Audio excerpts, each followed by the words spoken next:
nclex PN. nclex PN. Ready, set, go. Go to a quiet place. Sit down and relax. Let all of the tension go from your head down to your feet, going over every muscle in your body that could possibly block energy needed for concentration. The only thing you have to do is listen and absorb what you're about to hear on this audiobook. Let every other concern go. Concentrate on listening for the allotted time you've set aside for the nclex test preparation. If you become distracted, stop and remind yourself that your sole concern is to focus energy on listening and learning the information required in order to ace this test. Know that you have the power to absorb the right answers and recall them at will. Feel free to turn off the tape at any point and repeat what you've heard in order to better grasp the material. Contents: safe and effective care environment, coordinated care, safety and infection control, health promotion and maintenance, psychosocial integrity, physiological integrity, basic care and comfort, pharmacological therapies, reduction of risk potential, physiological adaptation. Introduction. According to the National Council of State Boards of Nursing Incorporated, beliefs about people and nursing influence the nclex PN test plan. People are finite beings with varying capacities to function in society.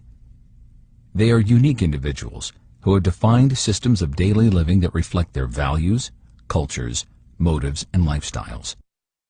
Additionally, people have the right to make decisions regarding their healthcare needs and to participate in meeting those needs.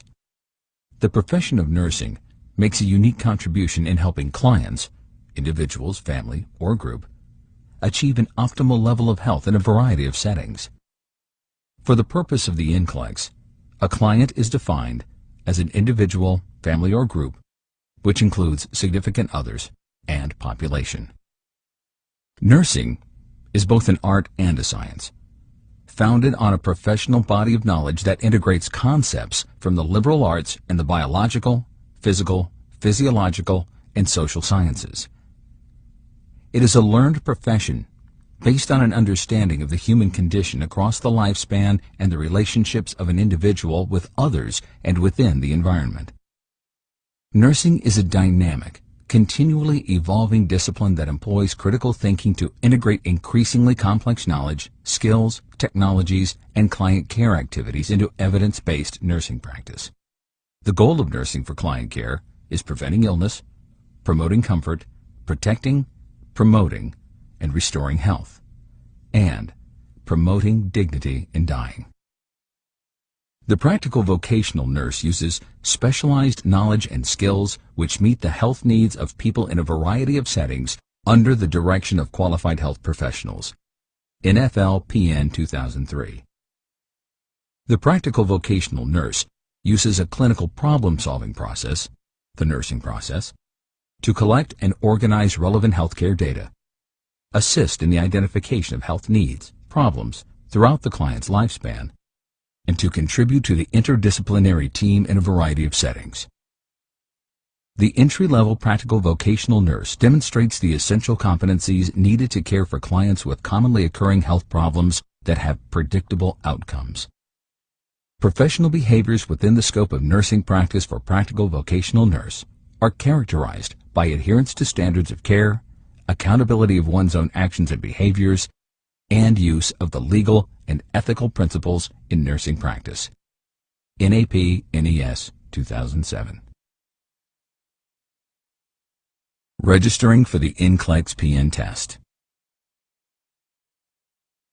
According to National Council of State Boards of Nursing Incorporated, all those who wish to take the nclex PN examination must: 1.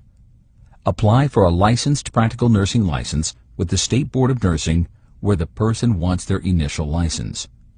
For example, if you went to school in Florida and want to get your licensed practical nursing license in Florida, you would apply for a licensed practical nursing license with the Florida State Board of Nursing. On the other hand, if you went to school in Florida and you want to get your licensed practical nursing license in California, you would apply for a licensed practical nursing license with the California State Board of Nursing. If, at a later date, you decide to work in another state after you get your initial licensed practical nursing license, you can apply to that state for your licensed practical nursing license without retaking the NCLEX PN examination, because all states in our nation give licensed practical nursing licenses with a process called reciprocity. 2. You must meet all of the state's eligibility requirements to take the NCLEX PN examination. 3. You then register for the NCLEX PN examination with Pearson VUE, which is the official testing company. Your School of Nursing will provide you with this information and registration forms. 4. You will then receive your NCLEX registration acknowledgement by email from Pearson VUE after the State Board of Nursing validates that you are eligible to take the NCLEX PN examination. 5. The final step for registering for the NCLEX PN examination is scheduling the date and time of your examination with Pearson VUE and paying the fees for it. If you have to change your appointment time for the NCLEX PN examination, you must change it by using the Pearson VUE website or by calling Pearson VUE. This must be done at least 24 hours before your scheduled test date and time. For example, you must change your test time appointment by Friday at least 24 hours in advance of your appointment time, local standard time, when your examination is scheduled on a Saturday, Sunday, or Monday. You can register for the NCLEX PN examination using a major credit card, such as Visa, MasterCard, or American Express, by either registering at the Pearson VUE website or by contacting Pearson VUE by telephone. You must have an email address when you register, regardless of whether you are registering by telephone or registering for the test on their website. Please note that Pearson VUE will not send any information or registration acknowledgments via the U.S. Postal Service. They only send this information by email, so it is your responsibility to have access to the Internet and to your email. The fees for the NCLEX PN examination. The basic registration fee for the NCLEX PN examination is $200. Additional fees are required if you change the State Board of Nursing that you want to apply to after you have registered, or if you change the language that you choose to use for the examination. There are no refunds of these fees for any reason. The length of the NCLEX PN examination. The NCLEX PN examination is a variable length computerized adaptive test. It is not offered in paper and pencil or oral examination formats. You may have to answer anywhere from 85 to 205 questions, depending on how you are doing with answering the questions on the test. Of the 85 to the 205 questions on the test, 25 of these questions are pre-test questions.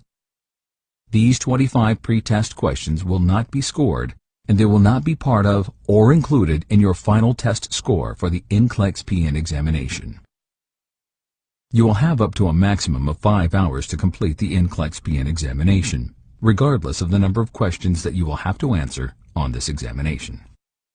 This total of 5 hours includes a short tutorial about the examination that you will be taking, 2 pre-programmed optional breaks, which you may or may not choose to take. One of these optional breaks is pre-programmed 2 hours after the test begins, and the other optional break is pre-programmed 3.5 hours after the test begins. The computer will alert you when these pre-programmed breaks are due.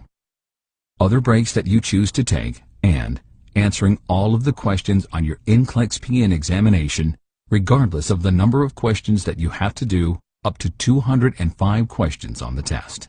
It is important to note that the time allotted for the examination includes the tutorial, sample items, all breaks, restroom, stretching, etc., and the examination. All breaks are optional. Although the maximum length of the NCLEX PN examination is 5 hours, The length of the examination for you may be less depending on the number of questions that you are required to answer. After you have answered your minimum number of questions, based on how you have done on the examination, the testing will stop because the test taker is either above or below the passing standard. In other words, the test will stop when you have passed. The test will also stop when it is certain or almost certain that you have not passed the NCLEX PN examination. The test will also stop when all the questions are done and also when the 5-hour time limit for the entire examination is over and done. Based on this information, it is in your best interest to maintain a reasonable pace during the test and take no more than 1 or 2 minutes on each question. Keep in mind that you may need the full 5 hours when you have to answer all of the available questions for your examination, which can number up to 205 questions. How the questions will appear on the examination. You will only get one question at a time on your computer screen. You can read the question and think about it as long as you like. But the question must be answered before you can go to the next question. You must answer the question even when you are not certain that your answer is correct. Do not waste time on a question. Give it your best try so you can move on to the next question. Wild guessing is not advised. Select the answer that you think is the best one and then move on to the next question. So you must read the question carefully. Think about the question, and then answer it with your best possible response even when you are not sure. Do not waste time on it. Do not get stuck on it. Remember, you only have 5 hours to do the entire test. Keep up a reasonable and consistent pace as you go through the NCLEX PN examination towards its completion. Basic terms and definitions used on the examination. Now I will define some of the basic terms and definitions that you will see on the NCLEX PN examination. When you see the word client, it is the same as patient.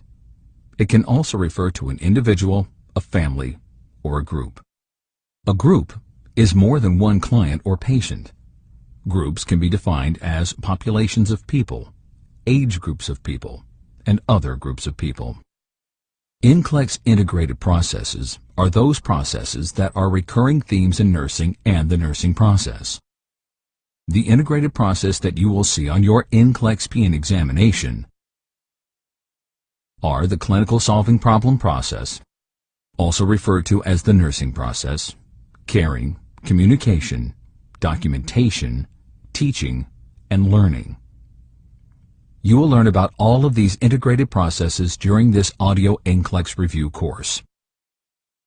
The word prescription is defined as an order, intervention, remedy, or treatment ordered or directed by an authorized healthcare provider, such as a doctor, nurse practitioner, or a physician extender, like a physician's assistant.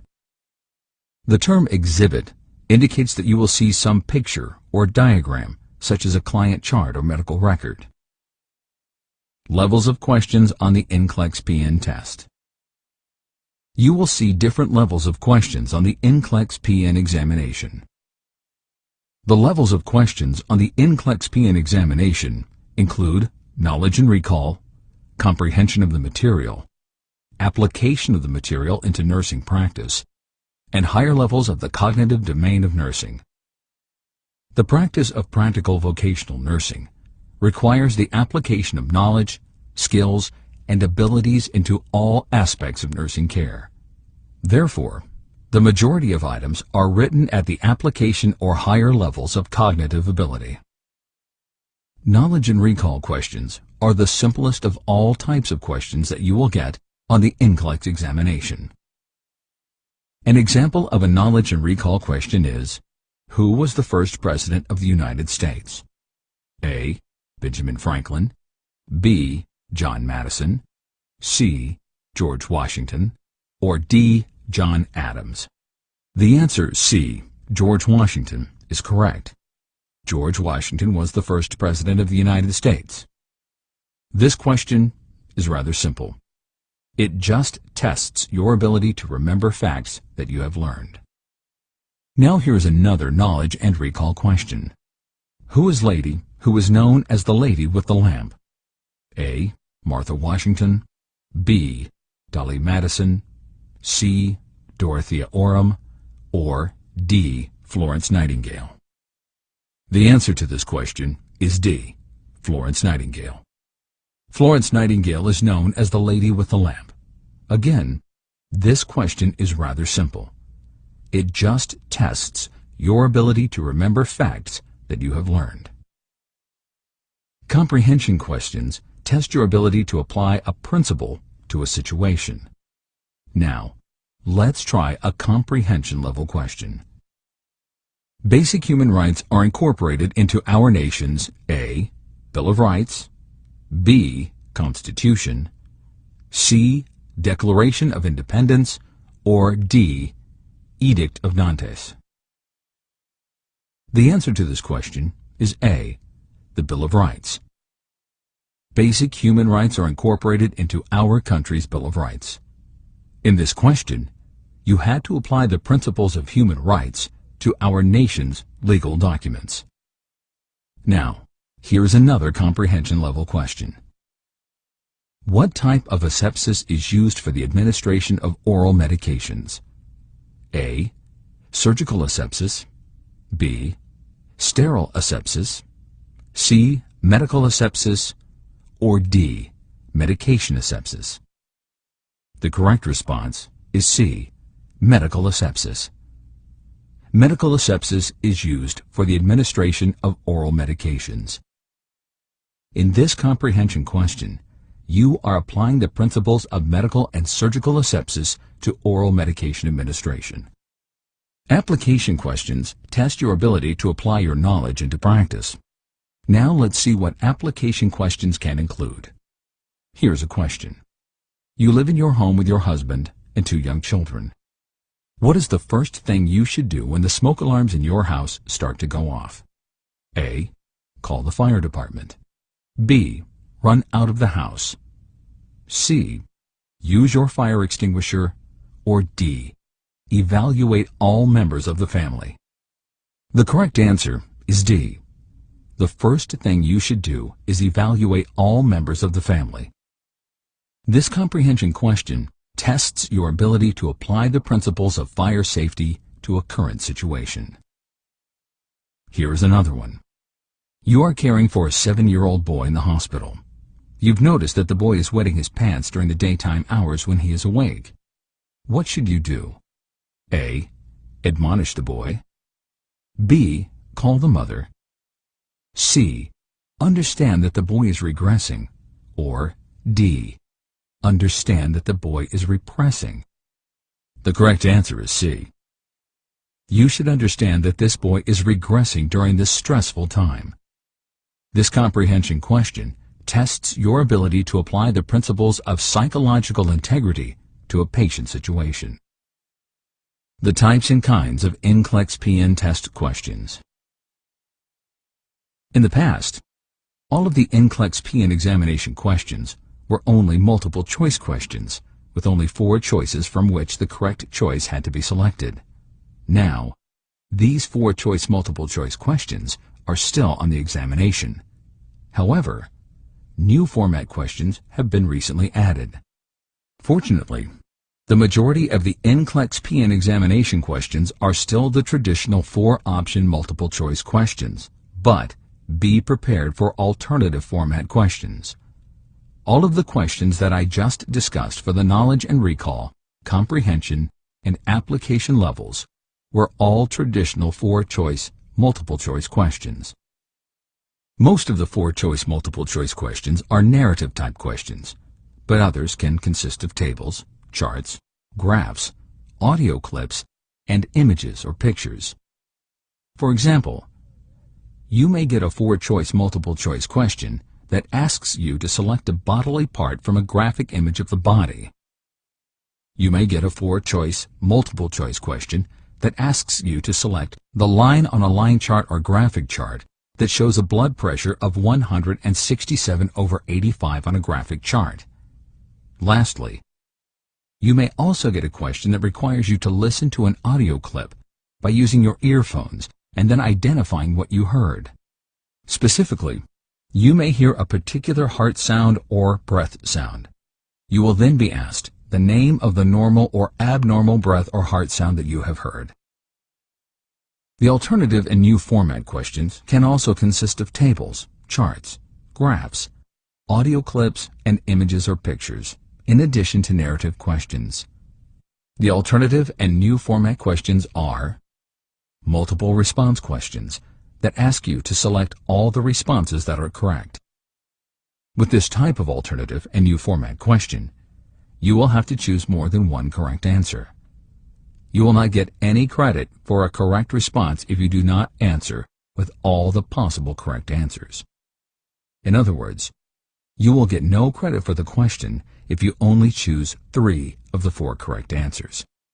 There is no partial credit for questions on the NCLEX examination.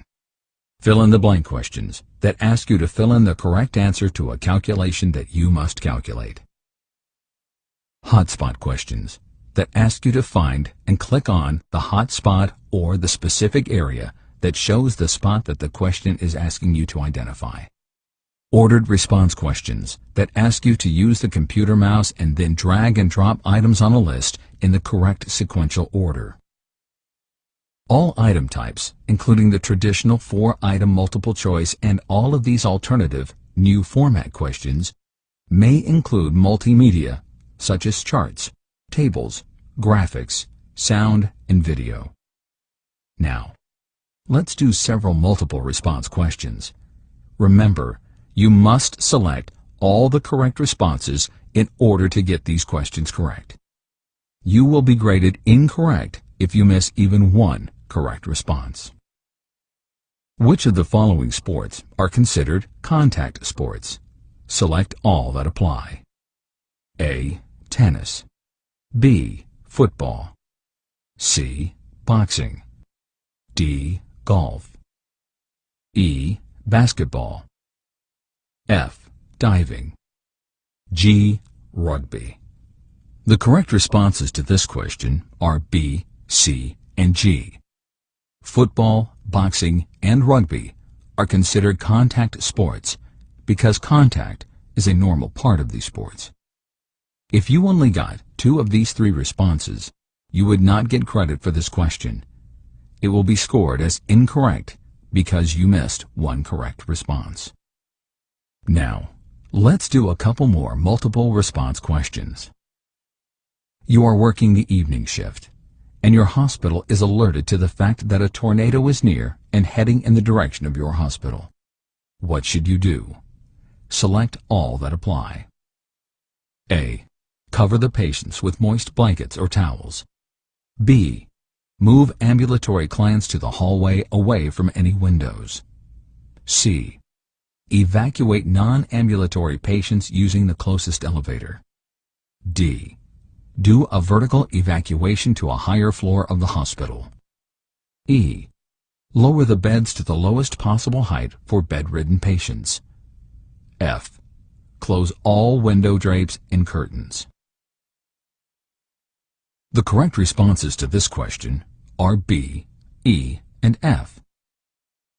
When a severe storm is possible, you would move ambulatory clients to a hallway away from any windows. This is to protect them from breaking glass and flying debris.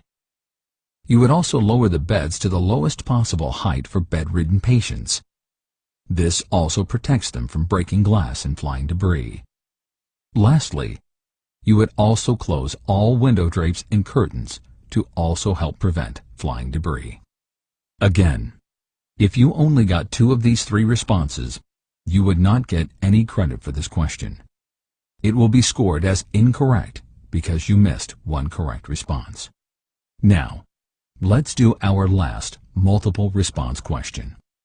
Which of these are the role and responsibility of a licensed practical nurse in terms of an internal disaster? Select all that apply. A. Making urgent clients the greatest triage priority during a massive internal disaster.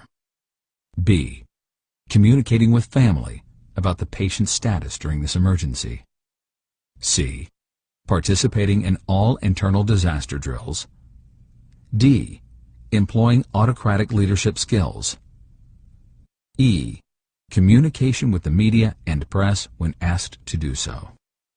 The correct responses to this question are B, C, D, and E.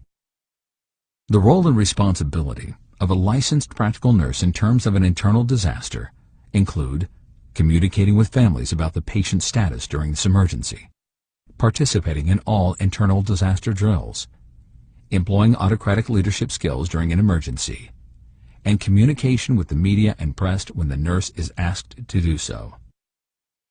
Again, if you only got 3 or less of these 4 responses, you would not get any credit for this question. It will be scored as incorrect because you missed 1 or more correct responses. Fill-in-the-blank questions are used for calculations, such as the ones that you do for medication dosages and intravenous fluid flow rates. Now we are ready to do 3 fill-in-the-blank questions. How many milliliters are there in 12 ounces? Fill in the blank. The correct answer is 360 milliliters. There are 30 milliliters in 1 ounce, so 12 times 30 is 360 milliliters.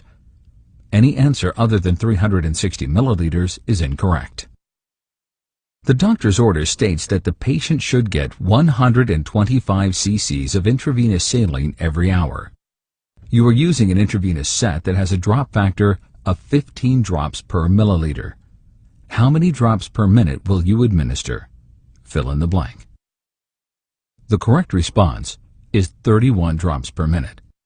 125 cc's divided by 4 is 31.25, which, rounded off to the nearest whole drop, is 31 drops per minute. All answers other than 31 drops per minute are incorrect. Now, here is our last fill-in-the-blank question. The doctor's order states 6,000 units of heparin subcutaneously stat.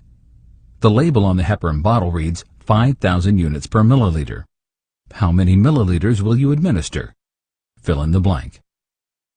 The correct answer is 1.2 cc's or milliliters.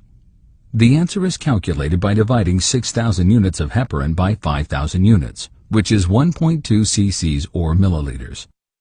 If you write anything other than 1.2 cc's, it is marked as incorrect. Ordered response questions ask you to use the computer mouse and then drag and drop items on a list in correct sequential order. Here is an example. I will now read you the phases of the nursing process in incorrect sequence. Think about these phases. Then, place them in correct order from number 1 for the first phase to number 5, which is the last phase of the nursing process that is on the list. A. Planning. B. Implementation. C. Assessment. D. Nursing diagnosis. E. Evaluation. For this question on the NCLEX PN examination, you would drag and drop assessment to the top of the list, because assessment is the first phase of the nursing process. You would then drag and drop nursing diagnosis to the second spot on the list. Then, you would drag and drop planning to the third spot on the list, after which you would drag and drop implementation. Then, finally, you would drag and drop evaluation to the bottom of the list, because evaluation is the last phase of the nursing process. The phases of the nursing process in correct sequential order from 1 to 5 are 1. Assessment. 2. Nursing diagnosis. 3. Planning. 4. Implementation. And then finally, 5. Evaluation. I hope you understand this type of question. Let's try another ordered response question. Remember, when you are taking your NCLEX PN examination, you will be asked to use the computer mouse and then drag and drop items onto a list in the correct sequential order. Here is another example of an ordered response question. I will now read you the phases of the pharmacokinetic process in incorrect sequence. Think about these phases, and then place them in correct order from number 1 to number 4 on the list. A.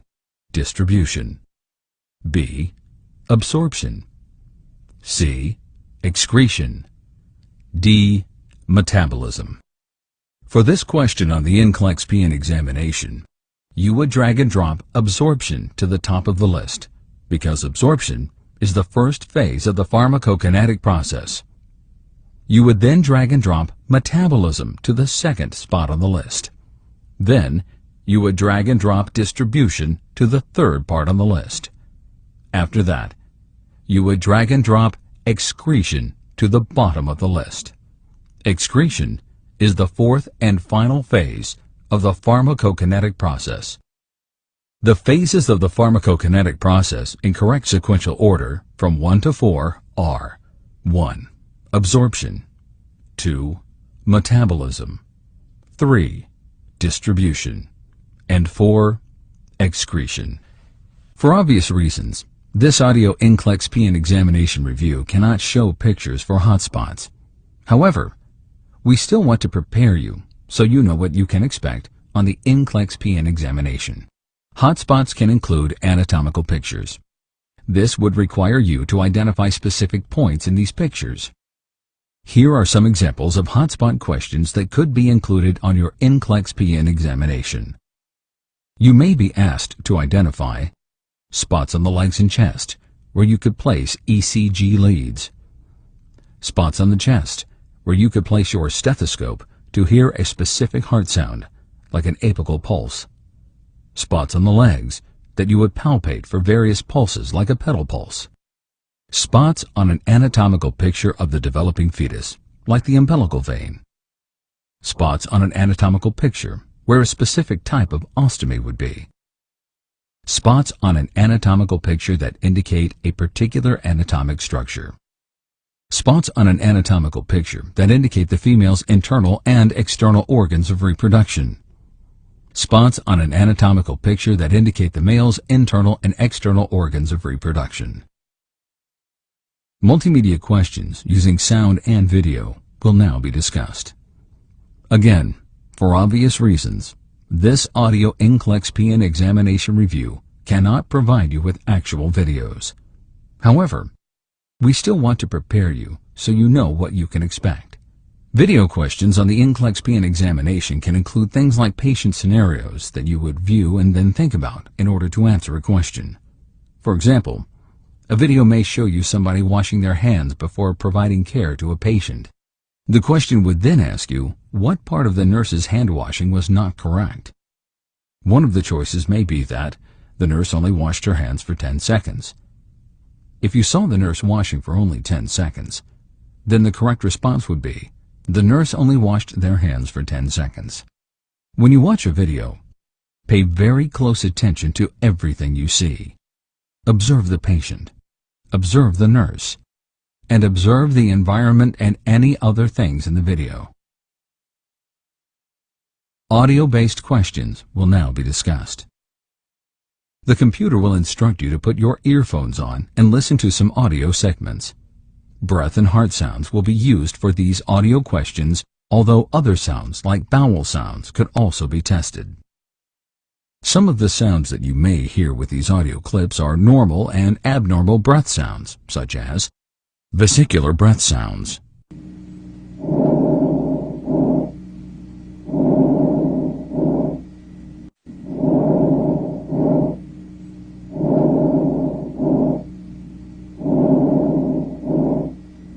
crackles or fine rails,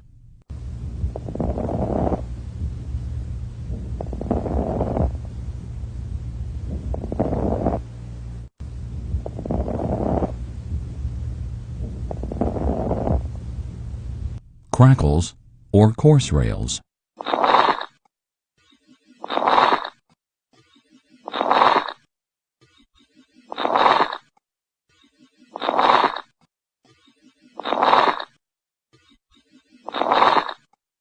wheeze,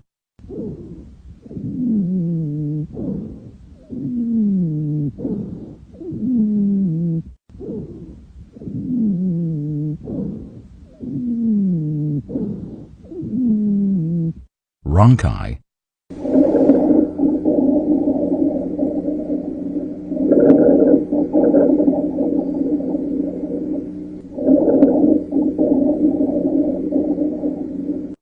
bronchial breath sounds,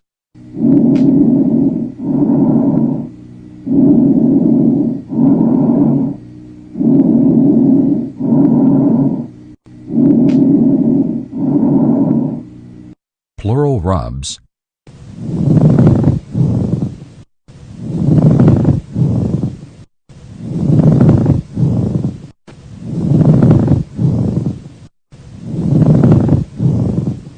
bronchovascular breath sounds.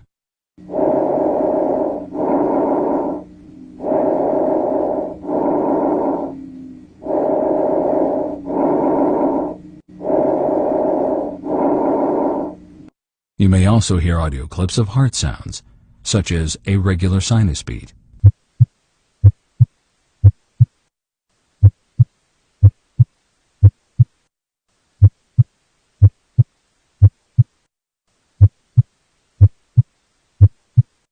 and a regular heartbeat.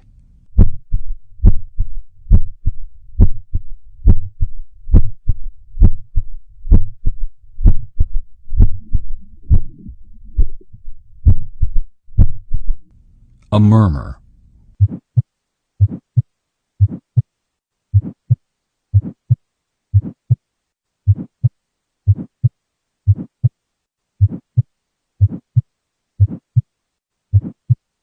Tachycardia.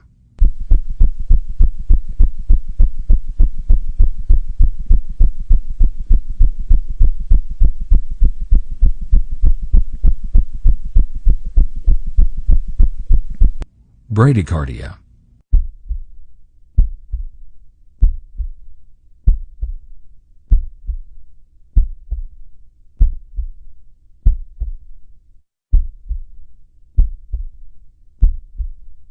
S1.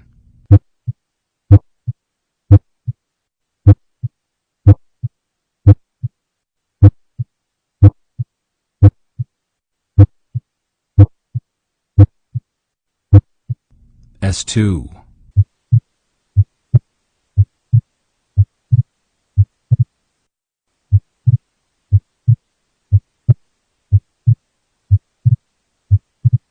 S3.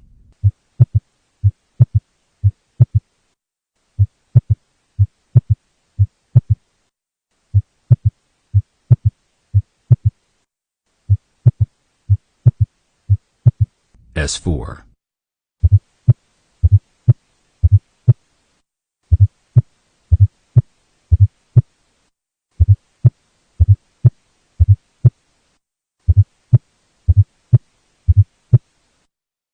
Tips to take you to the top.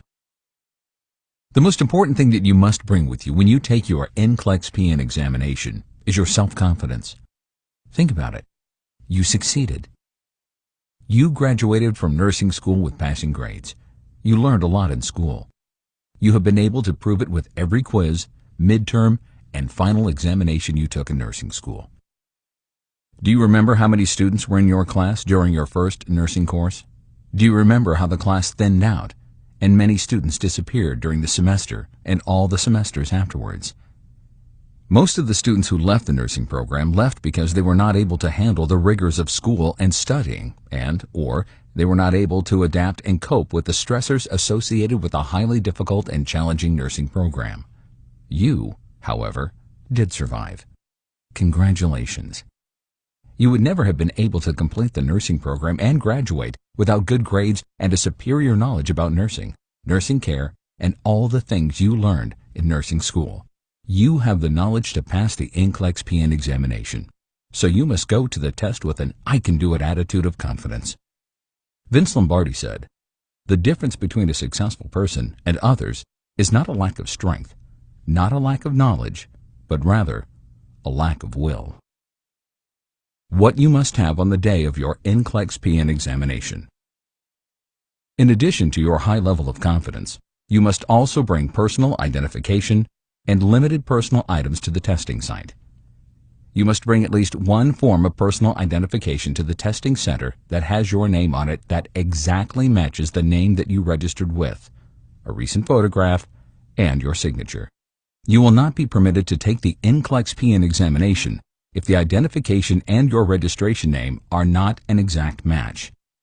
You will also have to begin and pay for the application process all over again in its entirety if the identification and your registration name are not an exact match, or the photograph does not look like you, or if your signature does not match that which is on the identification that you give to the test administrators. Some examples of personal identification that you can use for admission to the test can include a current driver's license, a passport, a state identification card, a military identification card, or a permanent resident card. You should also bring as few as possible personal items and possessions into the testing center. When you arrive at the testing center, you will be instructed to put all these possessions in a locker. You cannot bring any personal items into the test area. The testing center is not responsible for any losses, so we advise you to bring as little as possible into the testing center. The only things that you really need when you go to your testing center are your personal identification and your complete self-confidence. Checking in for your NCLEX PN examination. Although you will not feel like you are checking into a world-class hotel, there still is a formal check-in process. It is strongly recommended that you arrive at least 1/2 hour before your scheduled testing time. If you are unsure of how you will drive to or get to the testing center, try a dry run several days before to test to determine how long it will actually take you to get there in the heaviest traffic. You may want to also explore alternative routes just in case your originally planned route is highly congested or closed off for one reason or another. The check-in process is done when you arrive. These are the things that will be done when you are checking in to take your test. You will present your valid and acceptable form of identification. You will then give your digital signature and your palm vein scan. Your photograph will then be taken by the testing site administrators. You will be asked to remove any outer clothing like a hat or a coat. You will have to remove all watches and other jewelry. The administrator will give you brief instructions and escort you to the computer that you will be assigned to. You may not leave this seat during the entire course of the examination unless you ask for and are given permission to leave this seat for a break. The rules of the NCLEX PN examination. You must be 100% aware of and compliant with all the rules and regulations relating to taking your NCLEX PN examination. A failure to comply with any rule is grounds for dismissal from the examination. Some of these rules will be discussed now. You are not permitted to access or retrieve any personal items from your locker during the entire time of the examination.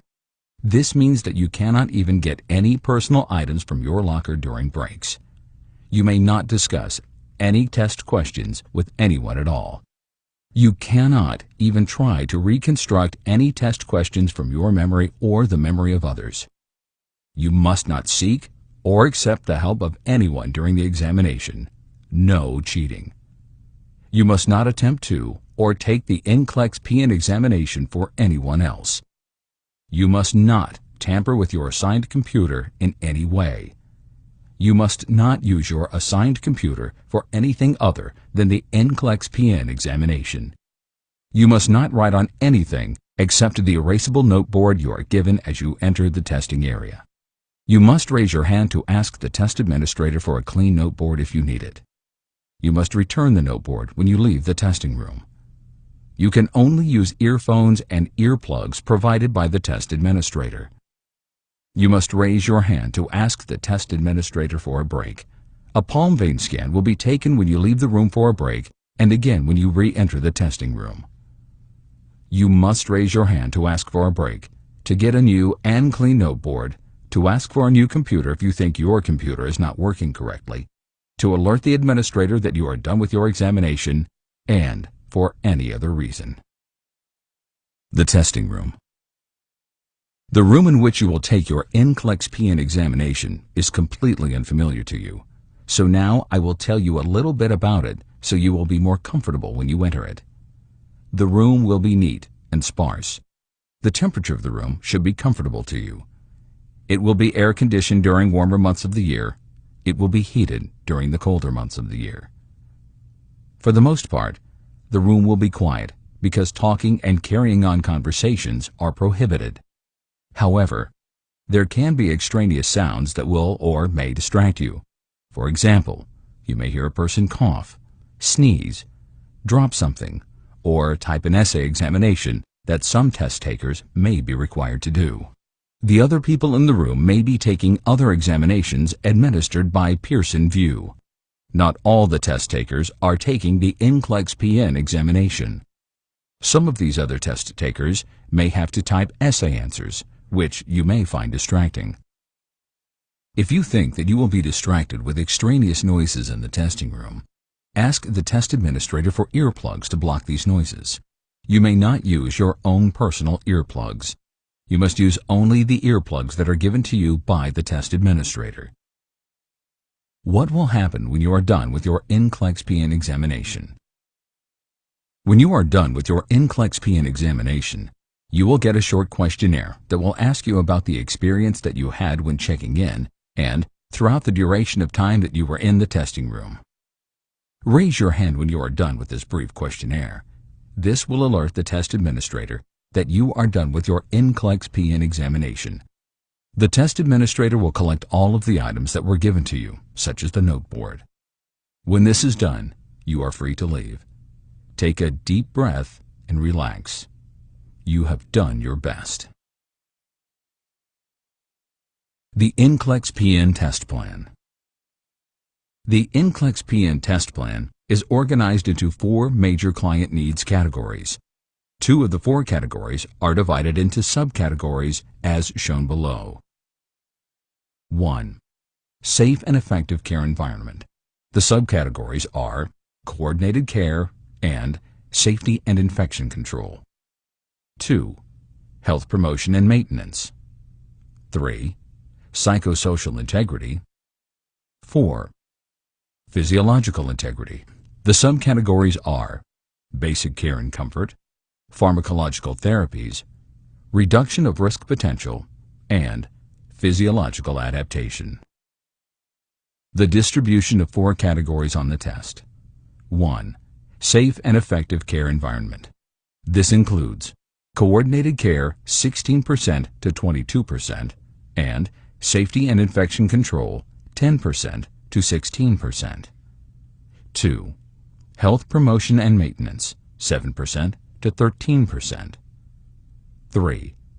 Psychosocial integrity 8% to 14%. 4. Physiological integrity. This includes basic care and comfort 7% to 13%, pharmacological therapies 11% to 17%, reduction of risk potential 10% to 16%, and physiological adaptation 7% to 13%. A detailed look at the categories and subcategories on the NCLEX PN examination. The safe and effective care environment. The 2 subsections under a safe and effective care environment are coordinated care and safety and infection control. Coordinated care. Coordinated care means the practical vocational nurse collaborates with healthcare team members to facilitate effective client care. Related content for the coordination of care includes, but is not limited to, advance directives, advocacy, client care assignments, client rights, collaboration with interdisciplinary team, concepts of management and supervision, confidentiality, information security, continuity of care, establishing priorities, ethical practice, informed consent, information technology, legal responsibilities, performance improvement, quality improvement, referral process, and resource management. A sample question that could be included in the Management of Care section of the Safe and Effective Care Environment is: you are caring for a group of patients in a memory care unit of a long-term care facility. Which aspect of patient care can you assign to the certified nursing assistant who is working with you? A. Changing the patient's indwelling catheter bag and tubing. B. Obtaining a sterile urine sample from an indwelling catheter. C. Monitoring the flow rate of an intravenous solution. Or D. Orienting a patient to time, place, and person. The correct answer is D. Orienting a patient to time, place, and person. Certified nursing assistants are permitted to orient a patient to person, time, and place. They can also assist the client with their activities of daily living. Although nursing assistants can collect some specimens and laboratory samples, they are not permitted to collect any sterile samples. Nursing assistants are also not permitted to perform sterile tasks like changing the tubing and collection bags for indwelling urinary catheters. Lastly, only nurses can monitor and maintain intravenous flow rates. Safety and infection control. Safety and infection control requires that the practical vocational nurse contributes to the protection of clients and healthcare personnel from health and environmental hazards. Related content for the coordination of care includes, but is not limited to, accident, error, injury prevention, emergency response plan, ergonomic principles, handling hazardous and infectious materials, home safety, least restrictive restraints and safety devices, reporting of incident, event, irregular, occurrence variants, safe use of equipment, security plans, and standard precautions transmission-based precautions surgical asepsis. A sample question that could be included in the Safety and Infection Control subsection of the Safe and Effective Care Environment is, which of these patients is at greatest risk for a medication error? A. An elderly patient with arthritis. B. A young adult affected with delirium. C. A middle-aged adult who is vomiting. Or D. An adolescent who abuses drugs. The correct answer is B. The young adult patient who is affected with delirium is most at risk for medication errors because this patient has impaired thinking and cognitive abilities. Although some elderly patients may be at risk for medication errors, arthritis is not the cause of this risk factor. A middle-aged client with vomiting and an adolescent who abuses drugs are not at risk for medication errors. However, they are at risk for other things, like an electrolyte disorder or a drug overdose, respectively. Health promotion and maintenance. In this section, the practical vocational nurse provides nursing care for clients that incorporates the knowledge of expected stages of growth and development and prevention and/or early detection of health problems. Related content includes, but is not limited to, aging process, ante, intra, postpartum, and newborn care, data collection techniques, developmental stages and transitions, health promotion, disease prevention, high-risk behaviors, lifestyle choices, and self-care. A sample question that could be included in the health promotion section of the examination is, which theory is used to determine the patient's level of psychosocial development? A. Piaget's theory. B. Maslow's theory. C. Erikson's theory. Or D. Freud's theory. The correct answer is C. Erik Erikson developed a psychosocial theory of development that covers the lifespan and all of its age groups and their related developmental tasks. Piaget developed the theory of cognitive development. Freud developed the psychosexual development theory. Maslow developed the hierarchy of human needs and not a theory of psychosocial development. Psychosocial integrity. In the psychosocial integrity part of your examination, you will be expected to provide care that assists with promotion and support of the emotional, mental, and social well-being of clients.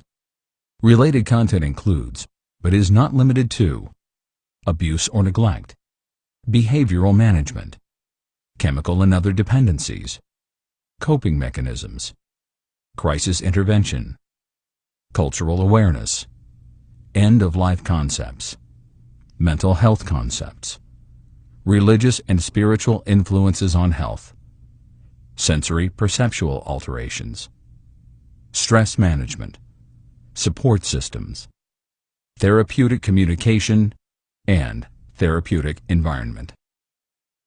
A sample question that could be included in the psychosocial integrity section of the NCLEX examination is: you are taking care of a 9-year-old boy in a pediatric unit of the hospital. This boy was admitted with a severe upper respiratory infection and a high fever.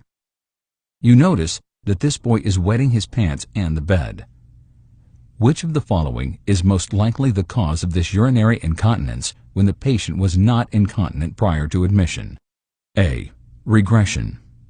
B. Repression. C. The respiratory infection. Or D. The high fever. The correct answer is A. A child who begins wetting the bed and their clothing after they are toilet trained is most likely using regression.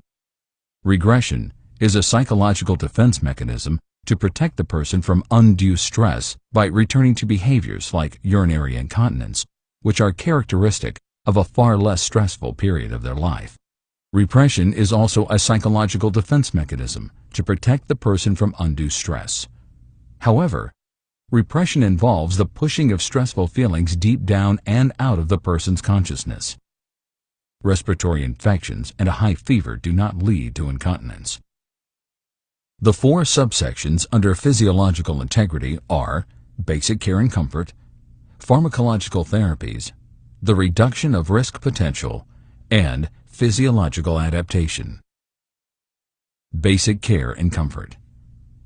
In the basic care and comfort questions, the practical vocational nurse will be required to demonstrate that they can provide comfort to clients and assistance in the performance of activities of daily living. Related content includes, but is not limited to, assistive devices, elimination, mobility-immobility, nutrition and oral hydration, personal hygiene, and rest and sleep. A sample question that could be included in the basic care and comfort subsection of the physiological integrity section is: which pain scale is used only for infants? A numeric scale from 1 to 10. B, the FLAC scale. C, the CRIES scale. Or D, the FACES pain scale. The correct answer is C.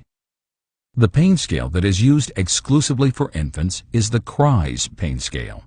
CRIES stands for C for crying, R for requires increased oxygen, I for increased vital signs, E for expressions of pain, S for sleepiness. Numeric pain scales from 1 to 10 are used only with older children and adults who are able to understand the meanings of numbers from 1 to 10. The FLAC pain scale, which measures facial expressions, leg movements, activity level, crying, and consolability, can be used for infants. It can also be used for children up to about 3 years of age. The FACES pain scale is not used for infants. It is used among young children who can understand the meaning of happy and sorrowful faces. Pharmacological therapies. For the pharmacological therapies questions, the practical vocational nurse will demonstrate that they are able to provide care related to the administration of medications and are able to monitor clients who are receiving parenteral therapies. Related content includes, but is not limited to, adverse effects, contraindications, side effects, interactions, dosage calculations, expected actions, outcomes, medication administration, and pharmacological pain management. A sample question that could be included in the pharmacological therapy section of the physiological integrity section is: which is an example of a unique identifier? A, the patient's room and bed number. B, the patient's month and day of birth. C, the patient's doctor and the nursing care unit's name. Or D, a recent photograph of the patient. The correct answer is D. A recent photograph of the patient in their medical record is an example of a unique identifier that can be used to identify a patient before giving the patient any care or medications. The patient's room and bed number, the patient's month and day of birth without the year of birth, the doctor's name, and the nursing care unit's name are not unique identifiers because other patients can have these same identifiers. Reduction of risk potential. The reduction of risk potential questions will test the ability of the practical vocational nurse to reduce the potential for clients to develop complications or health problems related to treatments, procedures, or existing conditions. Related content includes, but is not limited to, changes, abnormalities in vital signs, diagnostic tests, laboratory values, potential for alterations in body systems, potential for complications of diagnostic tests, treatments, procedures, potential for complications from surgical procedures and health alterations, and therapeutic procedures. A sample question that could be included in the reduction of risk potential subsection of the physiological integrity section is: which complication of immobility can be prevented with the use of a sequential compression device? A. Urinary retention. B. The loss of bone calcium. C. Venous status. Or D. Renal calculi. The correct answer is C. The complication of immobility which can be prevented with the use of a sequential compression device is venous status. These devices promote venous return to prevent clots. These devices have no effect on the other complications of immobility, such as urinary retention, the loss of bone calcium, and renal calculi. Physiological adaptation. The physiological adaptation questions will test the ability of the licensed practical vocational nurse to participate in providing care for clients with acute, chronic, or life-threatening physical health conditions.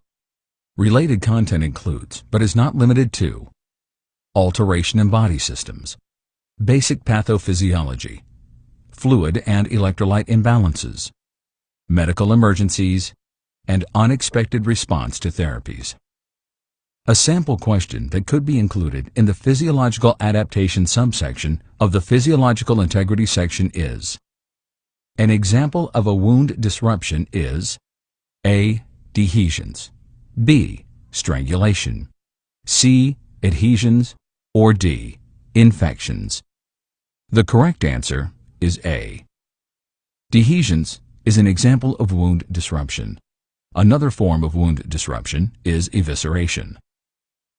Although adhesions and infection are complications of surgery and surgical wounds, they are not considered wound disruptions. Lastly, strangulation is the term that is often used to describe the abnormal anatomical positioning of an organ, such as the intestines. Integrated processes. The 4 integrated processes that are tested throughout the NCLEX examination and fundamental to the practice of practical vocational nursing are the nursing process, which is also referred to as the clinical problem-solving process, caring, communication and documentation, and teaching and learning. The nursing process, or the clinical problem-solving process, which is defined as the scientific approach to client care that includes data collection, planning, implementation, and evaluation. 2. Caring, which is defined as the interaction of the practical vocational nurse and client in an atmosphere of mutual respect and trust. In this collaborative environment, the practical vocational nurse provides support and compassion to help achieve desired therapeutic outcomes. 3. Communication and documentation, which are defined as verbal and nonverbal interactions between the practical vocational nurse and the client, as well as other members of the healthcare team. Events and activities associated with client care are validated in written and/or electronic records that reflect standards of practice and accountability in the provision of care. 4. Teaching and learning, which are defined as the facilitation of the acquisition of knowledge, skills, and attitudes to assist in promoting a change in behavior. Welcome to the first integrated process, which is the clinical problem-solving process and the nursing process. Although many aspects of nursing and the knowledge needed for both registered nurses and licensed practical nurses are similar, there are also some major differences. The clinical problem-solving process and the nursing process is one of these major differences. Licensed practical nurses use the clinical problem-solving process to guide their thinking and problem-solving. Registered nurses use the nursing process to guide their thinking and their problem-solving when it comes to patient care. The clinical problem-solving process is a scientific process that includes data collection, planning, implementation, and evaluation. On the other hand, the nursing process is a scientific, dynamic, and cyclical process that includes assessment, data analysis, diagnosis, planning, implementation, and evaluation. Although both the registered nurse and the licensed practical nurse both have planning, implementation, and evaluation in their scientific methods of providing patient care, the specific roles of the registered nurse and the licensed practical nurse in these areas are also different. The clinical problem-solving process and the roles of the licensed practical nurse.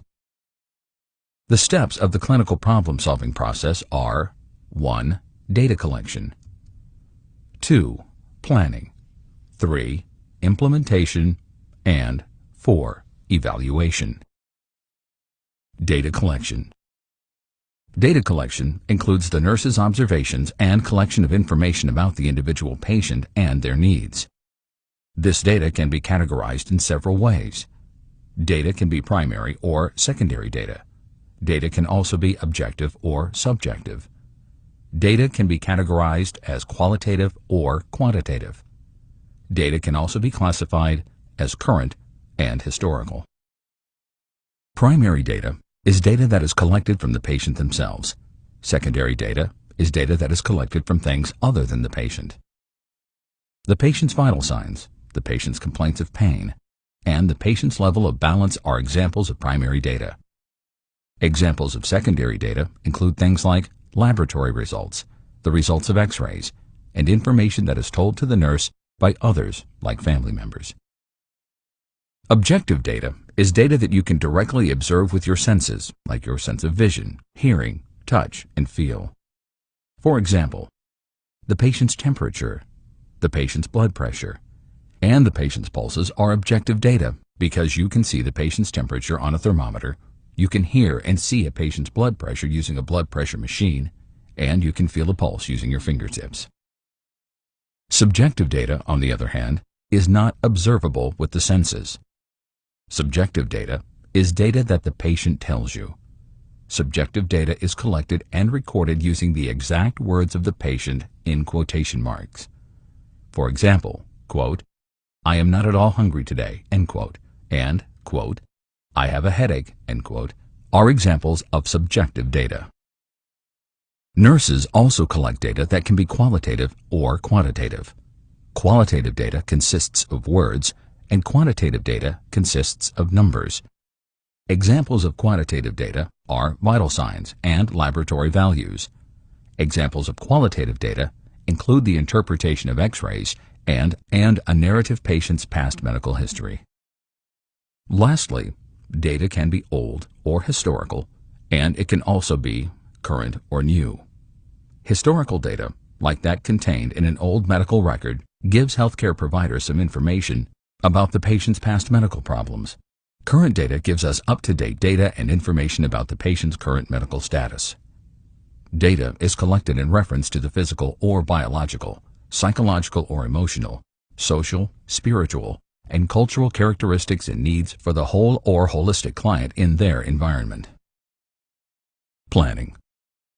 Licensed practical nurses plan care for patients in collaboration with other members of the healthcare team, like the registered nurse and dietitians, for example. The purpose of planning is to establish priorities of care, to determine what the patient's expected outcomes of care should be, and to determine the interventions, including nursing interventions, that should be given to the patient to achieve these expected outcomes. Expected outcomes are based on the patient's needs and the data that was collected during the data collection phase of the clinical problem-solving process. Most healthcare facilities document this plan of care on a nursing care plan form so that all healthcare providers have access to it so they can follow it. Implementation. Licensed practical nurses render care to the patient and document it during the implementation phase of the clinical problem-solving process. Care is given and implemented according to the plan of care, the particular healthcare facility's policies and procedures, the nurse's job description, their level of competency, and the scope of practice for the licensed practical nurse. For example, some healthcare facilities allow licensed practical nurses to start and manage intravenous fluids, and others do not. Some job descriptions for the licensed practical nurse allow the nurse to start an intravenous line, and others do not.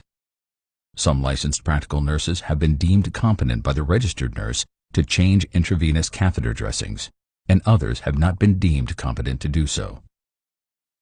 Lastly, licensed practical nurses must follow the scope of practice for their state. When a licensed practical nurse does things that are not included in their legal state's scope of practice, they are practicing nursing outside of their scope of practice. Practicing nurses outside of the scope of practice can be punished with suspension or revocation of the nurse's license to practice nursing. Licensed practical nurses must deliver high-quality, competent care to patients that is consistent with their healthcare facility's policies and procedures, their job description, their level of competency, and the scope of practice for their licensed practical nurse. Evaluation. The licensed practical nurse also evaluates the outcomes of care. They determine whether or not the care has produced the expected responses. For example, the licensed practical nurse monitors the patient's level of pain in about 1 hour after administering an ordered pain medication. Then, they will compare the patient's current level of pain to the reported level of pain before the medication was administered. Did the patient's level of pain decrease, increase, or remain the same? Now, let's do a couple of sample questions for the clinical problem-solving process and the roles of the licensed practical nurse. Question 1. Your patient tells you that they are, quote, very upset about having to have surgery, end quote. What kind of data is this? A. Historical data. B. Subjective data. C. Secondary data. Or D. Objective data. The correct answer is B. Subjective data. When the patient tells you that they are, quote, very upset about having to have surgery, end quote, they are providing you with subjective data that cannot, like objective data, be observed and measured. Historical data is old data and not current like this patient's statement. Lastly, secondary data comes from a source, like a spouse or a part of the medical record, rather than from the patient themselves. Now, let's try another question. Which phase of the clinical problem-solving process requires the consideration of the scope of practice for the licensed practical vocational nurse? A. Data collection. B. Planning. C. Implementation. Or D. Evaluation. The correct answer is C. The implementation phase. The state scope of practice for the licensed practical vocational nurse is considered during the implementation phase of the clinical problem-solving process. The scope of practice outlines what the licensed practical vocational nurse can and cannot do in terms of their implementation of patient care. Data collection, participation in the planning process, and evaluating the patient's responses to care are not associated with the nurse's legal scope of practice. The 6 stages or phases of the nursing process are 1. Assessment. 2. Data analysis. 3. Diagnosing. 4. Planning. 5. Implementation. And 6. Evaluation. Assessment. The registered nurse assesses individuals, groups like families, and the local as well as global community to determine their healthcare needs. Assessment data is collected in collaboration with the licensed practical nurse and other members of the healthcare team. This data is then organized, validated with the client and others, and finally documented by the registered nurse. As stated previously, this data can include primary, secondary, subjective, objective, qualitative, quantitative, historical, and current data and information. Some of the data that is particular to the role of the registered nurse when compared and contrasted to the licensed practical nurse includes a complete and thorough head-to-toe physical assessment and a complete and thorough history, which includes the current and past medical history. Again, data is collected in reference to the physical or biological, psychological or emotional, social, spiritual, and cultural characteristics and needs for the whole or holistic client in their environment. Data analysis. Data analysis is the responsibility of the registered nurse rather than the licensed practical nurse. The organization and analysis of data requires the critical thinking and professional judgment skills of the registered nurse. Data is analyzed using the knowledge, skills, abilities, and inductive and deductive reasoning of the registered nurse, often in collaboration with other members of the healthcare team. For example, if the patient data includes patient vomiting, diarrhea, poor fluid intake, scant urinary output, dry mucous membranes, orthostatic hypotension, and confusion, the registered nurse would use their professional judgment, critical thinking, and reasoning skills to conclude that the patient is probably dehydrated. Diagnosing. The generation of nursing diagnoses after assessment and data analysis is also the sole responsibility of the registered nurse according to the state's scope of practice for the registered nurse. Nursing diagnoses are different from medical diagnoses. Nursing diagnoses identify actual and potential healthcare problems. There are several types of nursing diagnoses, including actual diagnoses, risk diagnoses, wellness diagnoses, possible nursing diagnoses, and syndrome nursing diagnoses. An example of an actual nursing diagnosis is acute pain related to. An example of a risk nursing diagnosis is at risk for skin breakdown related to. An example of a wellness nursing diagnosis is readiness for enhanced self-care related to diabetes management. An example of a possible nursing diagnosis is potential for an ineffective infant feeding pattern related to. Lastly, an example of a syndrome nursing diagnosis is risk for disuse syndrome related to. Nursing diagnoses consists of a problem, a qualifier, an etiology, and defining characteristics. For example, in the nursing diagnosis, acute and severe pain related to muscular spasms as evidenced by self-reports of pain, the problem is pain. The qualifiers are acute and severe. The etiology or cause of the pain is muscular spasms. The defining characteristic is as evidenced by self-reports of pain. Other examples of qualifiers for nursing diagnoses are chronic, decreased, increased, ineffective, disturbed, imbalanced, and compromised. Planning.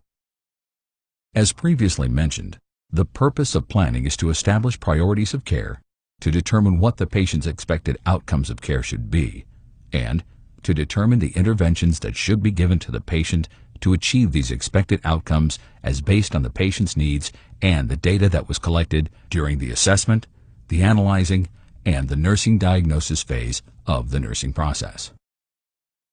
The different types of planning are initial planning, which should begin with the first patient contact, ongoing planning during the course of care, and discharge or transfer planning, which are done using current patient data. Priority setting. Priorities are established using a number of methods and frameworks, including the ABCs, Maslow's hierarchy of needs, and the ABCs/MAAUAR method. The ABCs identify the airway, breathing, and cardiovascular status of the patient as the highest of all priorities in that sequential order. Maslow's hierarchy of needs identifies the psychological or biological needs, including the ABCs, the safety, psychological, emotional needs, the need for love and belonging, the needs for self-esteem and esteem by others, and the self-actualization needs in that order of priority. Lastly, The ABC/MAAUAR method places the ABCs again as the highest and greatest priorities. This is then followed with the second and third priority level needs. The second priority needs include MAAUAR, which stands for mental status changes and alterations, acute pain, acute urinary elimination concerns, unaddressed and untreated problems that require immediate priority attention, abnormal laboratory and other diagnostic data, and risks including those relating to a healthcare problem like safety, skin breakdown, infection, and other medical conditions. The third level priorities include all concerns and problems not covered under the second level priority needs. For example, enhanced self-care and increased knowledge are considered second level priority needs. Expected outcomes of care. Expected outcomes of care are based on the data collected, data analysis, nursing diagnoses, and priority of care. The purpose of expected outcomes is to allow the nurse to determine and measure whether or not the care that was provided has been effective in terms of solving the patient's healthcare problem. For this reason, all expected patient outcomes must be specific and not vague or ambiguous. Expected outcomes, also referred to as patient goals, must be specific, measurable, achievable, realistic, within a time frame, trackable, and agreed to by the patient and in terms of the patient and not the nurse or other healthcare provider. Some nurses remember these characteristics of expected outcomes using SMARTA, which represents specific, measurable, achievable, realistic, time-framed, trackable, and agreed to. A good, useful, complete expected outcome should be: the patient will select appropriate attire each morning according to their planned activities and the environmental temperature. This expected outcome is in terms of the patient. It states, the patient will. It is specific. It states, select appropriate attire and according to the planned activities and the environmental temperature. It is within a time frame. It states, every morning, and it is also observable and measurable and able to be tracked each day over time. Other requirements for an expected outcome include the subject, the verb, the conditions, and the patient's performance criteria. Using the same expected outcome, that is, the patient will select appropriate attire each morning according to their planned activities and the environmental temperature. The subject of the statement is the patient. The verb is select. The conditions include according to their planned activities and the environmental temperature. The performance criteria is appropriate. Planning interventions. Interventions are planned according to the assessment data, the analysis of the data, the nursing diagnoses, the priorities of care, and the expected outcomes of that care. Nurses, including licensed practical nurses, perform independent and dependent nursing interventions. Independent nursing interventions are those things that nurses can provide to the patient without a doctor's order. Dependent nursing interventions are those things that nurses can provide to the patient only with a doctor's order. A dependent nursing intervention is the administration of medication, which can only be done with a complete doctor's order. Independent nursing interventions include things like turning the patient, positioning the patient, and assisting with the patient's activities of daily living, which can be done without a doctor's order. Implementation. Registered nurses, like licensed practical nurses, render care to the patient and document it during the implementation phase of the nursing process.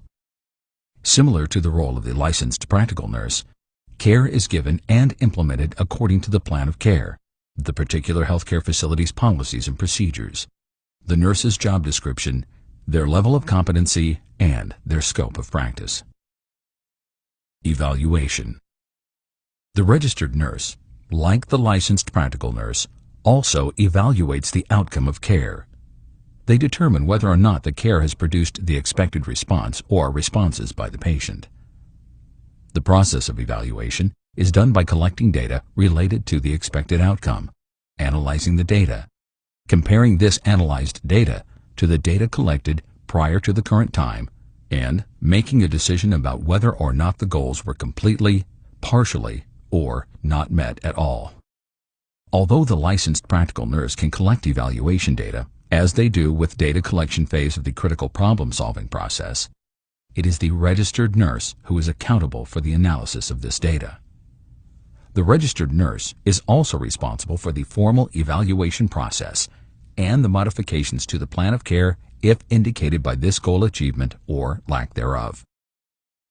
Now, let's do a couple of sample questions for the nursing process and the roles of the registered nurse. Question 1. Which phase of the nursing process is not within the scope of practice for the licensed practical nurse? A. The collection phase. B. The data analysis phase. C. The implementation phase. Or D. The evaluation phase. The correct answer is B. The data analysis phase. The data analysis phase of the nursing process is not within the scope of practice for the licensed practical nurse. Data analysis is exclusively within the scope of practice for registered nurses. Data collection, implementation, and evaluation are within the scopes of practice for both the licensed practical nurse and the registered nurse. However, as previously discussed, there are some differences. Now, let's do another question. Which of the following is a complete and appropriate nursing diagnosis for a patient who is admitted with a high fever of unknown origin? A. The client will be free of complications such as dehydration. B. The nurse will monitor the patient's vital signs Q4H. C. At risk for impaired fluid balance related to dehydration. Or D. At risk for impaired fluid balance related to the febrile state. The correct answer is D. At risk for impaired fluid balance related to the febrile state. At risk for impaired fluid balance related to the febrile state is a complete and appropriate nursing diagnosis for a patient who is affected with a fever of unknown origin. This at-risk nursing diagnosis consists of a qualifier, which is impaired, a problem, which is fluid balance, and an etiology, which is a fever of unknown origin. The client will be free of complications such as dehydration is an expected patient outcome and not a nursing diagnosis. The nurse will monitor the patient's vital signs Q4H is a nursing intervention. At risk for impaired fluid balance related to dehydration is not appropriate for this patient because the etiology is the fever and not dehydration. Welcome to the second of 4 integrated processes, which is caring. Caring is defined as the interaction of the practical vocational nurse and client in an atmosphere of mutual respect and trust. In this collaborative environment, the practical vocational nurse provides support and compassion to help achieve desired therapeutic outcomes. Caring and compassion are universal elements of all aspects of nursing care in all settings for individuals, significant others, families, populations, and communities. Some of the concepts related to caring and their definitions will now be discussed. Caring is an intentional action that conveys physical and emotional security and genuine connectedness with another person or group of people. Berman and Snyder, 2012. Compassion is defined as one's feelings that you want to decrease and alleviate another's pain and suffering when you become aware of it. Empathy is the ability to discriminate what the other person's world is like and to communicate to the other this understanding in a way that shows that the helper understands the client's feelings and the behavior and experience underlying these feelings. Berman and Snyder, 2012. Sympathy is defined as feelings of compassion that prompt action, but, unlike empathy, sympathy does not include having the same shared feelings. Altruism is the thoughtful and selfless actions that are taken when a person is motivated with compassion and the need to decrease and alleviate another's pain and suffering.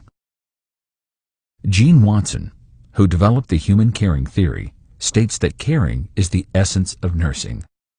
According to Gene Watson, the 10 nursing interventions that show and demonstrate genuine caring are: developing a helping and trusting relationship, promoting expressions of positive and negative feelings, using problem solving for decision making, promoting transpersonal teaching and learning, assisting with the gratification of biophysical and psychosocial human needs, forming a humanistic and altruistic value system, instilling faith and hope, cultivating a sensitivity to self and others, providing and maintaining a supportive, protective, mental, physical, societal, and spiritual environment, and allowing for existential, phenomenological spiritual forces.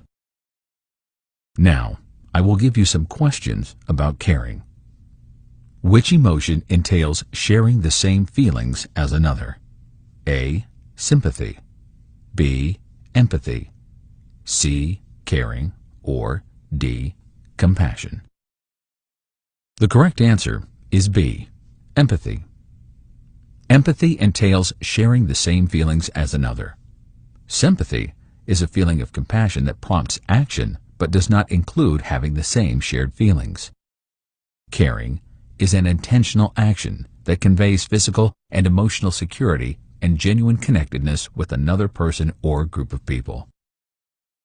Berman and Schneider, 2012. Compassion is defined as one's feelings that you want to decrease and alleviate another's pain and suffering when you become aware of it. Now here is another practice question. Whose theory describes caring? A. Gene Watson. B. Dorothea Orem. C. Madeline Leiniger. Or D. Martha Rogers. The correct answer is A. Gene Watson. Gene Watson developed the human caring theory. Dorothea Orem developed the self-care theory. Madeline Leiniger developed the transcultural nursing theory.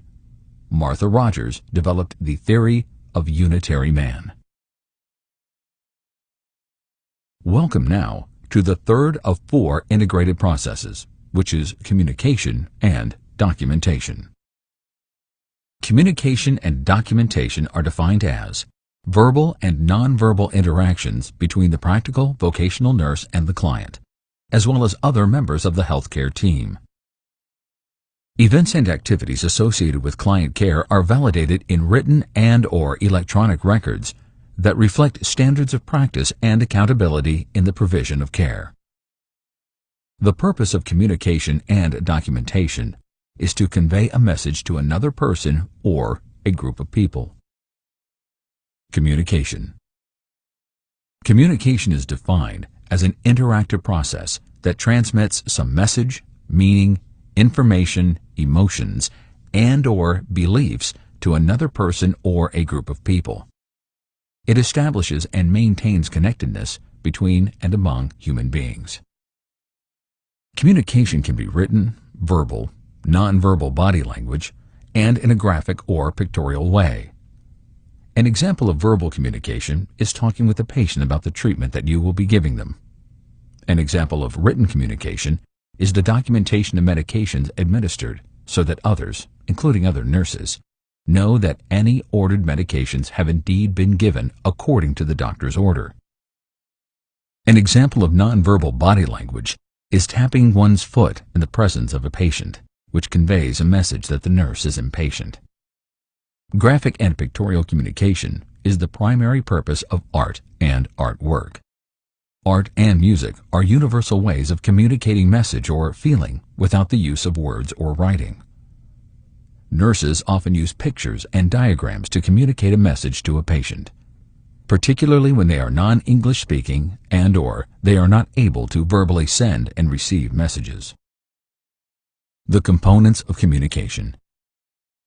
Regardless of the type of communication, all communication consists of several essential components. These components are the sender of the message itself, the receiver of the message, and the response or feedback that occurs. The sender transmits and conveys the message to others. The receiver is the person who gets the message from the sender. The message is the information or emotion that is being conveyed or sent to another. The feedback is the response of the receiver to the message. For example, when the sender of the message gently touches the shoulder of a patient to convey caring and compassion, the receiver of the message, who is the patient, decodes this message as a feeling of caring and compassion. The patient then acknowledges these feelings verbally or non-verbally, and then sends this message of acknowledgement back to the other person. Notice that, in this example, the receiver of the message becomes the sender of the message when they respond back to the person who was the original sender of the message. This feedback allows the nurse to acknowledge that the message was received and to respond to the message. Factors that impact on and affect communication. Many factors impact and affect communication. Some of these factors are beneficial to this dynamic, interactive process, and others are barriers to effective communication. At all times, nurses must overcome barriers to communication when they exist. Communication with the patient and/or significant other is essential to nursing and the provision of patient care. Factors that impact communication include level of development and age, level of consciousness, emotional state and level of stress, language spoken, the nature of the relationships between and among people involved in the communication process, individual values, beliefs, and perceptions, culture, past experiences, and the environment itself. The level of development and age impact on communications. For example, nurses communicate with neonates and infants with touch and a soft, soothing voice. Levels of consciousness and levels of awareness enhance the communication process when it is normal, but it hampers communication when the patient has a decreased level of consciousness and awareness. High levels of stress and the presence of other stressors, such as pain, can be a barrier to effective communication. Language and language skills, including vocabulary and reading skills, can also impede communication. Accommodations, like the use of a professional translator, may be necessary for some patients when they do not communicate in English. The nature of the relationships between and among people involved in the communication process affects the communication process in many ways. For example, figures who are perceived as in a position of power and influence, like nurses and doctors, may impact on the openness of the patient who does not view themselves as an equal in the nurse-patient relationship. Not only does culture impact a person's values, beliefs, opinions, and perspectives, culture also influences the person's use of terms and terminology, as well as their perceptions of nonverbal messages. For example, some cultures view eye contact, touch, and proxemics, which is the distance between people, differently than others who are outside of the culture. Some view touch as invasive and not caring. Some view eye contact as a sign of honesty. Others may view eye contact as aggressive and hostile. Still more have different tolerances for various distances between them and the person they are communicating with. We will discuss these personal spaces and proxemics later. Past experiences impact the way many people communicate with others. For example, when a patient has been shunned in the past for expressing their true feelings of depression, for example, the person will be reluctant to discussing these feelings in the future. Lastly, the physical environment and the tenor of the environment also impact on communication. For example, a calm, open, trusting environment at a comfortable temperature is conducive to communication and conversations. Verbal communication. Verbal communication consists of words and sounds. When compared and contrasted to nonverbal communication, verbal communication is far more consciously controlled and often less ambiguous than nonverbal communication. People simultaneously communicate with both verbal and nonverbal communication. At times, The messages conveyed with the verbal communication are consistent with the messages conveyed by nonverbal communication. However, this is often not the case. At times, the verbal and nonverbal messages do not match. For example, when a nurse stands in a patient's doorway with their arms crossed and their foot tapping on the floor while asking the patient why they seem to be upset, the verbal message conveys and communicates caring and compassion. However, the nonverbal foot tapping and crossed arms conveys and sends a message that the nurse is impatient, in a hurry, and really not wanting the patient to tell the nurse why they are upset. The tone of the voice, the speed or pace of the communication, the brevity, simplicity, the use of pauses, and the clarity of the message affect the communication and the communication process among and between people. For example, effective communication with a hostile patient should be done with a soft, calming voice that may de-escalate the patient's level of hostility. Communicating with brief and clear messages often facilitates nurses' effective communication with confused and lethargic patients. Pauses during a conversation, when not lengthy in duration, are helpful because it gives the sender and receiver of the verbal message time to think about the message and its meaning. However, lengthy pauses can be very uncomfortable at times. Sounds are a form of verbal communication. When compared and contrasted to words, sounds are often more difficult to interpret. For example, a grunt may indicate a number of things, including the presence of pain, restlessness, and exasperation. For this reason, nurses should communicate with the patient to clarify the meaning of their sounds. In summary, verbal communications must be modified according to the needs of the patient and their level of understanding with an open, honest, and non-judgmental and professional environment. Nonverbal communication. As previously mentioned, nonverbal communication is very often out of the conscious control of the sender of these nonverbal messages. Nonverbal communication also transmits feelings and emotions which, unlike verbal communication, can communicate emotions. Nonverbal communication is also not as clear and unambiguous as verbal communication is. Nonverbal communication conveys a message with bodily movements, facial expressions, gestures, touch, the use of space and distance, eye movements and eye contact, bodily posture, and one's personal appearance. For example, eye movement and eye contact can convey a number of emotions. Eye contact can convey honesty, caring, and interest during communication.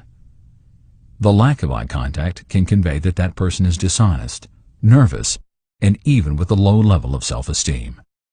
Also, communication at eye level with the patient conveys the message that the nurse and the patient are equals in the nurse-patient relationship.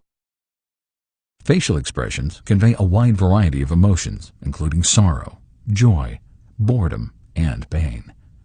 A lack of facial expression, which is referred to as a flat effect, communicates a lack of interest and/or the presence of a psychological problem. Proxemics and territoriality. Proxemics is the use of personal spaces during the communication process. Although individuals and some cultures may differ in terms of their use and tolerance of different personal spaces, most Americans have these spatial distances. The intimate zone. This zone ranges from direct bodily contact to 1.5 feet away from the body's surface. The personal zone. This zone begins 1.5 feet from the body to 4 feet away from the body. The social zone. This zone goes from 4 feet away from the person to 12 feet away from the person. And the public zone. This zone is defined as 12 or more feet from the person. The intimate zone is typically reserved for intimate partners. However, the intimate zone is often invaded by nurses and other healthcare providers as they care for patients. For example, the intimate zone is invaded when a nurse gives a caring touch to a patient, when a urinary catheter is inserted, when perineal care and bathing is provided, and when the patient is turned and positioned in bed. Many patients become overwhelmed and uncomfortable when their intimate zone and/or their personal zone is invaded. Therefore, nurses and other members of the healthcare team must always explain procedures to the patient before rendering care. Nurses and other members of the healthcare team must also provide the patient with as much personal privacy as possible during the provision of care.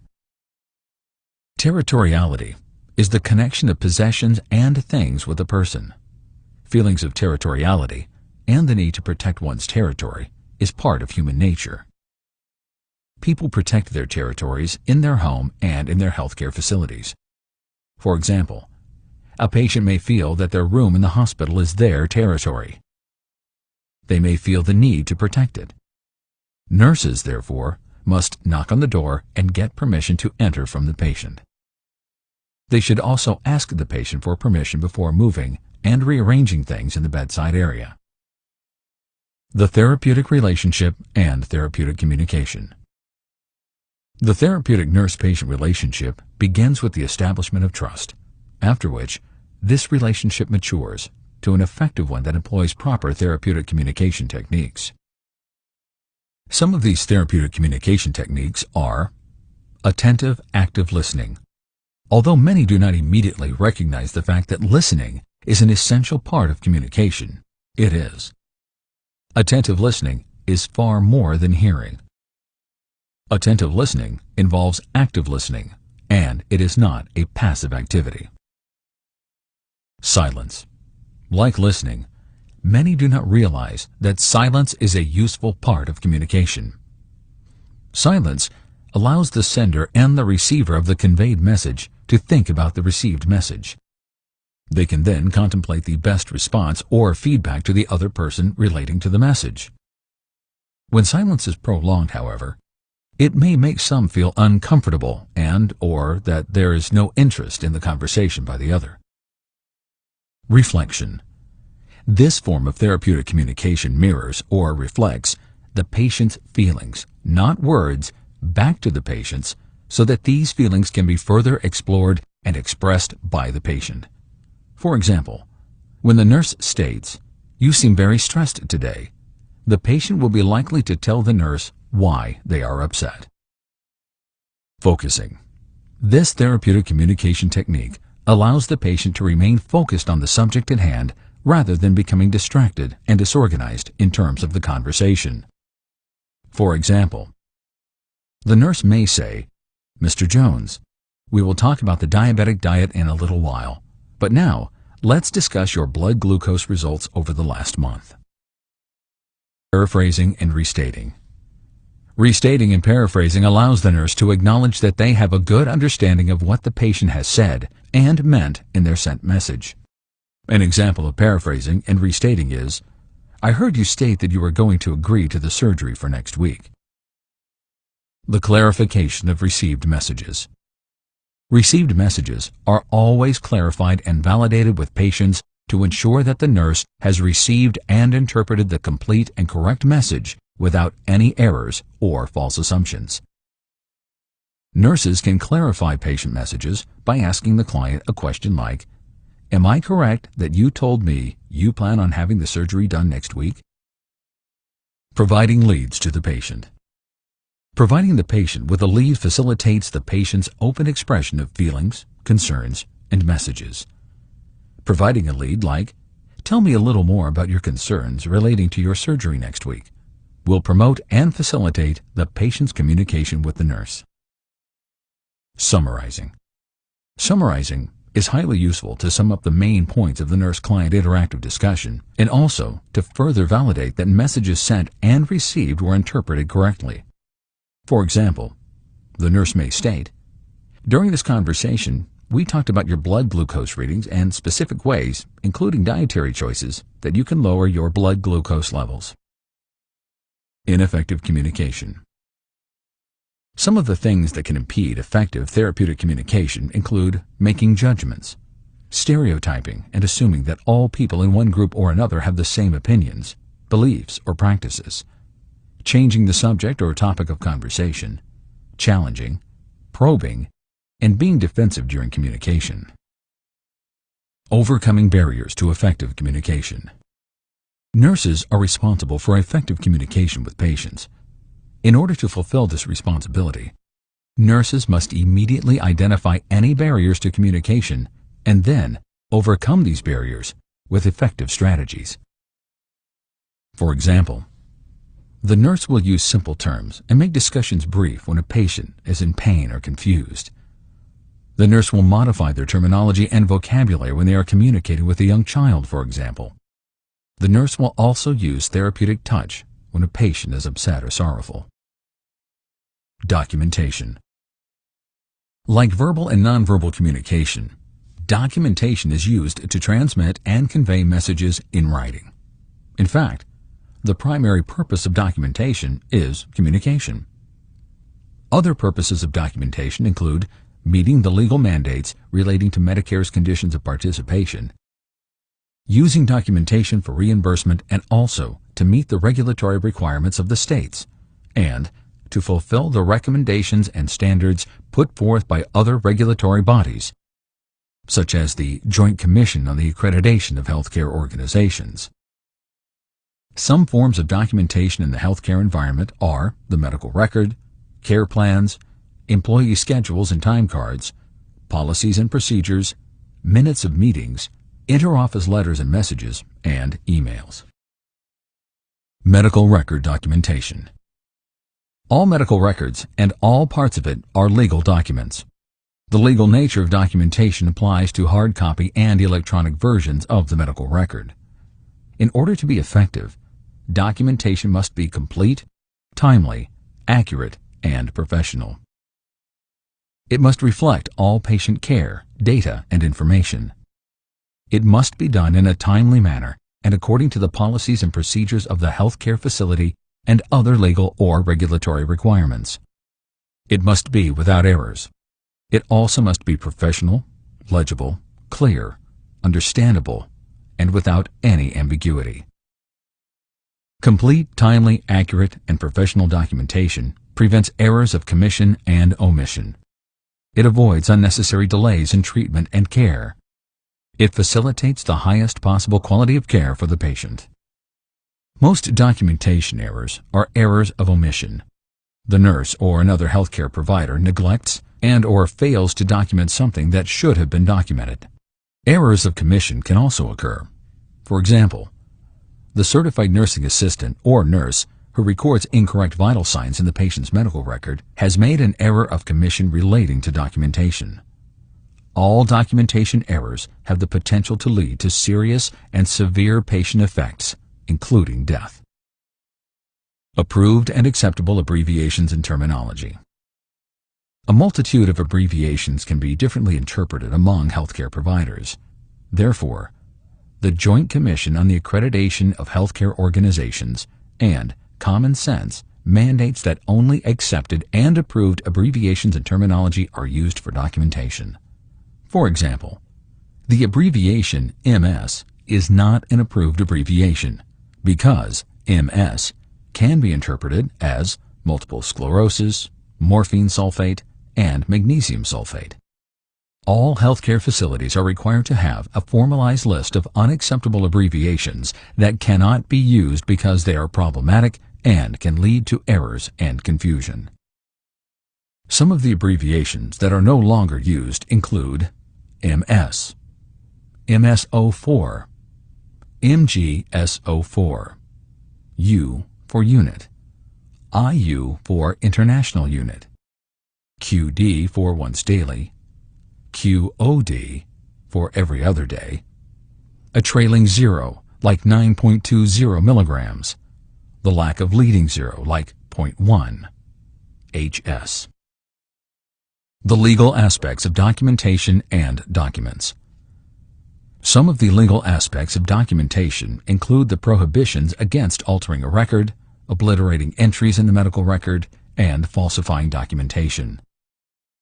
Medical documents are protected as confidential records. Sharing or accessing patient information is prohibited except when this sharing and accessing is necessary to provide care to the patient. Types of medical records and documentation. All types of medical records and documentation systems have advantages and disadvantages. Healthcare facilities select the types of medical records and documentation systems that they use. The most commonly employed types of medical records are the source-oriented medical record, focused charting, charting by exception, the problem-oriented medical record, and critical pathways. The source-oriented medical records. The source-oriented medical record is the oldest kind of medical record documentation.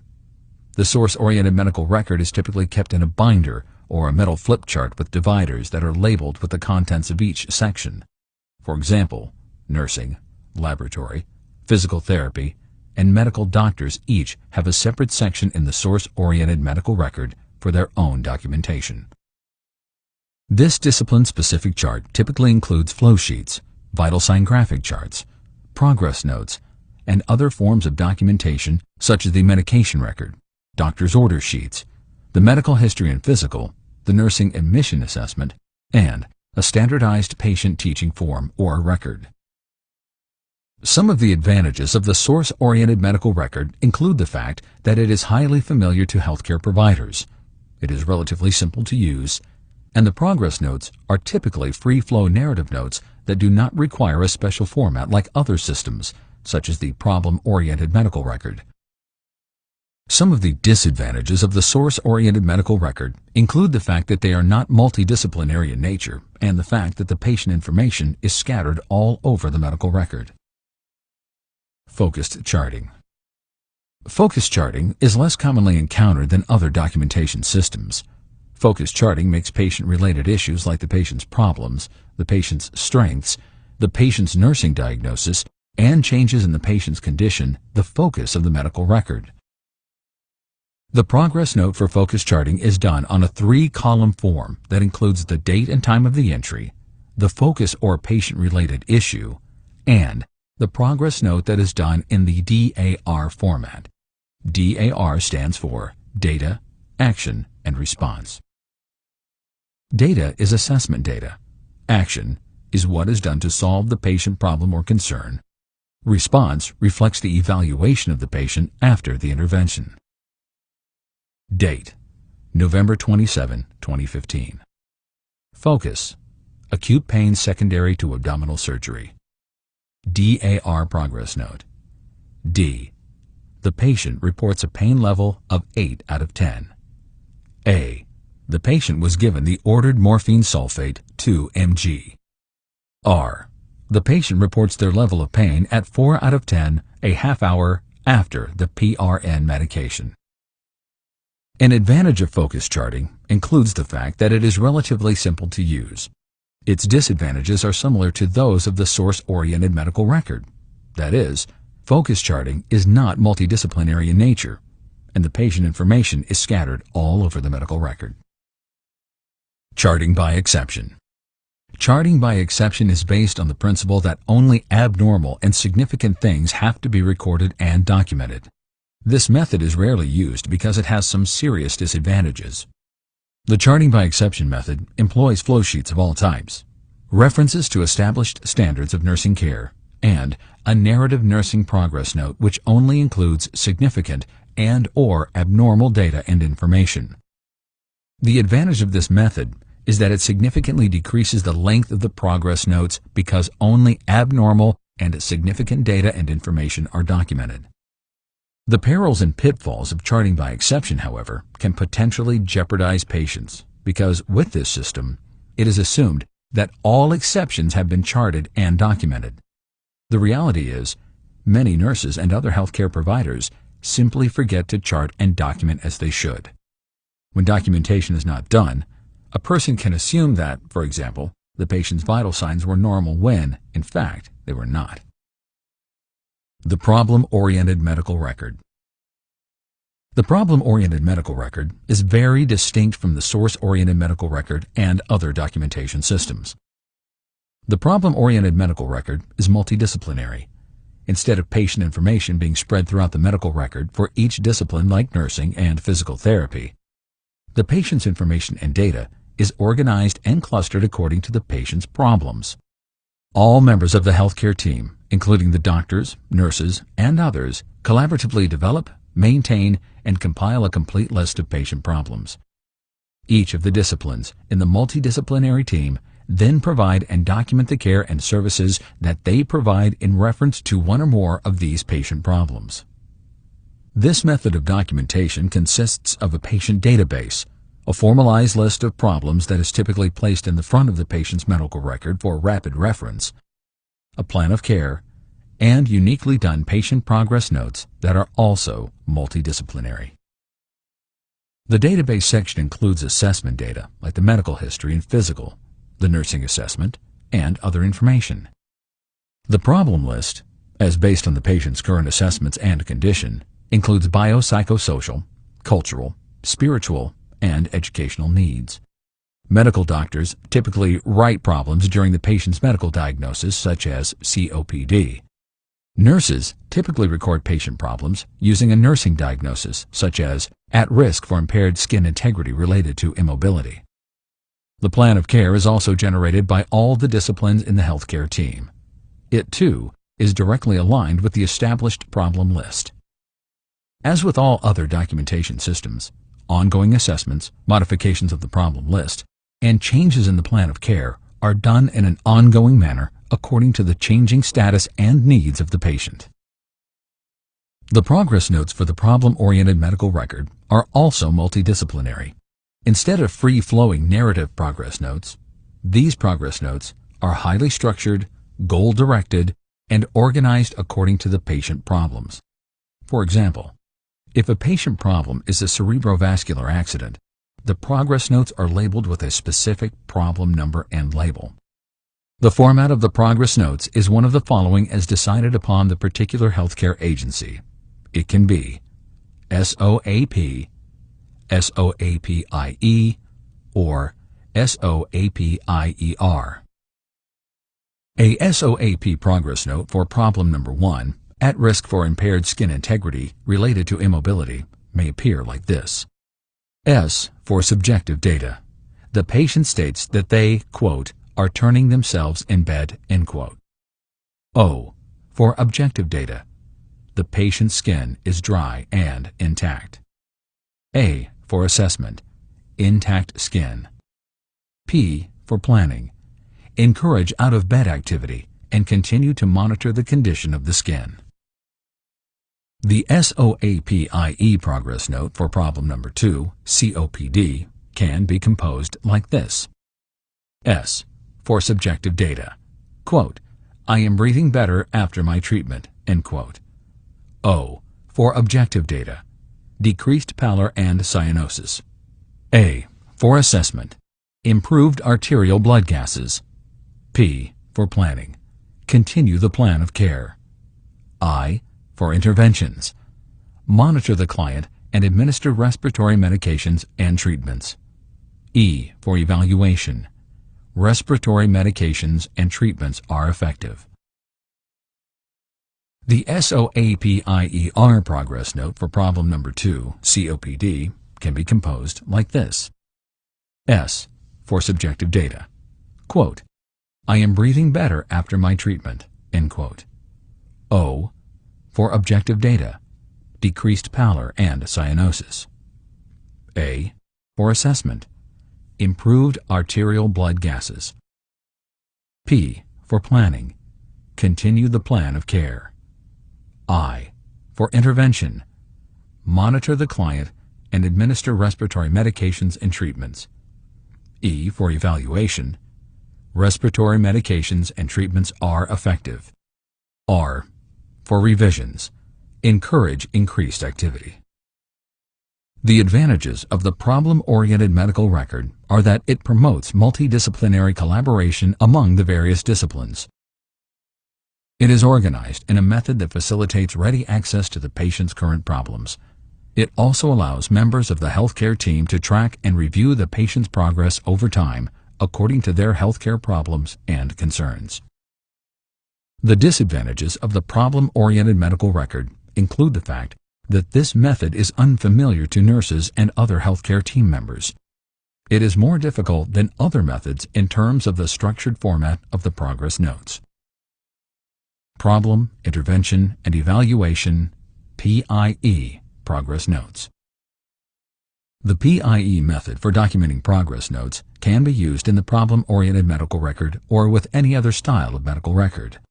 An example of PIE using a problem like postoperative pain is P for problem, pain related to abdominal surgery. I for interventions, monitor the patient's level of pain and administer analgesics as ordered PRN. E for evaluation, pain level has decreased from 8 to 4 after analgesic medication. Assessment, Problem, Intervention, and Evaluation, APIE, Progress Notes. APIE is an expansion of the PIE method, but it adds assessment data. A for assessment. The patient reports an 8 level of pain, and the patient is guarding the incisional site.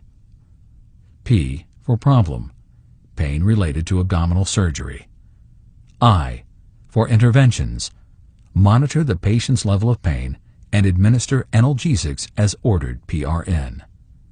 E for evaluation, pain level has decreased from 8 to 4 after analgesic medication.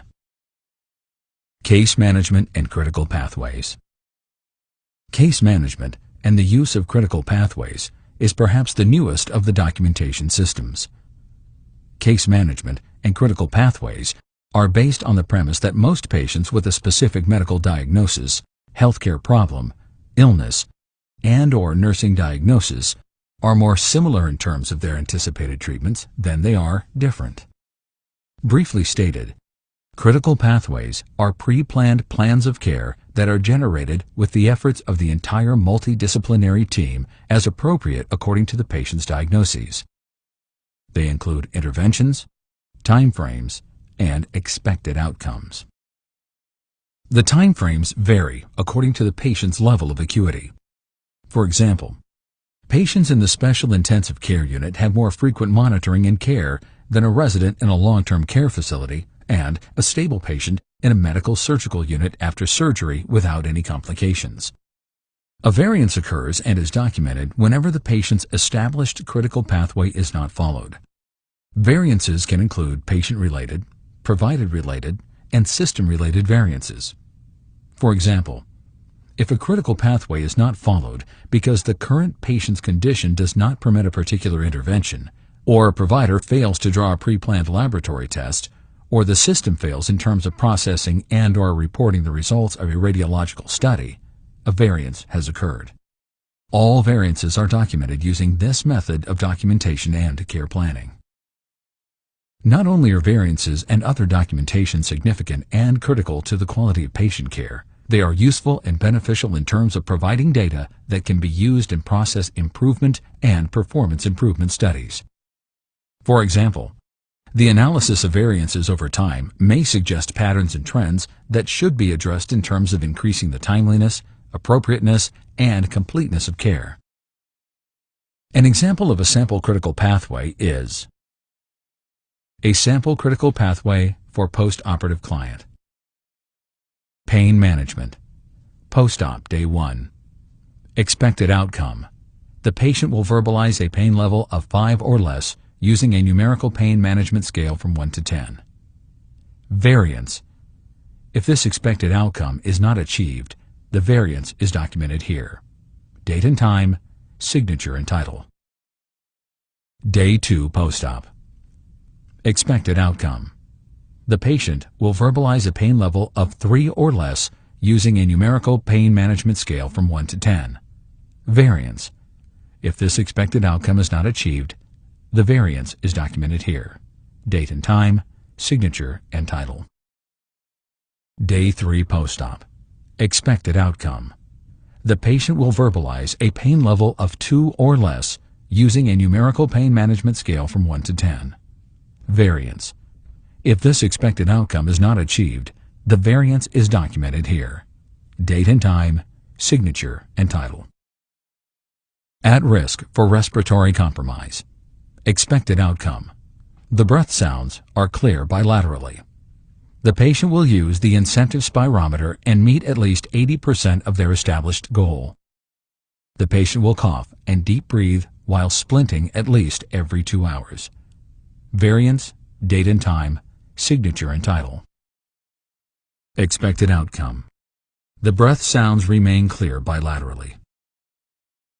The patient will use the incentive spirometer and meet at least 90% of their established goal.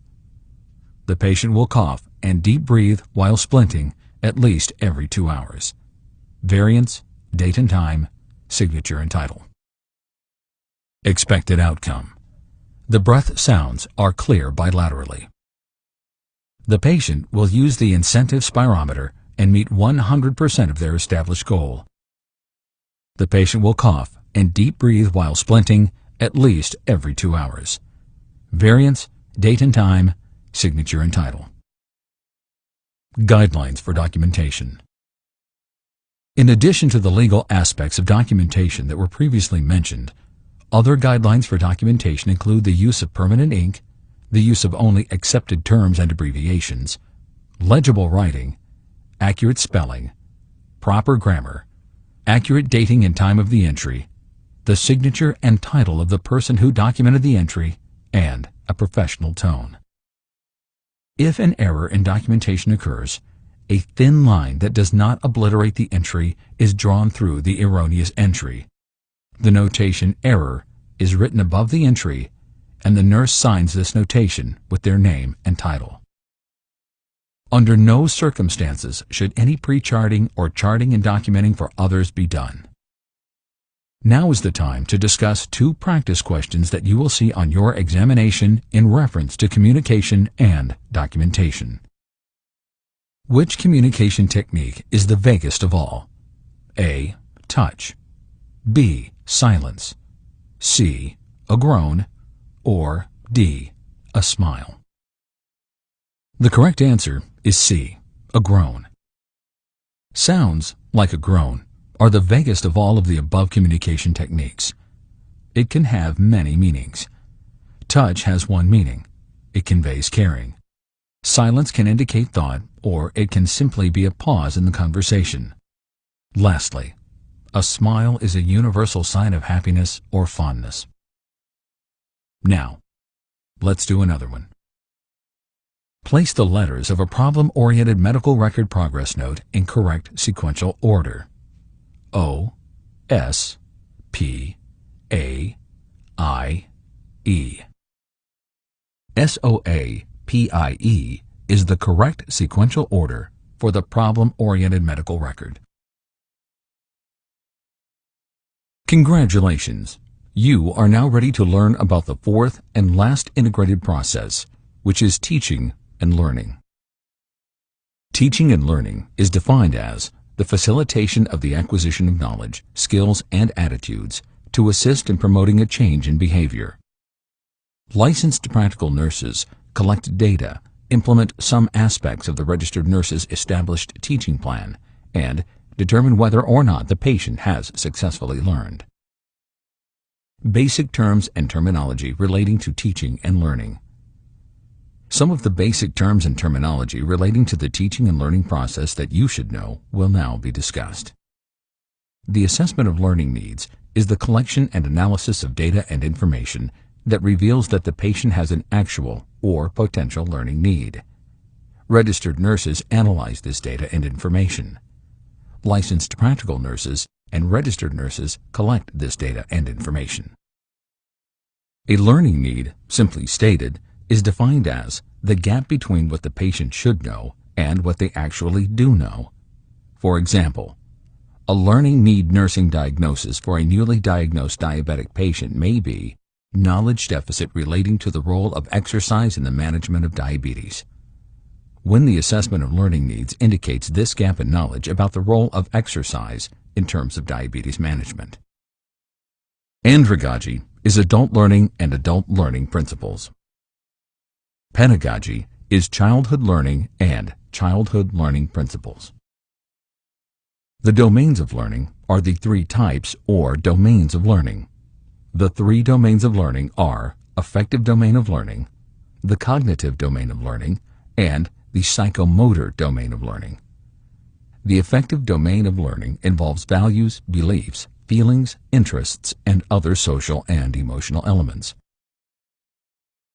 The psychomotor domain of learning entails hands-on skills, like using the correct procedure for the self-administration of insulin and using the correct procedure for monitoring blood glucose levels. The cognitive domain of learning is the knowledge and thinking domain. For example, a patient teaching plan for a newly diagnosed diabetic client will contain information about diet, exercise, and diabetic medications. Teaching is a planned, dynamic, systematic process like the nursing process. Teaching consists of the assessment of learning needs, the generation of a learning need nursing diagnosis, planning, implementation, and evaluation. It is an active process that imparts some knowledge, skill, or ability to a person with a learning need. Learning is the acquisition of new knowledge, skills, or abilities. When learning occurs, a change in the patient's behavior and/or attitudes should occur. The teaching-learning process. The teaching-learning process is a planned, dynamic, systematic process like the nursing process that includes the assessment of the patient's learning needs, data analysis, nursing diagnosis, planning, implementation, and evaluation. Assessing learning needs and other factors. During the assessment and data collection phase of the teaching-learning process, nurses collect information about the patient's learning needs, their strengths and weaknesses in terms of learning, their learning styles and preferences, their level of motivation, and other factors, including other patient characteristics and potential barriers that may negatively impact on the education and the effectiveness of the education. Learning styles, other patient characteristics, and barriers to education will be fully discussed later in this section. Analyzing learning needs data. After data is collected, the registered nurse organizes and analyzes this data in the same manner that the registered nurse analyzes data during the nursing process, using the professional judgment and the critical thinking skills of the registered nurse. Learning need nursing diagnoses.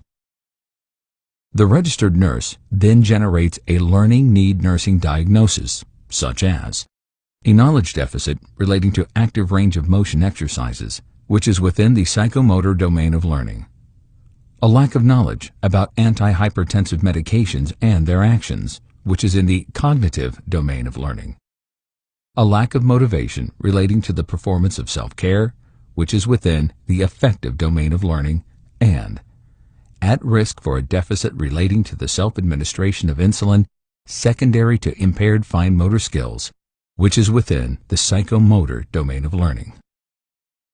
Planning educational activities. Expected outcomes and selecting teaching methods. Registered nurses often collaborate with licensed practical nurses to plan educational activities for individual patients, their significant others, and groups of patients who share a common educational need. During the planning stage, the nurse generates learning objectives or expected outcomes for the patient or the group of patients. Like the nursing process and its expected outcomes or goals, educational-related expected outcomes are also SMARTTA. They are specific, measurable, achievable, realistic, time-framed, trackable, and agreed to by the patient. Learning objectives or outcomes are in terms of what the person will know or do after the education. They are also written according to the domain of learning that is being taught. For example, a psychomotor domain learning outcome could be, the patient will change their dressing using medical aseptic technique. A cognitive domain learning outcome could be, the patient will list all the foods that are not permitted with the soft diet. The format of expected outcomes relating to education is, the patient will, followed by a measurable and observable verb that is consistent with the domain of learning. For example, some expected outcomes for the cognitive domain of learning are the patient will describe, list, define, summarize, and discuss. Some expected outcomes for the psychomotor domain of learning are: the patient will perform and demonstrate the proper procedure for. Similarly, affected outcomes for the affective domain of learning could include: the patient will value or demonstrate a belief that. Teaching strategies must be selected based on the domain of learning that is being taught. For example, lecture and discussion are appropriate strategies for the cognitive domain. Demonstration, return demonstration, and practice are appropriate strategies for the psychomotor domain of learning. Other strategies that can be used for each of the domains of learning are: online classes and information, reading material, videos, posters, and pictures for the cognitive domain of learning. A video showing the procedure, live demonstration, simulated practice, and the use of a medical model for the psychomotor domain of learning. Values clarification exercises and role-playing for the affective domain of learning. The content and information for the educational activity should be sequenced from the known to the unknown, from the simple to the complex, and from the least threatening to the most threatening. Additionally, psychomotor skills should be taught by going step by step through the procedure, beginning with step 1. Pedagogy is childhood learning.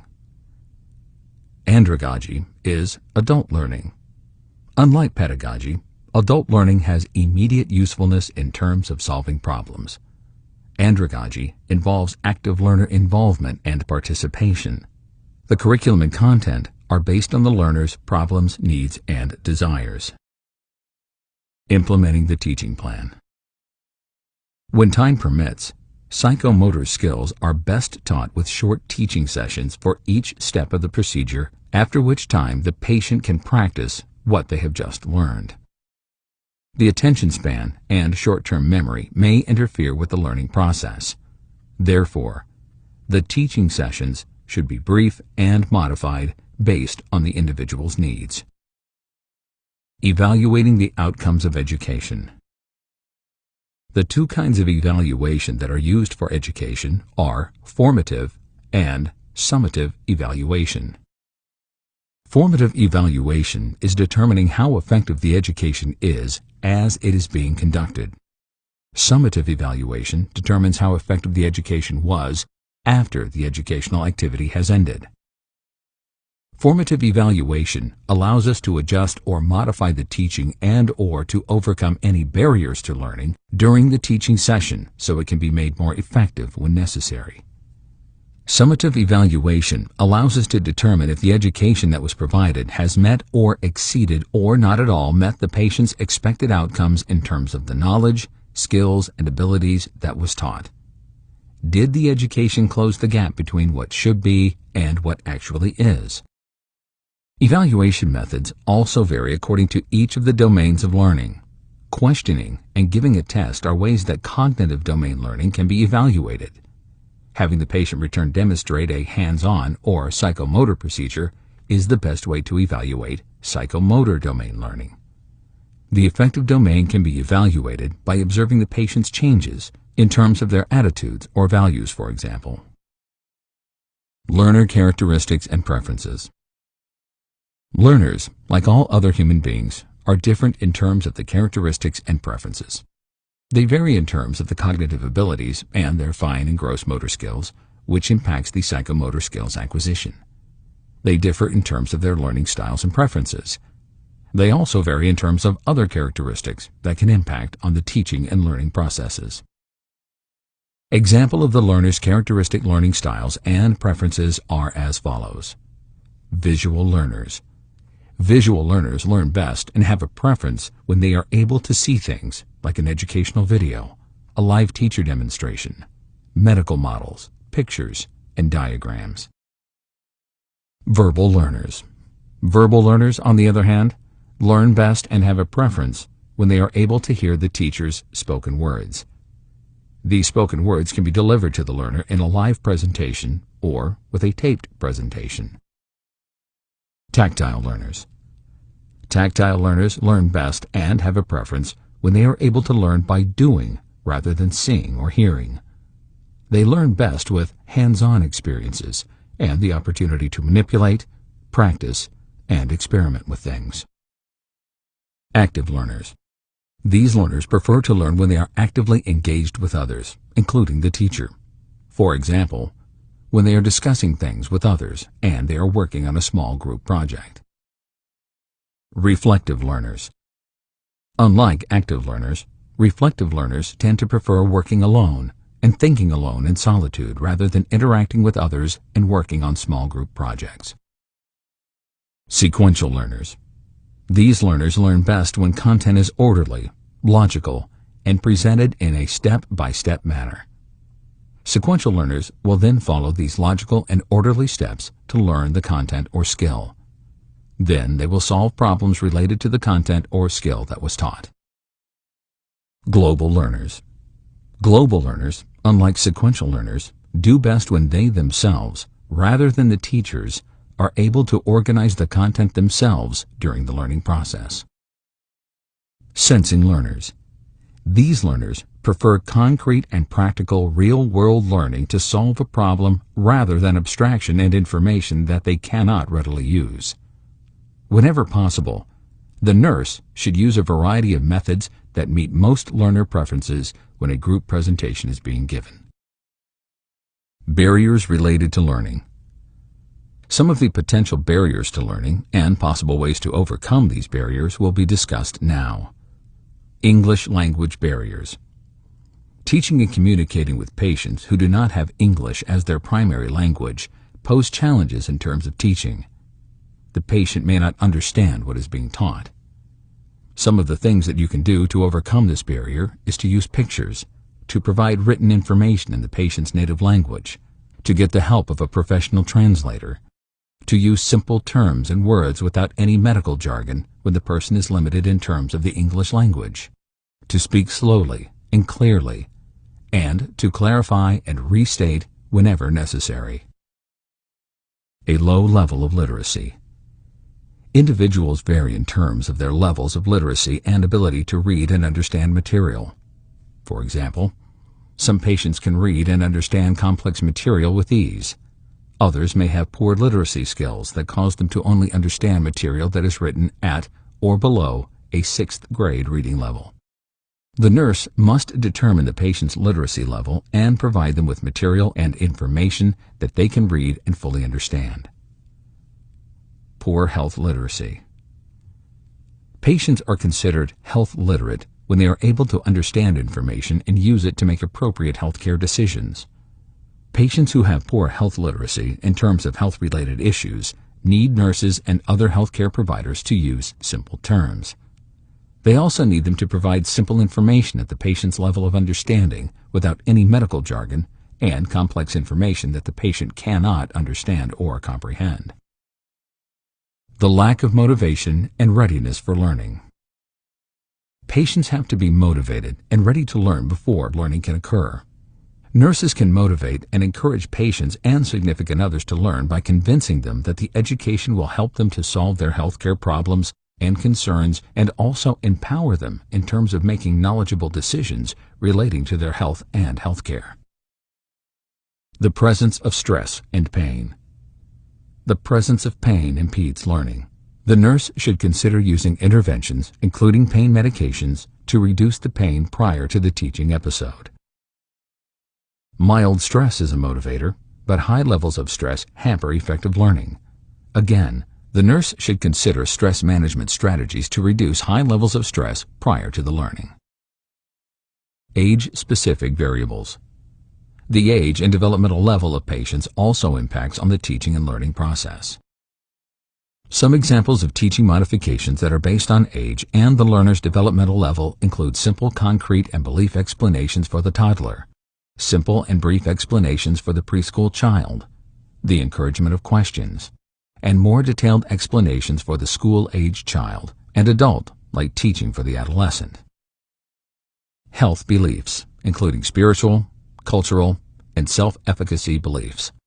Patients who value health, health promotion, and wellness will be most likely to be motivated to learn when compared and contrasted to other patients who do not value these same things. Some of these beliefs can be spiritual, cultural, and intrinsic in terms of their origin. For example, some believe that medicine men perform the role of a healthcare provider rather than a medical doctor. Others may have a cultural belief that immunizations are dangerous and not necessary. Still, more may have an intrinsic belief that they are not able to do anything to solve their health-related problems. It is all out of their control. These patients lack feelings of self-efficacy and empowerment.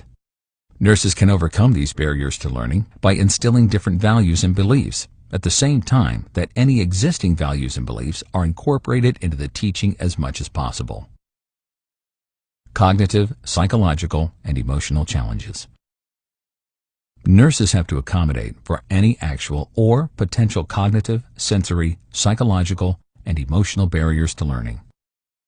For example, cognitive limitations can be overcome with slow, brief, simple, and understandable explanations.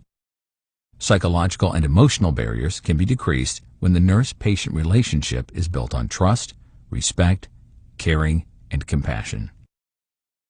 Physical and functional limitations. Sensory barriers, like impaired vision and hearing, can be overcome with louder discussions with clients affected with a hearing loss. Large print materials and braille materials can be used for the visually impaired. The use of sensory assistive devices, like glasses, magnifiers, and hearing aids, can help for the hearing impaired. Accommodations and modifications must also be done when the learner has a functional limitation that can potentially hamper learning. For example, a patient with poor fine motor abilities and coordination may need an assistive device that accommodates for this. Now, it is time for you to be challenged with 2 sample questions relating to the teaching and learning processes. Question 1. The ultimate purpose of teaching and learning is for the patient to A. Understand about their healthcare problem. B. Be knowledgeable. C. Be enlightened.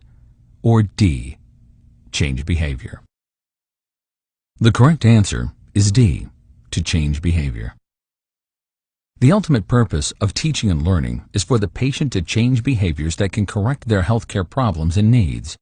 Understanding, being knowledgeable, and enlightenment are needed for a change of behavior. But it is a change in behavior that is the ultimate goal of teaching and learning. Now, here's another one. What strategy would you use to teach a patient how to check their own blood pressure? A. Discussion. B. Demonstration. C. Reading material. Or D. Effective learning. The correct answer is B. Demonstration. You would use demonstration to teach a patient how to check their own blood pressure because this is a psychomotor skill. Psychomotor skills are best taught with demonstration. We have now finished discussing the 4 integrated processes that will be covered on your examination. We are now beginning the safe and effective care environment, coordinated care and safety, and infection control portion of the examination. The practical vocational nurse collaborates with healthcare team members to facilitate effective client care.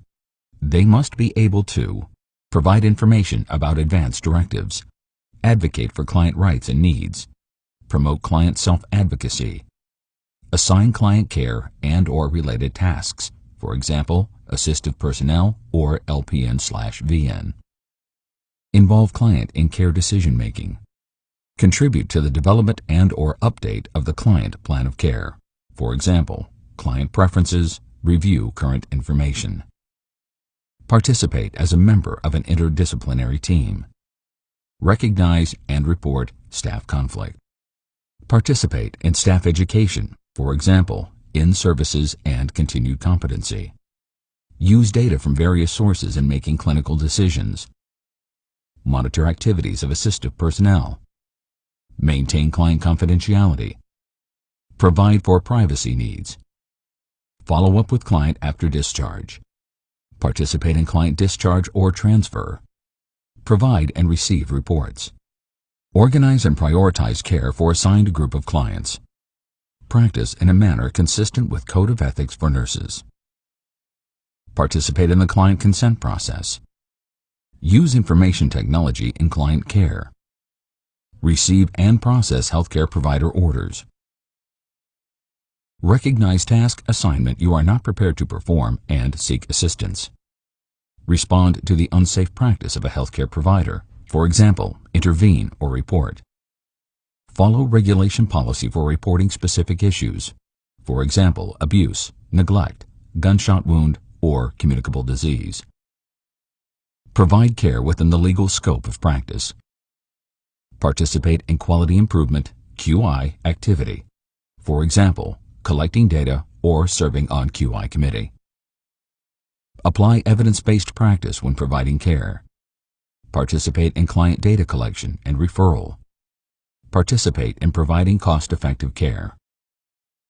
Specific content in this section includes advance directives, advocacy, assignment delegation and supervision, case management, client rights, collaboration with interdisciplinary team, concepts of management, confidentiality information security, continuity of care, establishing priorities, ethical practice, informed consent, information technology, legal rights and responsibilities, performance improvement, quality improvement, and referrals. Welcome to the Coordinated Care section of this course. As we move from line to line of the NCLEX blueprint, we will begin with Advanced Directives. Advanced Directives. Providing information about Advanced Directives. The Patient Self-Determination Act was passed by the U.S. Congress in 1990. It gives Americans the right to make decisions relating to future care and treatments when the person is no longer able to give informed consent and/or the refusal of care and treatments because the person is incapacitated to do so. These decisions are documented with an advance directive and/or made by the legally appointed healthcare proxy or surrogate according to this national law.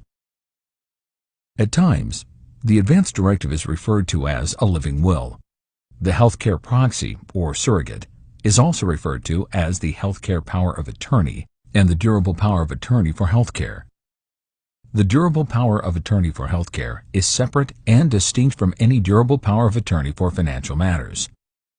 This same law mandates public education and the fact that all hospitals, including psychiatric facilities, and all health insurance plans have state law-specific policies and procedures relating to advance directives. The Uniform Determination of Death Act, approved by most states in our Union, provides some guidance in terms of end-of-life decisions. This act defines death as either the irreversible cessation of respiratory and circulatory functions or the irreversible cessation of all brain functions, including brain stem function. The 5 wishes, developed with a grant from the Robert Wood Johnson Foundation, should be addressed and considered in the living will or advance directive. These wishes include the patient's choices in relationship to 1. Medical care and treatments that the patient wants and does not want. 2. Pain management and the promotion of comfort. 3. Who they want to make decisions for them about their care when they are no longer able to make these decisions. 4. Things that they want their loved ones to know, and 5. How one wants to be treated and cared for by others. Although advance directives and durable powers of attorney for healthcare decisions vary slightly among the states, there are far more similarities than there are minor differences. Nonetheless, all people should follow the laws and the regulations of their primary state of residence. All state regulations are consistent with the U.S. Patient Self-Determination Act of 1990, as just discussed. Although advance directives and durable powers of attorney for healthcare decisions can be done with a lawyer, they can also be done by the individual patient without a lawyer and/or in collaboration with a representative in a healthcare facility. Advance directives should be as specific as possible. They should also include a complete listing of treatments and aspects of care that the person chooses to have and a complete listing of treatments and aspects of care that the person does not want to have. Perhaps the most common treatments and aspects of care included in advanced directives are things like CPR, mechanical ventilation, comfort and pain management decisions, artificial types of nutrition such as feeding tubes, and choices relating to intravenous fluids and medications. Advanced directives should be done after considerable thought and reflection by the person making these important end-of-life decisions. Another useful document for decision-making is a values history. Values histories are not legal documents, but they still remain highly important. Values histories reflect a person's beliefs and opinions about basic principles, such as the relief of pain at the end of life. For example, a person may hold the belief that a shorter, pain-free existence is of greater value than a longer life with pain. The person may state that they do not want any cutting on their body. Although specific surgeries may not have been documented in this person's advanced directive, the healthcare surrogate can use these values and discussions when they are making choices for a person who is no longer capable of making decisions relating to things that were not anticipated in the person's advanced directive. Reviewing the client's understanding of advanced directives, living will, healthcare proxy, and durable power of attorney for healthcare. Nurses, including licensed practical nurses, must determine and verify that the patient fully understands their advanced directives, the implications of them, their right to make decisions freely and without coercion, and their right to change them at any time provided they are deemed competent to do so. Nurses must report any misunderstandings and misinformation immediately. Verifying the client's advanced directives status. The licensed practical nurse must review and verify the patient's advanced directive status with their first patient contact, because an emergency life-threatening situation, like a cardiac or respiratory arrest, can occur at any time, with little or no time to review these documents at that time. If, for example, the patient has an advance directive to not have CPR, the nurse may administer CPR because they have failed to review the client's advance directive. This CPR, then, is contrary to the patient's wishes. Now we will discuss advocacy. The roles and responsibilities of nurses are vast and diverse. Some of the many nursing roles include advocate, teacher, change agent, caregiver, manager of care, and others. Advocating for client rights and needs. Simply defined, advocacy is standing up for and defending the patient, their access to care and services, and their choices and their rights. In order to fulfill this role, the nurse develops a professional relationship with the patient, which is filled with respect, trust, honesty, equality, patient collaboration, and the active participation of the patient. Promoting client self-advocacy. Client or patient self-advocacy is promoted and facilitated when nurses educate patients and then encourage them to make health-related decisions without any bias, judgments, or criticisms of the patient. Discussing identified treatment options with the patient and respecting the decisions made. When nurses teach patients about treatments and services, they inform the patient about all the treatment options and alternatives, as well as the benefits and risks associated with each. All decisions, regardless of whether the nurse agrees or disagrees with them, are accepted and supported by the nurse in their role as patient advocate. Using interpreters to assist in achieving client understanding. As we discussed earlier in the teaching and learning section, interpreters are used when the patient has a language barrier that impedes their understanding and comprehension. Interpreters are used when the patient has a language barrier that impedes their understanding and comprehension because they speak and understand a foreign language other than English. Next, we will cover client care assignments.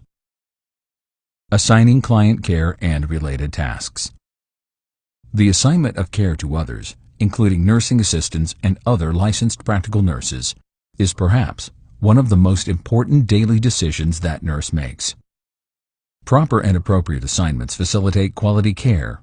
Improper and inappropriate assignments can lead to poor quality care. Improper and inappropriate assignments can lead to poor quality of care, disappointing outcomes of care, and even legal consequences. Decisions relating to the successful assignments of care are based on the needs of the patient, the skills of the staff, job descriptions, facility policies and procedures, and legal aspects of care such as the state's legal scopes of practice for nurses, nursing assistants, and other members of the nursing team. Comparing the needs of the client to knowledge, skills, and abilities prior to making client care assignments. The 5 rights of delegation that must be used when assigning care to others are the right person, the right task, the right circumstances, the right direction and communication, and the right supervision and evaluation. In other words, the right person must be assigned to the right tasks and jobs under the right circumstances. The nurse who assigns the tasks and jobs must then communicate with and direct the person doing the task or job. The nurse supervises the person and determines whether or not the job was done in the correct, appropriate, safe, and competent manner. Successful assignments depend on closely matching the needs of the patient with the knowledge, skills, and abilities of the staff member. Some client needs are simple, while others are complex. Some needs are acute and/or unpredictable. Others can be chronic and somewhat ongoing and predictable. Still, more patient needs are frequently encountered and others may be far less common. In addition to other considerations and factors, caring for patients with highly complex, unpredictable, and rarely occurring needs should be within the domain of the registered nurse. On the other hand, chronic, predictable, and commonly occurring healthcare needs can be addressed by the licensed practical nurse. The staff member's levels of education, knowledge, skills, abilities, experience, and competencies of staff are also evaluated and matched with the needs of the patients that are included in the group of patients that will be cared for. For example, a patient care technician may not be educated and trained at the same level as a certified nursing assistant. The licensed practical nurse is not trained and educated at the same level as the associate degree registered nurse or the bachelor's degree registered nurse. Based on these differences, care should be assigned according to the level of education of the healthcare provider. Also, staff members differ in terms of their knowledge, skills, abilities, and competencies. A staff member who has just graduated as a certified nursing assistant and a newly graduated licensed practical nurse cannot be expected to perform patient care tasks at the same level of proficiency, skill, and competency as an experienced nursing assistant or licensed practical nurse. It takes time for new graduates to refine the skills that they learned in school. Validated and documented competencies must also be considered prior to assignment of patient care. No aspect of care can be assigned to another until they have documented evidence that they are deemed competent by a registered nurse to do so. For example, a newly hired certified nursing assistant cannot perform bed baths until a supervising registered nurse has observed the certified nursing assistant provide a bed bath and has decided that they are now competent to do this task without direct supervision. Licensed practical nurses must be aware of these scopes of practice and apply these scopes of practice when assigning care, because performing a role that is not included in a person's legal scope of practice is illegal. It is considered practicing nursing or medicine without a license. All assigned care, therefore, must be consistent with the state's legal scope of practice that outlines what each nursing team member can and cannot do. Although there are minor differences among our 50 states in terms of scopes of practice, generally speaking, the scopes of practice for the registered nurse address the phases of the nursing process. These are assessment, diagnosis, planning, implementation, and evaluation. The scopes of practice for the licensed practical nurses include their roles and responsibilities and how they collaborate with the registered nurse and other members of the healthcare team. Here is a portion of the scope of practice for registered nurses in the state of Florida. The practice of professional nursing means the performance of those acts requiring substantial specialized knowledge, judgment, and nursing skill based on applied principles of psychological, biological, physical, and social sciences. These shall include but not be limited to 1. The observation, assessment, nursing diagnosis, planning, intervention, and evaluation of care, health teaching and counseling of the ill, injured, or infirm, and the promotion of wellness, maintenance of health, and prevention of illness of others. 2. The administration of medications and treatments as prescribed or authorized by a duly licensed practitioner authorized by the laws of this state to prescribe such medications and treatments. 3. The supervision and teaching of other personnel in the theory and performance of any of the above acts. Here is a portion of the scope of practice for licensed practical nurses in the state of Florida. Florida statutes define practical nursing as the performance of selected acts, including the administration of treatments and medications, in the care of the ill, injured, or infirmed, and the promotion of wellness, maintenance of health, and the prevention of illness of others under the direction of a registered nurse, a licensed physician, a licensed osteopathic physician, a licensed podiatric physician, or a licensed dentist. General guidelines for assigning aspects of care to unlicensed assistive personnel, such as nursing assistants, medical assistants, patient care technicians, and personal care aides, including assigning tasks that are not sterile.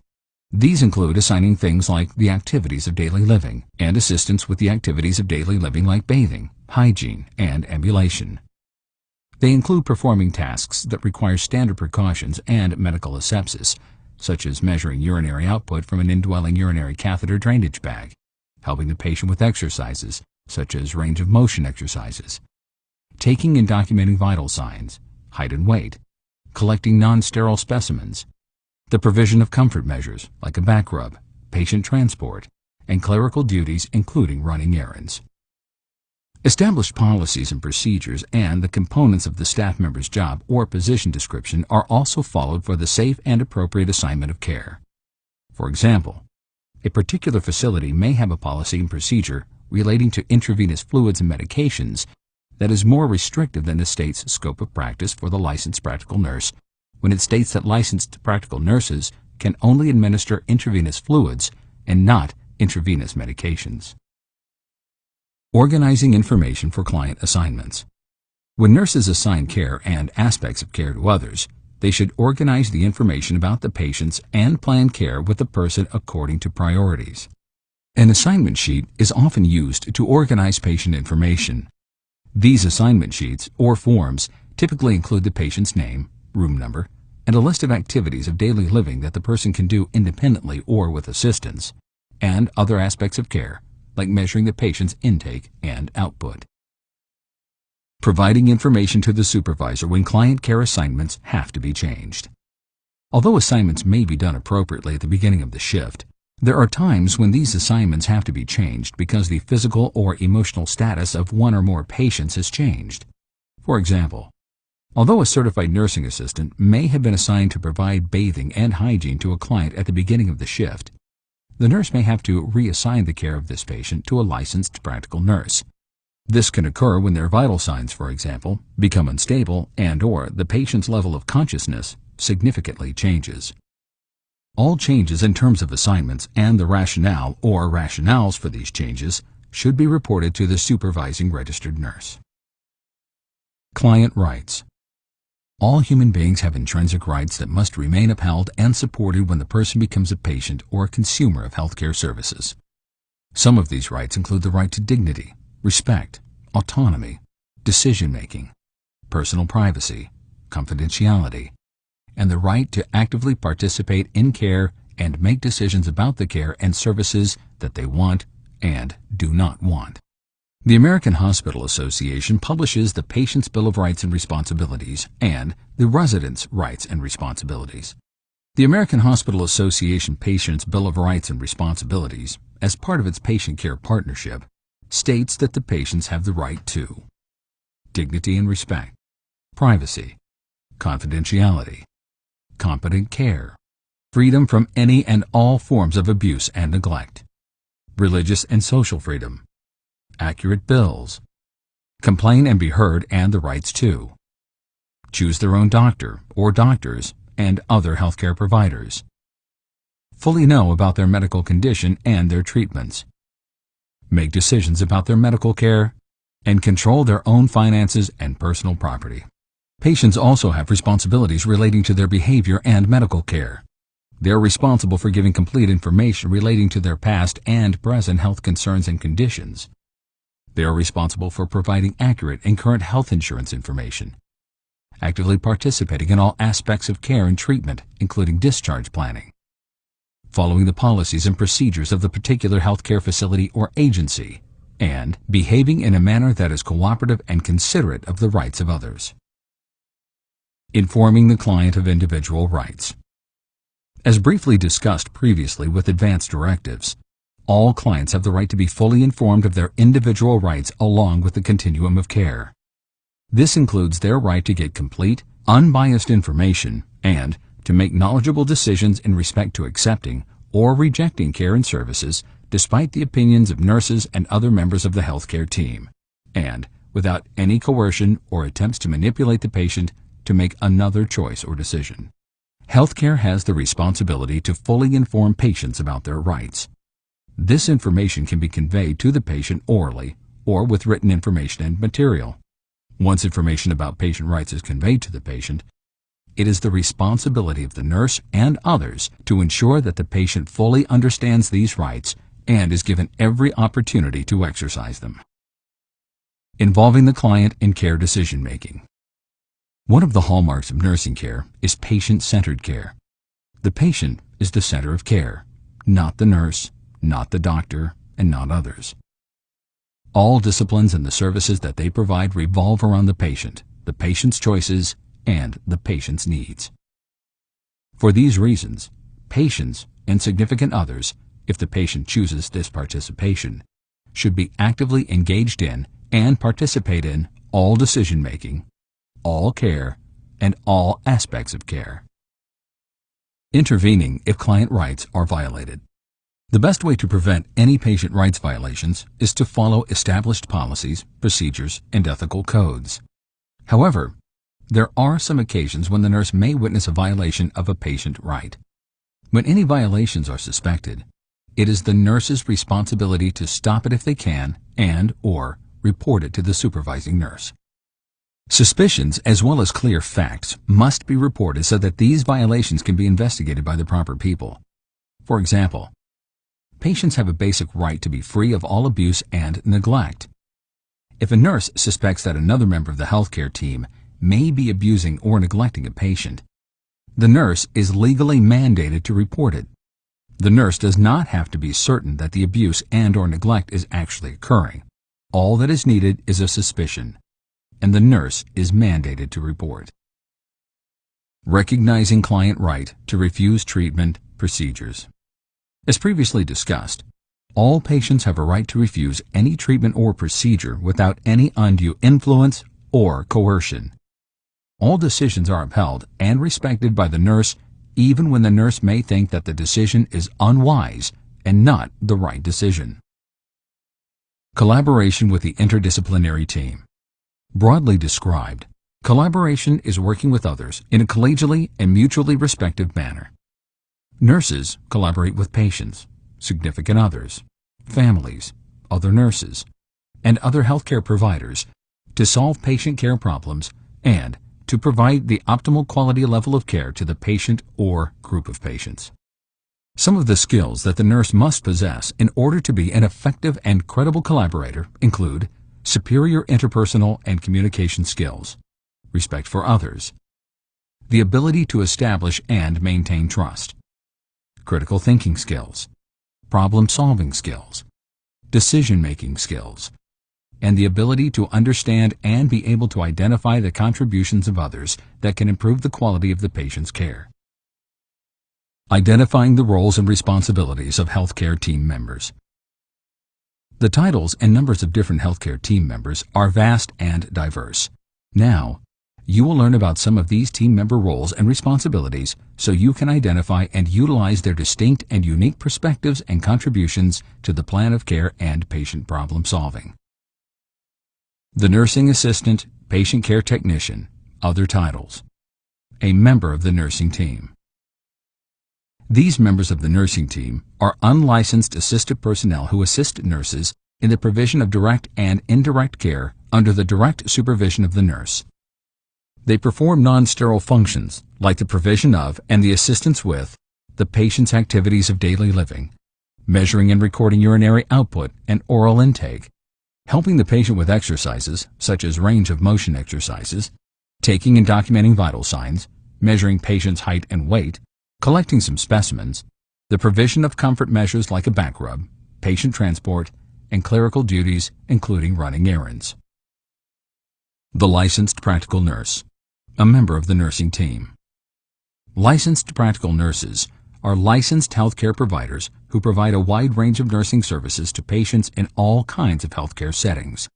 They work under the supervision of a registered nurse. They perform non-sterile and sterile procedures.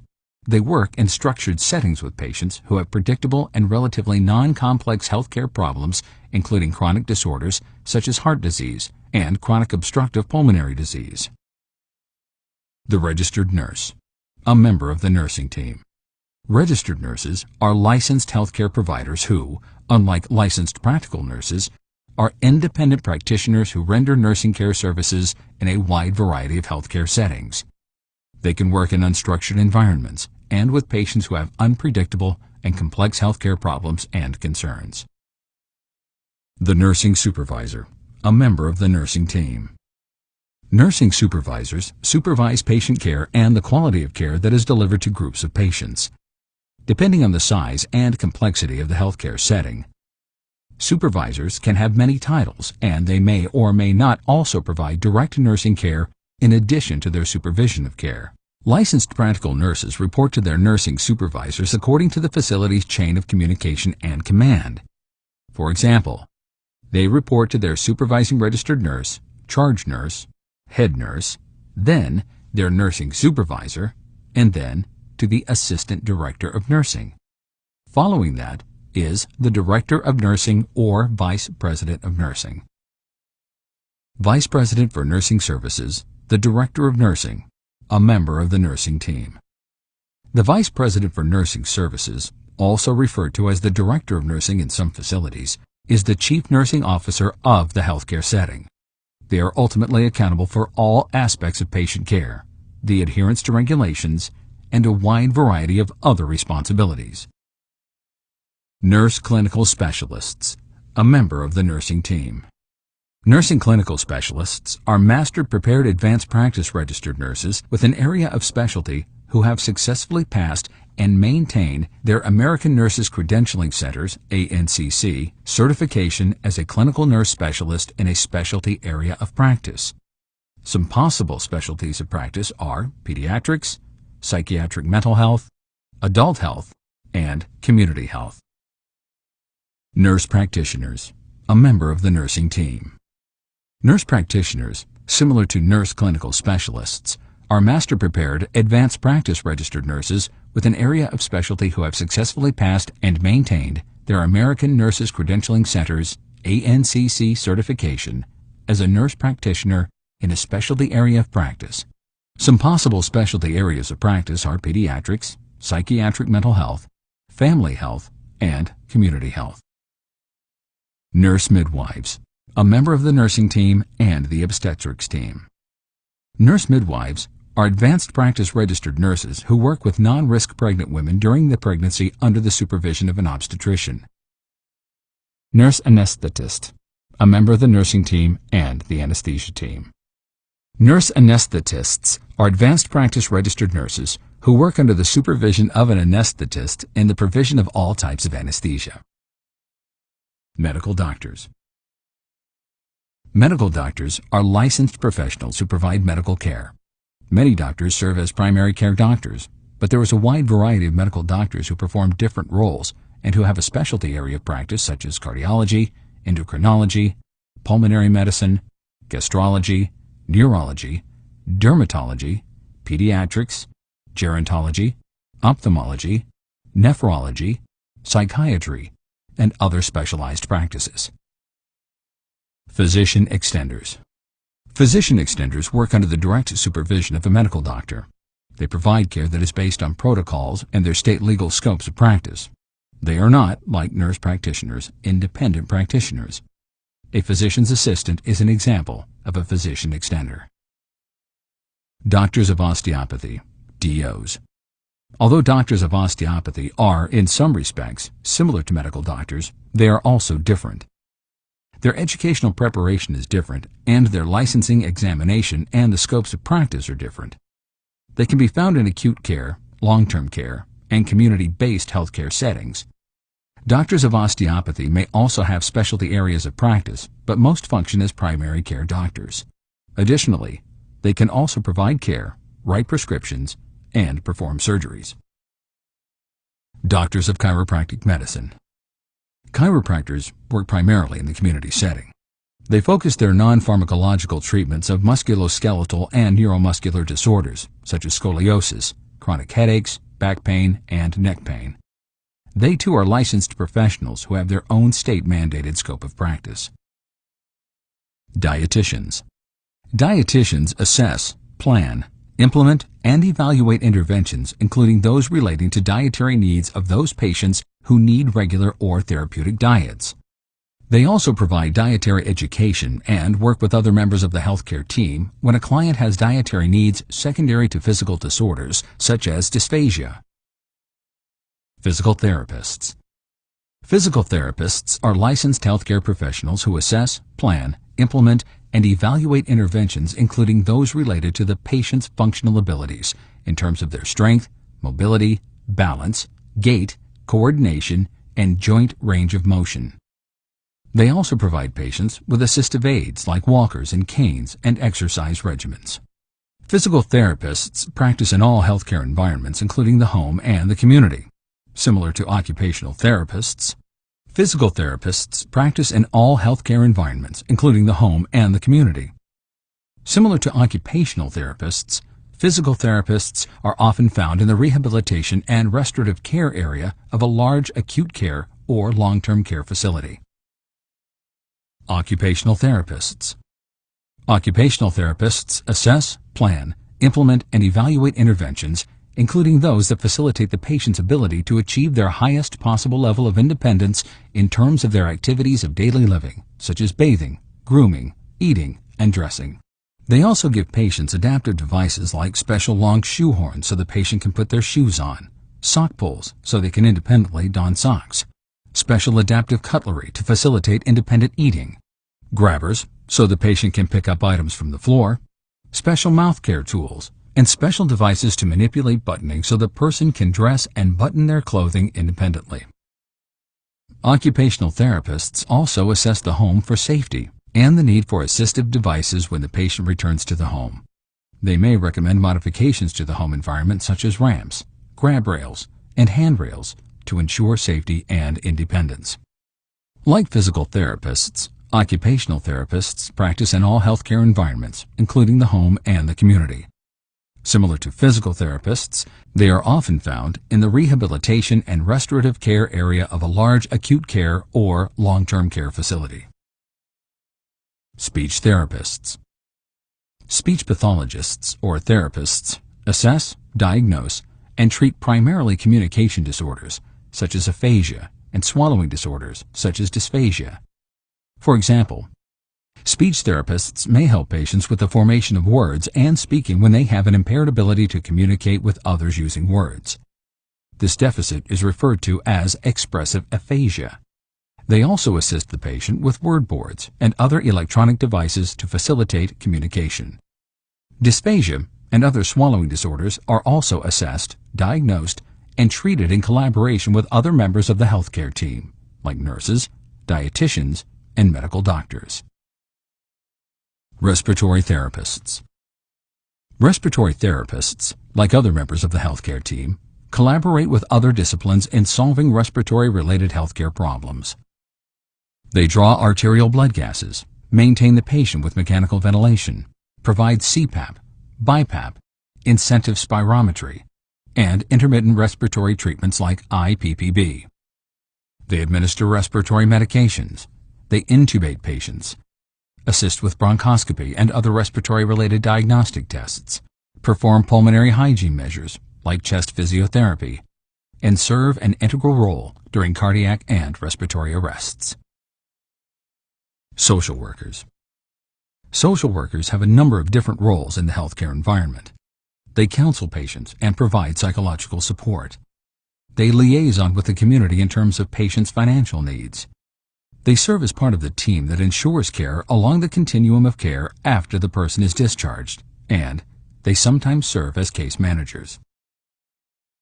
Psychologists and psychiatrists.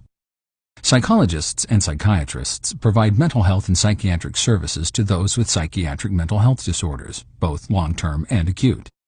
They also provide psychological support for family members and significant others as indicated. Podiatrists. Podiatrists provide care and services to patients who have foot problems. They often work with diabetic patients to assess the feet to prevent diabetic foot complications. They recommend special footwear. They often clip toenails. And they also treat other non-diabetic patients with disorders of the foot. Prosthetists. Prosthetists, in collaboration with other members of the healthcare team, assess patients and then design, fit, and supply the patient with an artificial body part, such as a leg or arm prosthesis. They also follow up with patients who have gotten a prosthesis to check and adjust it in terms of proper fit, patient comfort, and functioning. Identifying the need for nursing and interdisciplinary client care conference. Healthcare and the provision of healthcare services is highly complex with a vast number of disciplines or professions that contribute to the total care of the patient. For this reason, interdisciplinary or multidisciplinary client care conferences are a highly effective way for all these interacting professions and departments to come together in order to discuss and solve complex patient care problems. The hope is that this collaboration will lead to highly qualified outcomes for the patient. Licensed practical nurses identify patient cases that could benefit from an interdisciplinary client care conference, and they report this need to the registered nurse. They also participate as active members of this conference in addition to the patient, significant others, and members of the healthcare team who are in attendance. Contributing to the development and/or update of the client plan of care. As previously discussed in terms of the nursing process, licensed practical nurses collect data and information about the patient, and they report this data and information to the registered nurse. Some of this data is used to modify and update a patient's plan of care. For example, when the licensed practical nurse observes that the patient is ambulating more frequently and/or for longer distances than the patient normally does, the licensed practical nurse will report this data to the registered nurse. The registered nurse will then modify the plan of care and expected patient outcomes with higher levels of performance in terms of ambulation. Contributing to the planning of interdisciplinary client care conferences. Planning interdisciplinary client care conferences is often challenging. An agenda is developed, information is collected for presentations, healthcare team members are invited, a time, a date, and a room is decided upon, and the client and significant others are encouraged to attend. Licensed practical care nurses are often asked by the registered nurse to help with this planning. Participating as a member of an interdisciplinary team. Participating in groups, including an interdisciplinary client care conference, requires preparation. Therefore, licensed practical nurses should be prepared for these meetings. They should have data and information readily accessible to discuss. They should also have some recommendations for future care that may enhance the client's outcomes of care. In addition to expressing their own thoughts, licensed practical nurses should listen attentively to the thoughts and suggestions of others in a respectful manner and also be able to compromise and negotiate the best plan of care for the patient.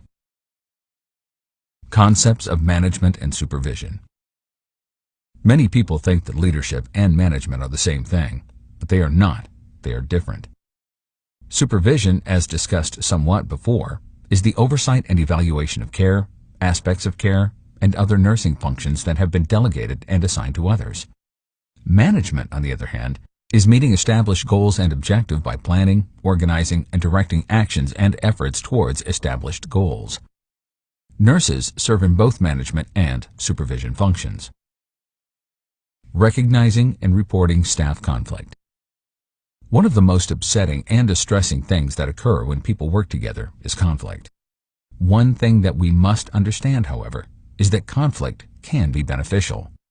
It is a natural process that will occur and one that cannot be prevented. Conflicts can be beneficial when they are resolved in a healthy, mutually satisfying manner so that all involved in the conflict can win. Licensed practical nurses, therefore, must be able to recognize, identify, and report conflicts so that conflicts do not tatter the team when they are not identified and resolved. Ignoring conflicts will cause problems. Resolving and addressing conflicts can lead to personal and group growth. Simply defined, a conflict is a difference of opinion, beliefs, perspectives, and/or goals that becomes evident and apparent when the symptoms of unresolved conflict occur. Some of these symptoms include arguing, the disruption of work and interpersonal relationships, frustration, criticism of others, and lack of trust and respect for others. The stages of conflict and conflict resolution are: frustration. Frustration occurs when those involved in the conflict believe that their goals and needs are being blocked and not met.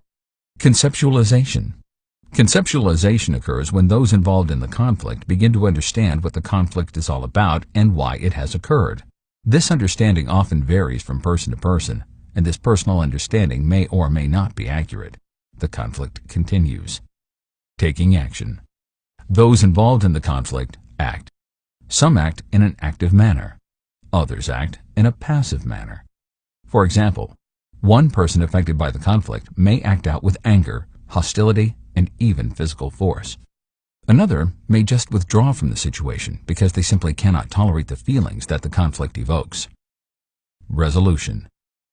Resolution occurs when the group is able to come to some agreement with mediation, negotiation, or another method. This resolution is done with the participation of all of those who are involved in the conflict. Verifying the abilities of staff members to perform assigned tasks. As just discussed, management and the management of care is meeting established goals and objectives by planning, organizing, and directing actions and efforts towards established goals. This goal cannot be fulfilled unless the abilities of staff to perform assigned tasks are verified and the person is deemed competent to perform it. Providing input for the performance evaluation of other staff. Licensed practical nurse can and should provide input to their supervisor relating to the performance of other licensed practical nurses and unlicensed assistive personnel with whom they work. All feedback and performance evaluation should be objective and specific rather than subjective and vague.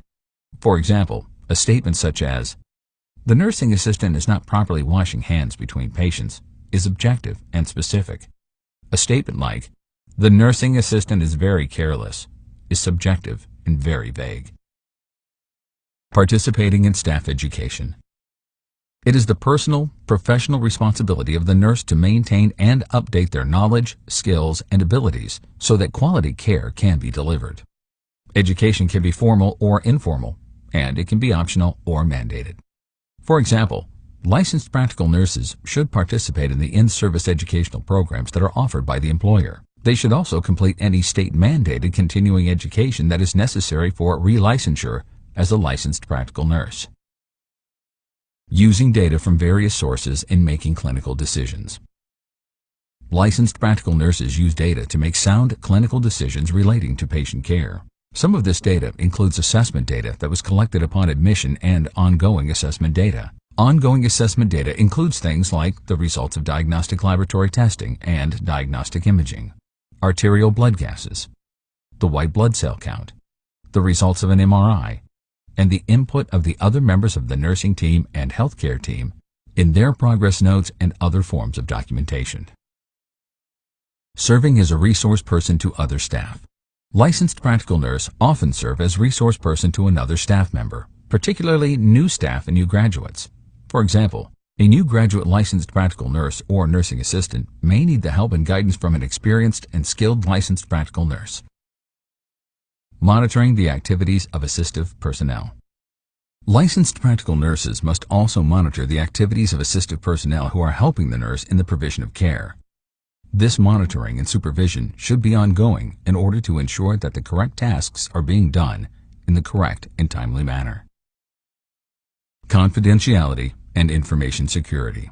The Health Insurance Portability and Accountability Act, HIPAA, maintaining client confidentiality, and providing for patient privacy. According to the United States Department of Health and Human Services, the Health Insurance Portability and Accountability Act, HIPAA, and the HIPAA Privacy Rule provides federal protections for individually identifiable health information and gives patients an array of rights with respect to that information. At the same time, the privacy rule is balanced so that it permits the disclosure of health information needed for patient care and other important purposes such as health insurance reimbursement and quality improvement activities. The security rule of HIPAA has administrative, physical, and technical safeguards to ensure the confidentiality, integrity, and availability of electronic protected health information. This rule relates to electronic information security as well as other forms of information. Our nation's Health Insurance Portability and Accountability Act, HIPAA, protects the patient's rights to the privacy and confidentiality of all medical information, including written and oral electronic information, unless the client has expressly consented to it in writing.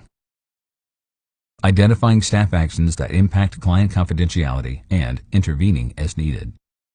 The HIPAA privacy rule legally limits access to medical records and information to only those who have a need to know.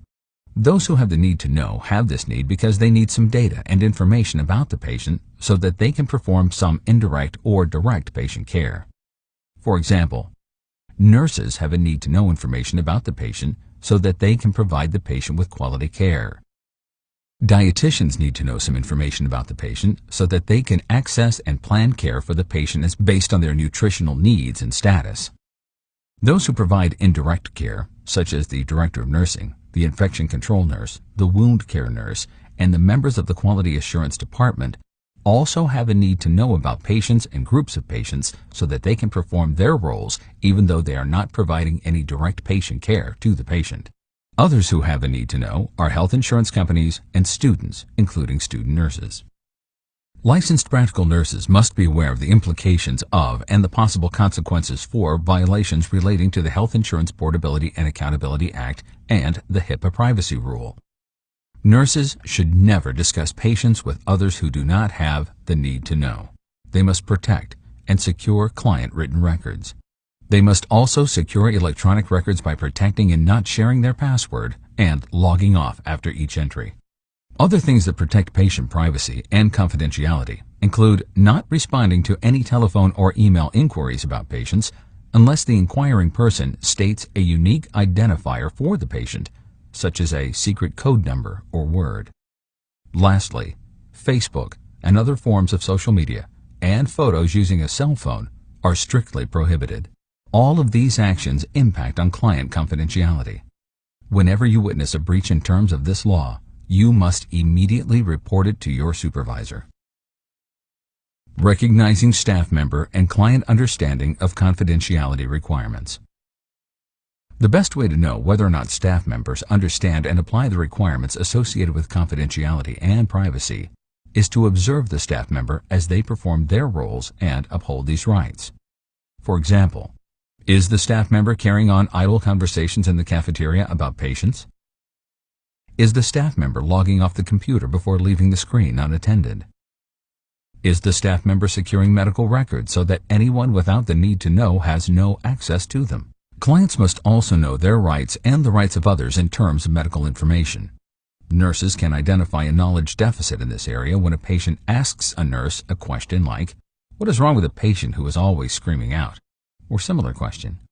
Nurses should inform this inquisitive patient that you cannot share any information with them that relates to other patients. Applying knowledge of facility regulations when accessing client records. All healthcare facilities have regulations, policies, and procedures related to confidentiality and accessing client records. All nurses and other healthcare providers have the responsibility to be knowledgeable about these regulations, policies, and procedures and adhering to them at all times without any breaches. Maintaining client confidentiality. Few nurses violate patient confidentiality intentionally. It is often momentary lapse of judgment that leads to these breaches, so nurses must consciously think before they act or speak. Providing for privacy needs. Personal privacy, including privacy during visits and during conversations, as well as when they're getting personal care such as hygiene, must also be upheld and maintained. The continuity of care. The continuity of care is the movement of a patient from one level. The continuity of care is the movement of a patient from one level of care to another, from one healthcare facility to another, and from one nursing care unit to another within the same facility. This movement is indicated by the patient's medical status. For example, a patient is moved from a special intensive care unit to a medical surgical unit of a hospital when their medical status no longer indicates the need for intensive care. A patient may be discharged from a hospital to a community-based physical rehabilitation before a return to home because the patient no longer needs the acute care services provided by the hospital. They now need intensive physical and occupational therapy to restore full functioning so that they can then return to home. The nurse, as the manager and coordinator of care, along the continuum of care admits, transfers, and discharges clients. These client movements necessitate communication, collaboration, and cooperation among and between appropriate healthcare team members. Following up with the client after discharge. Healthcare facilities often follow up with patients after discharge to determine the patient's level of satisfaction with the care and services that were provided and to determine the appropriateness of the discharge in terms of the patient's progress after discharge. Participating in client discharge and transfers. Nurses participate in patient discharges and transfers as the senders and receivers of the patient. The sending area communicates with the receiving area to determine whether or not the new area or setting is appropriate for the client. The receiving area determines if the client's needs can be met in the new area or setting according to established admission criteria. All necessary information and medical records are exchanged, after which the client and family are then instructed about the transfer. Providing follow-up on unresolved client care issues. Unresolved issues can never be left unattended. Nurses must report all unresolved issues up the chain of command and communication until resolution occurs. At times, unresolved issues can be followed up by the next shift of nursing team members. At other times, they can be resolved with a simple telephone call. For example, nurses report unresolved issues during the change of shift report. They can also call the patient's doctor when laboratory values reveal significant changes and abnormalities. Providing and receiving report on assigned clients. Reports at the end of a shift ensure a seamless, unfragmented transition from one shift of nursing staff to the next. These handoff or change of shift reports are a critical component of nursing care. These reports must minimally include the patient's name, their doctor's name, the date of admission and diagnosis, all unresolved issues and uncompleted tasks, priorities of care, significant data and information about the patient's status and condition, abnormal diagnostic testing results, the patient's responses to care and treatment, fluid status, including all intake and output, any unusual occurrences, variances, incidents, and accidents, special treatments and patient responses such as the administration of blood, any consults and referrals, and changes in the plan of care and/or doctor's orders. Facilities use standardized methods of reporting to ensure the completeness of these end-of-shift reports as well as patient transfer reports and patient discharge reports. Some standardized change-of-shift handoff reports, as recommended by the Joint Commission of the Accreditation of Healthcare Organization, include SBAR, ISBAR, Baton, the 5 Ps, and IPASS. SBAR stands for S for situation, the patient's diagnosis, complaint, plan of care, and the patient's prioritized needs. B for background, the patient's code or DNR status, vital signs, medications, and lab results. A for assessment, the current assessment of the situation and the patient's status, and R for recommendations. All unresolved issues, including things like pending diagnostic testing results and what has to be done over the next few hours. ISBAR stands for Introduction, the introduction of the nurse's role in care, and the area or department that you are from. S for situation, the patient's diagnosis, complaint, plan of care, and the patient's prioritized needs. B for background, the patient's code or DNR status, vital signs, medications, and lab results. A for assessment, the current assessment of the situation and the patient's status, and R for recommendations. All unresolved issues, including things like pending diagnostic testing results and what has to be done over the next few hours. Baton stands for B for background, past and current medical history, including medications. A for actions, what actions were taken and/or those actions that are currently required. T for timing, priorities and level of urgency. O for ownership, who is responsible for what, and N for next, the future plan of care. The 5 P's are P for patient, the patient's name, age, gender, location, and other demographic data. P for plan, patient diagnosis and plan of care. P for purpose, the rationale for the care plan. P for problems, things that are different, abnormal, or unusual. And P for precautions, risks and things that may change and/or become unusual for the patient. IPASS stands for Introduction, the introduction of the nurse's role in care, and the area or department that you are from. Patient, the patient's name, age, gender, location, and other demographic data. A, the current assessment of the situation and the patient's status. S, situation, the patient's diagnosis, complaint, plan of care, and the patient's prioritized needs.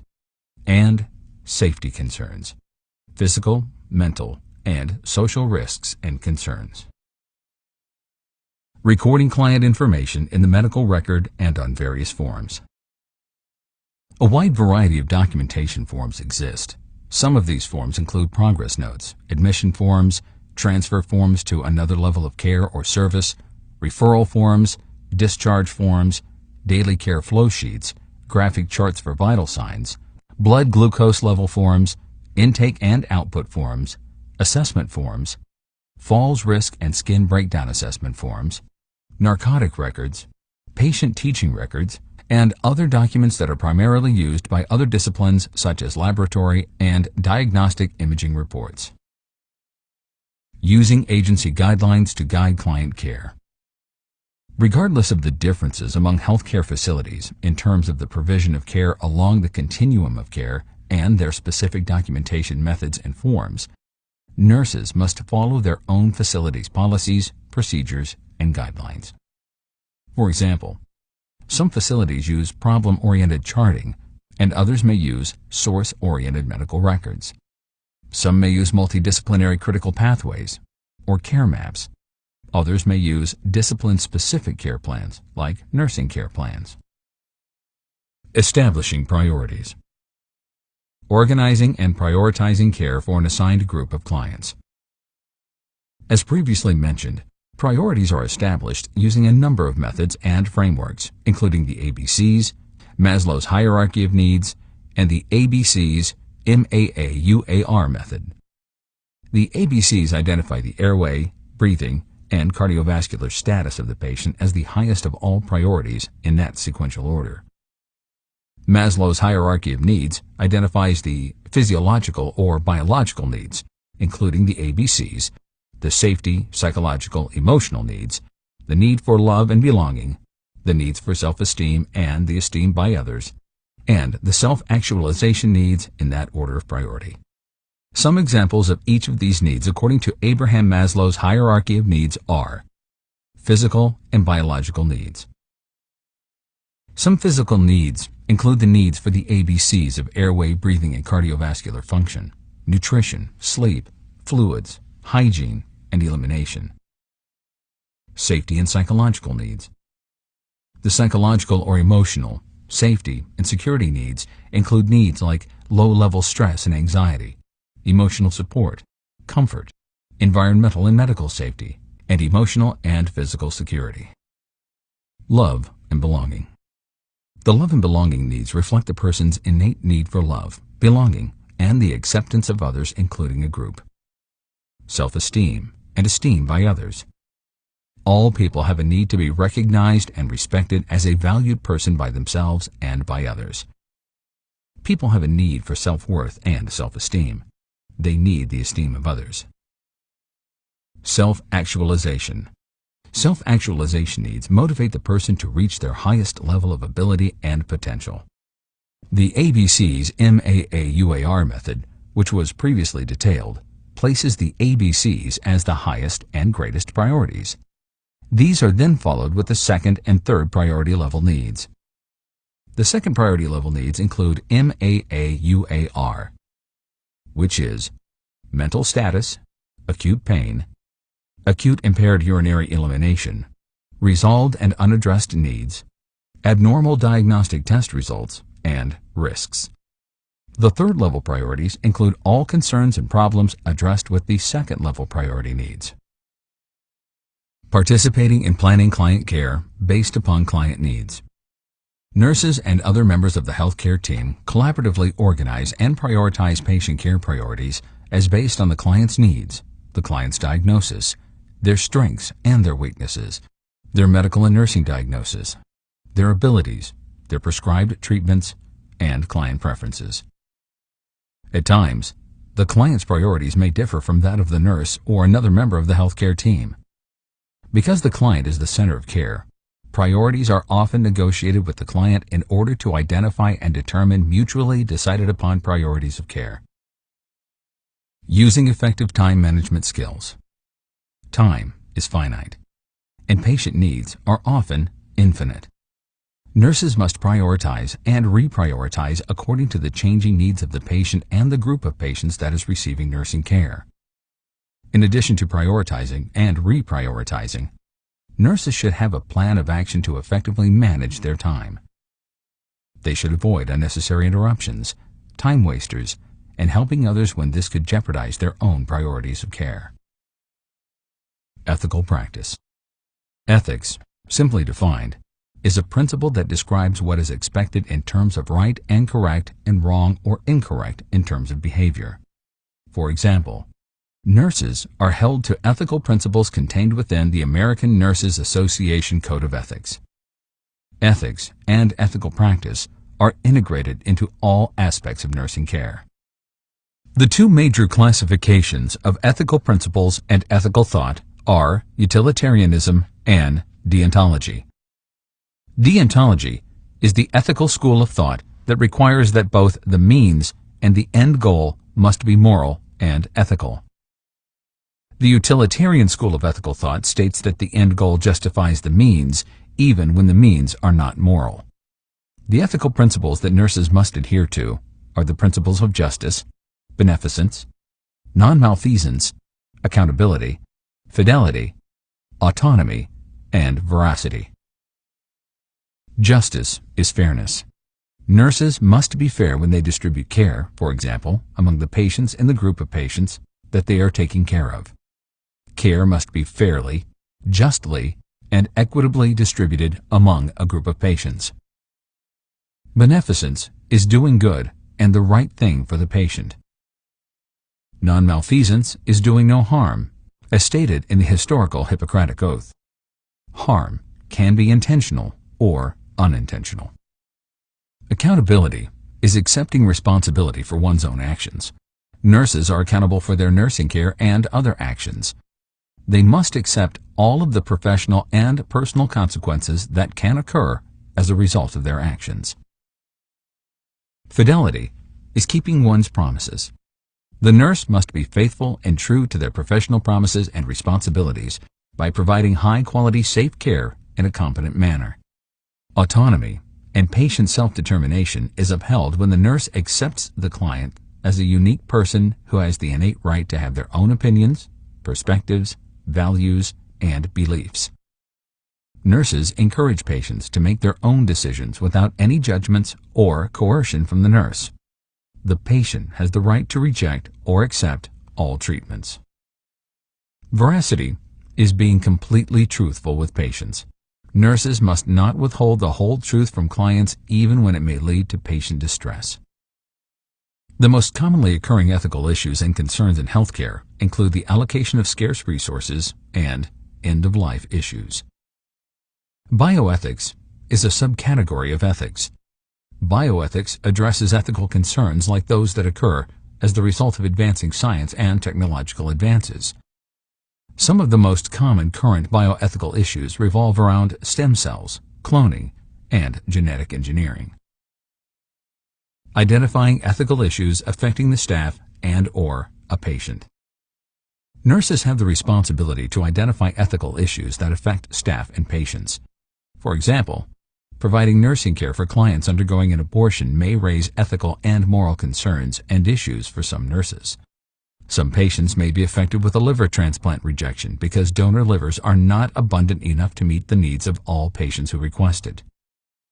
Many hospitals, medical centers, and other healthcare facilities have multidisciplinary ethics committees that meet and resolve ethical dilemmas and conflicts. Informing the client of ethical issues affecting client care. A patient may, at times, ask you to do something that is not ethical. For example, a patient may ask a nurse to assist in their suicide at the end of their life, or they may inquire about another patient in terms of their diagnosis. When something like this occurs, the nurse must inform the client that they cannot do it for ethical and legal reasons. Intervening to promote ethical practice. Nurses must intervene and report any unethical practices. They must also promote ethical practice. In summary, the steps of the ethical decision-making process are: 1. Problem definition. The nurse defines the ethical dilemma, the circumstances, and the situation. 2. Data collection. Data and information relating to the ethical dilemma and problem are collected and organized. 3. Data analysis. Data and information are analyzed. 4. Generating possible solutions. All possible alternatives and solutions, in addition to their possible implications and consequences, are considered. 5. Selecting the best possible solution. The best of all the possible solutions and alternatives is selected as based on the principles of morality and ethics. 6. Implementing the selected action. 7. Evaluating the results and outcomes of the action. Were the means and the end both ethical and moral? Were all professional resources utilized to resolve the ethical dilemma or concern? Practicing in a manner consistent with the Code of Ethics for Nurses. The American Nurses Association's Code of Ethics applies to all nurses, in all diverse roles, and in all healthcare settings.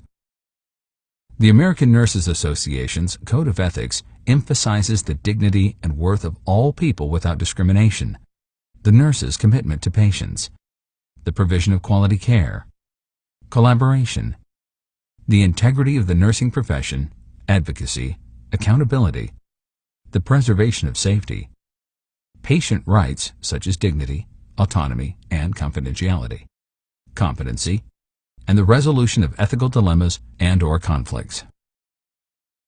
Reviewing client and staff members' knowledge of ethical issues affecting client care.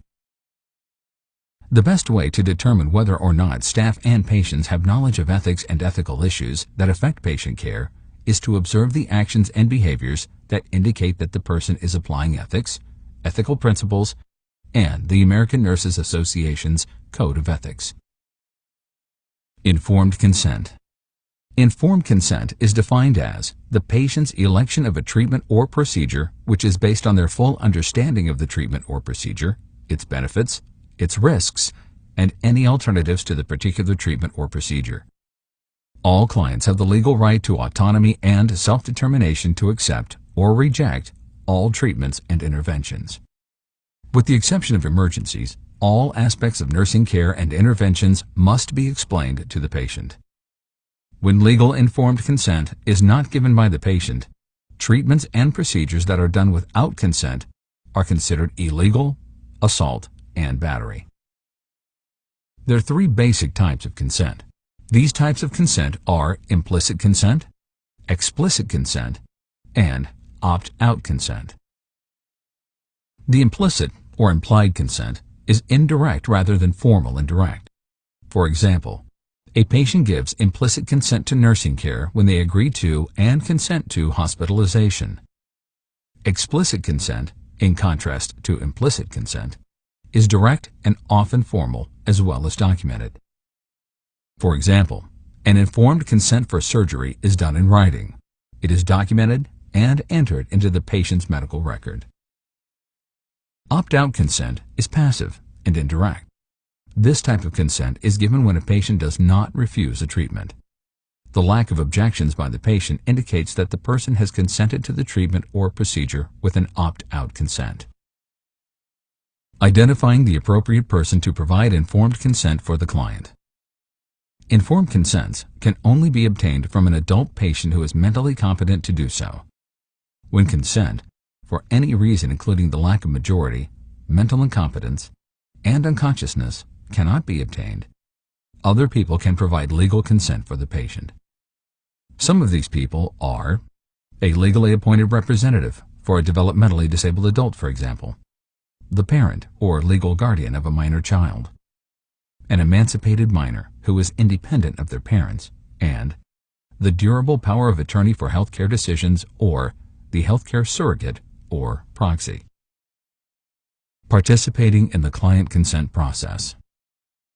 The physician or other licensed independent provider, the nurse, and the client have roles and responsibilities in terms of informed consent. The nurse is responsible and accountable for the verification of and witnessing that the patient or the legal representative have signed the consent document in their presence and that the patient or the legal representative is of legal age and competent to provide consent. They also confirm that the patient has sufficient knowledge to make a knowledgeable decision. The physician provides the client with complete information about the treatment or procedure, the potential risks, including pain and complications, the benefits of the treatment or procedure, who will perform the planned treatment or procedure, and any possible alternatives to the treatment or procedure, including the benefits and risks. The patient or their legal representative must give consent voluntarily and without any coercion by others. They must also ask questions and clarify things until they are certain about the procedure, the benefits, the risks, and possible alternatives. The requirements of informed consent. The components of informed consent, as discussed immediately above, include the provision of complete and unbiased information about the treatment, the purpose of the treatment, the risks, benefits, who will perform the proposed treatment or procedure, alternatives, and options. Additional components include the verification that the client fully understands this information and their right in terms of refusing the treatment or procedure. Recognizing that informed consent was obtained.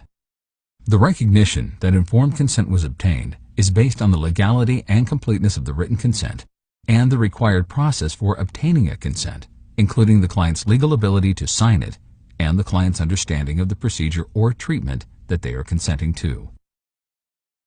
There are times, such as during the preoperative period, that nurses must recognize, identify, and confirm that a complete surgical consent was obtained and placed in the patient's medical record. Information technology, IT, simply defined, is the use of computers, telecommunication, and other electronic technological advances to store data that may be preserved and protected, to transmit data and information to others, and to be able to retrieve and use it for a purpose such as reimbursement and research. Information technology is a double-edged sword. Information technology is of great benefit to healthcare, healthcare agencies, healthcare providers, and patients, but it is not without its perils and pitfalls. Some of the risks and perils of information technology include utility failures that prohibit the use of this technology, breaches of patient privacy and confidentiality, computer hacking, and crashes that delete data. Using information technology in client care. Information technology has endless possibilities for use in terms of patient care and healthcare. Some of these uses include barcodes with unique patient identifiers to avoid medical errors secondary to the poor identification of a patient before treatments, including medication errors and wrong procedure errors. Barcodes that can be used for the billing of patient care supplies and equipment. Electronic medical records. Automated doctors' ordering systems. The ready access to facility policies and procedures. The collection and analysis of performance improvement and risk management data, as well as the ready retrieval of pertinent information from the Internet like professional databases, journals, educational programs, best practices, evidence-based practices, and reliable patient and family education materials. Accessing data for clients and staff using online databases and journals. Technology has given nurses tremendous opportunities to research and explore data and information that is useful for staff and for client care. One of these opportunities is the exploration and use of evidence-based practice. Entering computer documentation accurately, completely, and in a timely manner.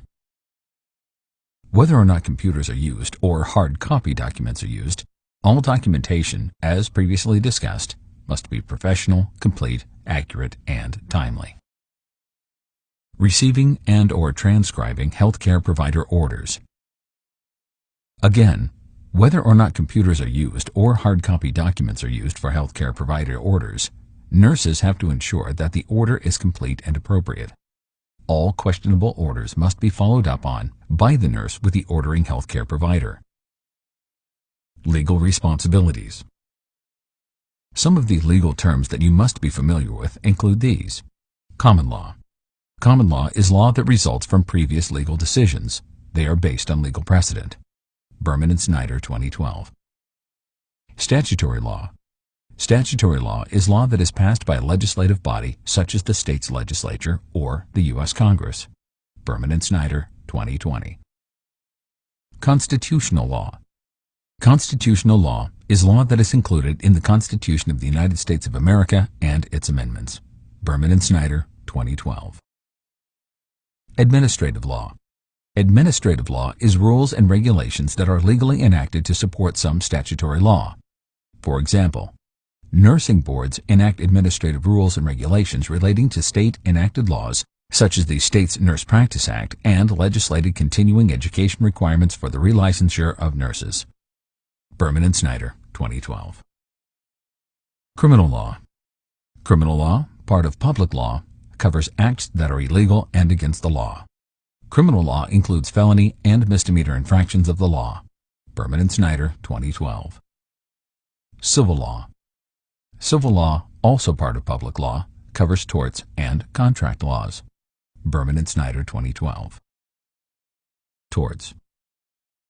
Torts are civil laws that address the legal rights of patients and the responsibilities of the nurse in the nurse-patient relationship.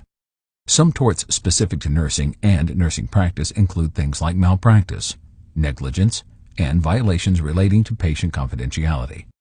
Berman and Snyder, 2012. Unintentional torts. Unintentional torts include things like malpractice and negligence. Intentional torts. Intentional torts include things like false imprisonment, assault, battery, breaches of privacy and patient confidentiality, slander, and libel. Liability. Liability is vulnerability and legal responsibility, simply stated. For example, nurses are liable when they fail to carry out doctor's orders. Berman and Snyder, 2012. Respondeat superior. Respondeat superior is the legal doctrine or principle that states that employers are legally responsible for the acts and behaviors of its employees.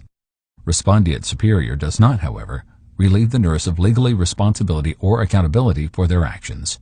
They remain liable. Berman and Snyder, 2012. Negligence. Negligence is a non-intentional tort. Negligence occurs when the nurse fails to follow established policies, procedures, and standards of care in the same manner that another reasonable nurse would do in the same situation. Berman and Snyder, 2012. Malpractice. Malpractice, also a non-intentional tort, has 6 elements. The elements of malpractice included duty, a breach of duty as a nurse, reasonable foreseeability that the nurse's act has a connection with the patient injury that occurred, the patient was harmed, the link that act directly led to the harm, and the patient has the right to financial compensation or damages. Berman and Snyder, 2012. Assault. Assault, an intentional tort, is threatening to touch a person without their consent. Berman and Snyder, 2012. Battery. Battery, another intentional tort, is touching a person without their consent. Berman and Snyder, 2012. False imprisonment. False imprisonment is restraining, detaining, and/or restricting a person's freedom of movement. Using a restraint without an order is considered false imprisonment. Berman and Snyder, 2012. Defamation. Defamation is making false statements about a person in writing or orally that leads to the destruction of a person's reputation. Berman and Snyder, 2012. Slander. Slander is oral defamation of character. Berman and Snyder, 2012. Libel. Libel is written defamation of character. Berman and Snyder, 2012. Identifying legal issues affecting staff and clients. Some of the most commonly occurring legal issues that impact on nursing and nursing practice are those relating to licensure, malpractice, negligence, mandatory reporting, informed consent, and accepting an assignment. Licensure. All registered and licensed practical or vocational nurses must be currently licensed to practice nursing in their state of practice. Licensure protects the consuming public and ensures that the nurse has completed a state-approved nursing school, has successfully passed their licensure examination, and has also continuously met the requirement or requirements for relicensure each biennium without any suspensions or revocations of their license. Practicing without a current and valid license is illegal. It amounts to practicing without a license. Malpractice. Malpractice is an act of omission or commission that does not meet established standards of care and causes some injury to the patient, as just discussed. Negligence. Negligence is also an act of omission or commission that does not meet established standards of care. It differs from malpractice because it lacks one or more of the 6 elements of malpractice that are essential to be considered malpractice.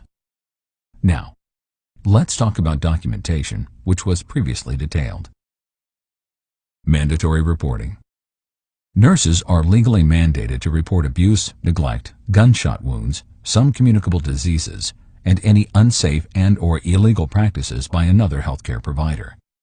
Informed consent and refusals of treatment was fully detailed previously. The acceptance of assignment. Nurses are legally accountable to accept only those assignments that are appropriate in terms of their Nurse Practice Act and scope of practice, and only those that the nurse believes that they are competent to perform. Receiving and processing provider orders. Nurses are responsible for receiving and processing physician-provider orders. Some of the specific aspects of this responsibility include the nurse's review of an order for completeness, questioning orders that a patient questions, questioning orders that do not seem to be appropriate for the patient, and questioning orders that are incomplete, illegible, and/or not clear. Telephone orders and other verbal orders are strongly discouraged. They can lead to serious errors. When it is necessary to call a provider to get an order, the nurse must fully document the order and the circumstances that necessitated the telephone order. The nurse will then read the order back to the ordering physician to confirm its correctness. Some facilities also require that 2 nurses hear and confirm the order. Recognizing tasks and assignments that you are not prepared to perform and seeking assistance. As previously discussed with the assignment of care, nurses should never accept an assignment that is outside of their scope of practice or they are not prepared to do. When you do not believe that you are competent to do a task or assignment, you cannot accept it. You must report this problem and seek the assistance of the supervising nurse. Responding to the unsafe practice of a healthcare provider. Similar to responding to and reporting unethical practice, illegal or unsafe practices of other healthcare providers must also be reported when you suspect it. You should also stop it if you see it. following regulations and practices for reporting specific issues. As mandated reporters, nurses are legally mandated to report abuse, neglect, gunshot wounds, other deadly injuries, some communicable diseases, and any unsafe and/or illegal practices by another healthcare provider. When these circumstances occur, the nurse must follow their facility's policies and procedures in terms of documentation and reporting. Documenting client care. As previously discussed, all medical records are legal documents that must be managed and maintained in a legal manner. Documentation must be complete, timely, accurate, and professional. Providing care within the legal scope of practice. Licensed practical nurses must be aware of their state's Nurse Practice Act and their scope of practice. It is considered illegal and practicing nursing without a license when the nurse does not adhere to these legal regulations. Performance improvement, quality improvement, and risk management. Identifying the purpose and impact of performance improvement, quality improvement activities on client care outcomes. Over the last several years, the measurement of quality has changed and evolved. Measuring quality has moved from quality control to quality assurance, and now to quality improvement and performance improvement.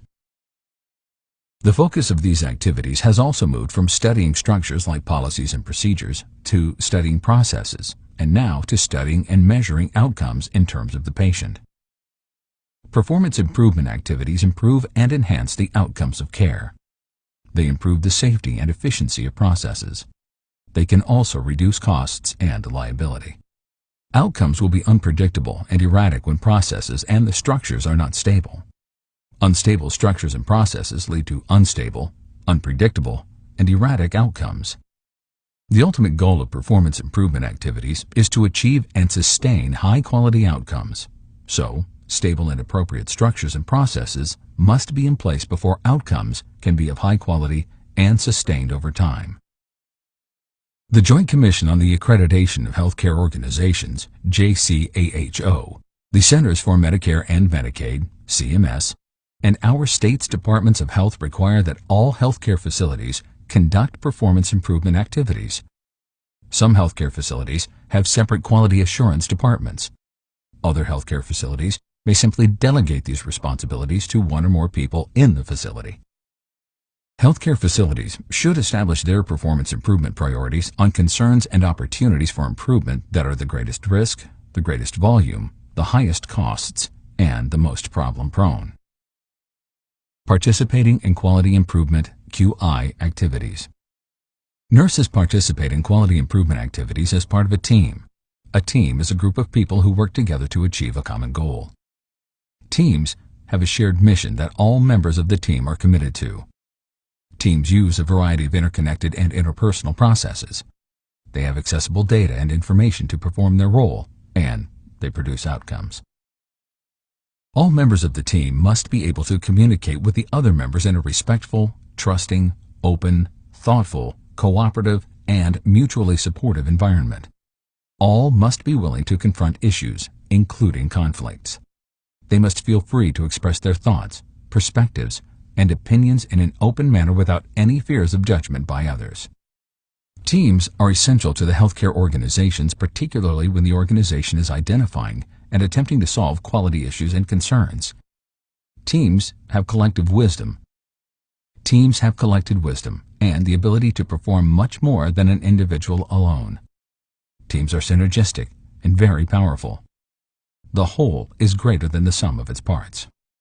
Although teams, when well managed and maintained, can be highly beneficial to the healthcare organization, there are some disadvantages.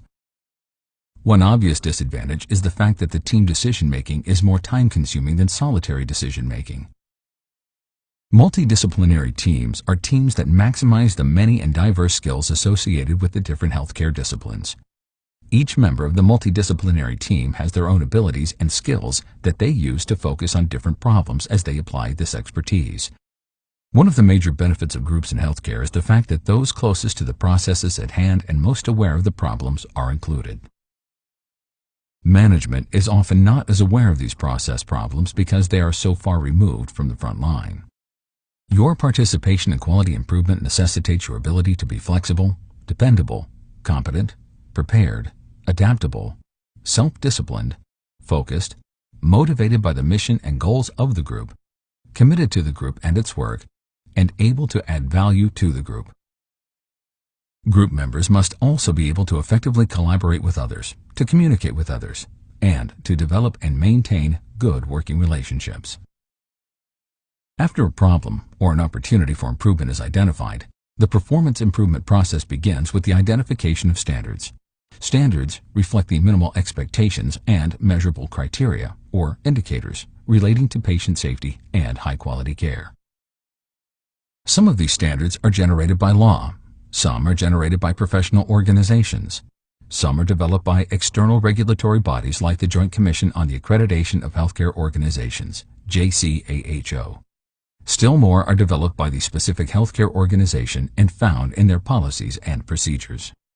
The primary purposes of these standards are to ensure the safety of the consuming public, to guide nursing care, and to serve as criteria against which quality can be measured and determined.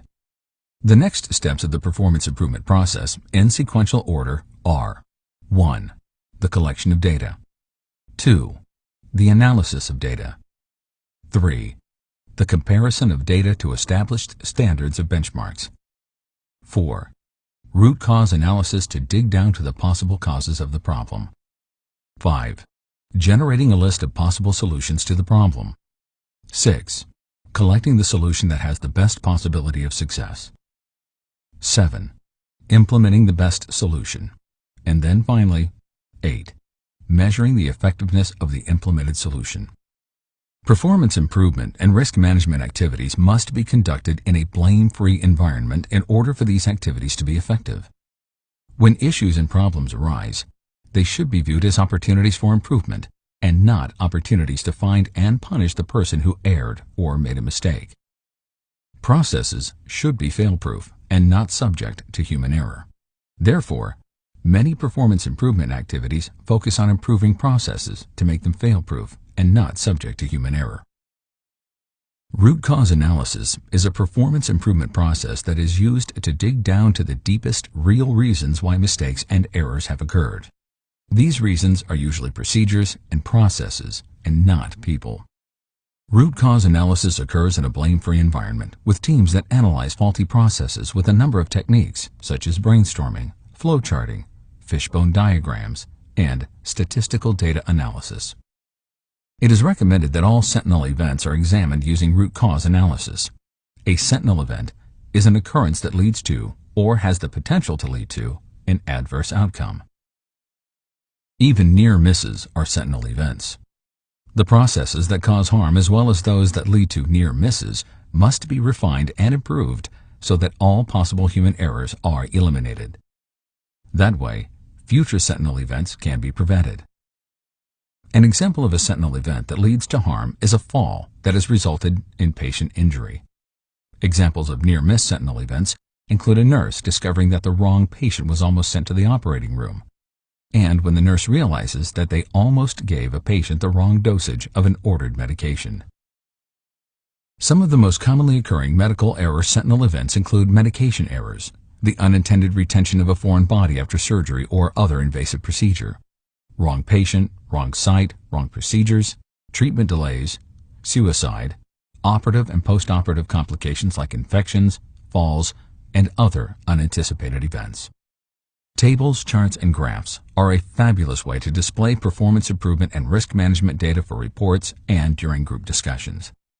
Some of the most commonly used tables, graphs, and charts are cause and effect diagrams, also referred to as a fishbone or Ishikawa diagram, check sheets, Pareto charts, scatter diagrams, control charts, histograms, stratification charts, also referred to as a flow chart or a run chart, pie charts, bar graphs, and line graphs.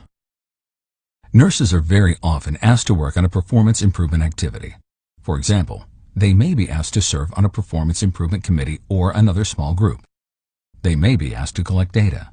They may be asked to help with the analysis of data. they may be asked to participate in a root cause analysis activity. Documenting performance improvement, quality improvement activities. All aspects of performance improvement and quality improvement activities must be documented. Concerns and problems are reported orally or in writing on, perhaps, an accident or occurrence report. Minutes of committee and group meetings are recorded. Root cause analysis is documented. And corrective action plans are documented and tracked over time. Reporting identified client care issues and problems to appropriate personnel.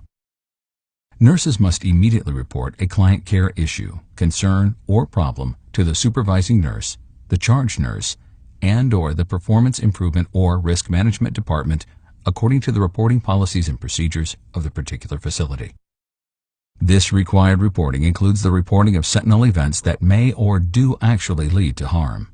Often, sentinel events are documented and reported on the facility's incident or accident report. Applying evidence-based practice when providing care. Evidence-based practice is research-based practice. The Joanna Briggs Institute tells us that evidence-based practice focuses on the need of health professionals to base their interventions and activities on the most up-to-date evidence or knowledge available. The evidence-based approach acknowledges the difficulties faced by busy practitioners in keeping up to date with an ever-growing literature in healthcare and emphasizes the importance of providing them with condensed information gathered through the systematic review of the international literature on a given topic. The source is http://www.joannabriggs.edu.au/about/jbi_model.php. The Joanna Briggs Institute is a not-for-profit international research and development agency based in Adelaide, South Australia, that advances evidence-based practice by improving the feasibility, appropriateness, meaningfulness, and effectiveness of healthcare practices and healthcare outcomes by facilitating international collaboration. The Joanna Briggs Institute has readily available evidence-based protocols, best practices, consumer information, and evidence-based practice recommendations such as those in the area of aged care, oncology, burns, chronic diseases, medical care, surgical care, infection control, and rehabilitation. For example, some of the evidence-based practice recommendations relating to aging care include, among many others, advanced care planning and admission criteria for residential aged care. The referral process. Recognizing the needs for referrals and obtaining necessary orders. Nurses must recognize and identify the need for referrals and obtaining necessary orders to meet the needs of the patient in terms of their actual and potential healthcare problems. For example, a client who is admitted to your hospital or medical center with a hemorrhagic cerebrovascular accident may need referrals for physical therapy, occupational therapy, and even speech therapy to assist with communication and swallowing disorders that may have occurred as a result of this neurological injury. A resident in your long-term care facility may need a referral to a wound care nurse when the skin integrity is being disrupted because of incontinence and/or immobility. Some referrals are made to resources within the facility. Other referrals are made to community resources external to the healthcare facility. Some referrals, like a referral for home care and a referral to a community physical therapy office, need an order from the doctor or another licensed independent practitioner. Referrals are often necessary to ensure that the patient is moving to a level of care with the appropriate resources along the continuum of care.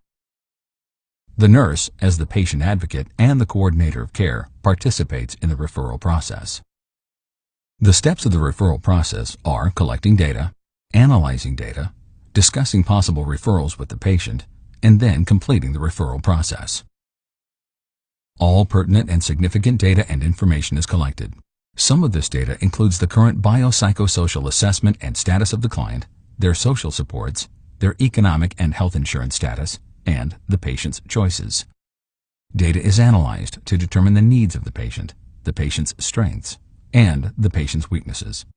For example, is the client able to drive to or get transportation to a community-based physical therapy office? Nurses will then discuss possible referrals with the patient to determine which of the alternatives the patient would like to pursue. As always, patients can choose their own options. Necessary orders for the referral are then obtained from the patient's doctor. Identifying community resources for the client.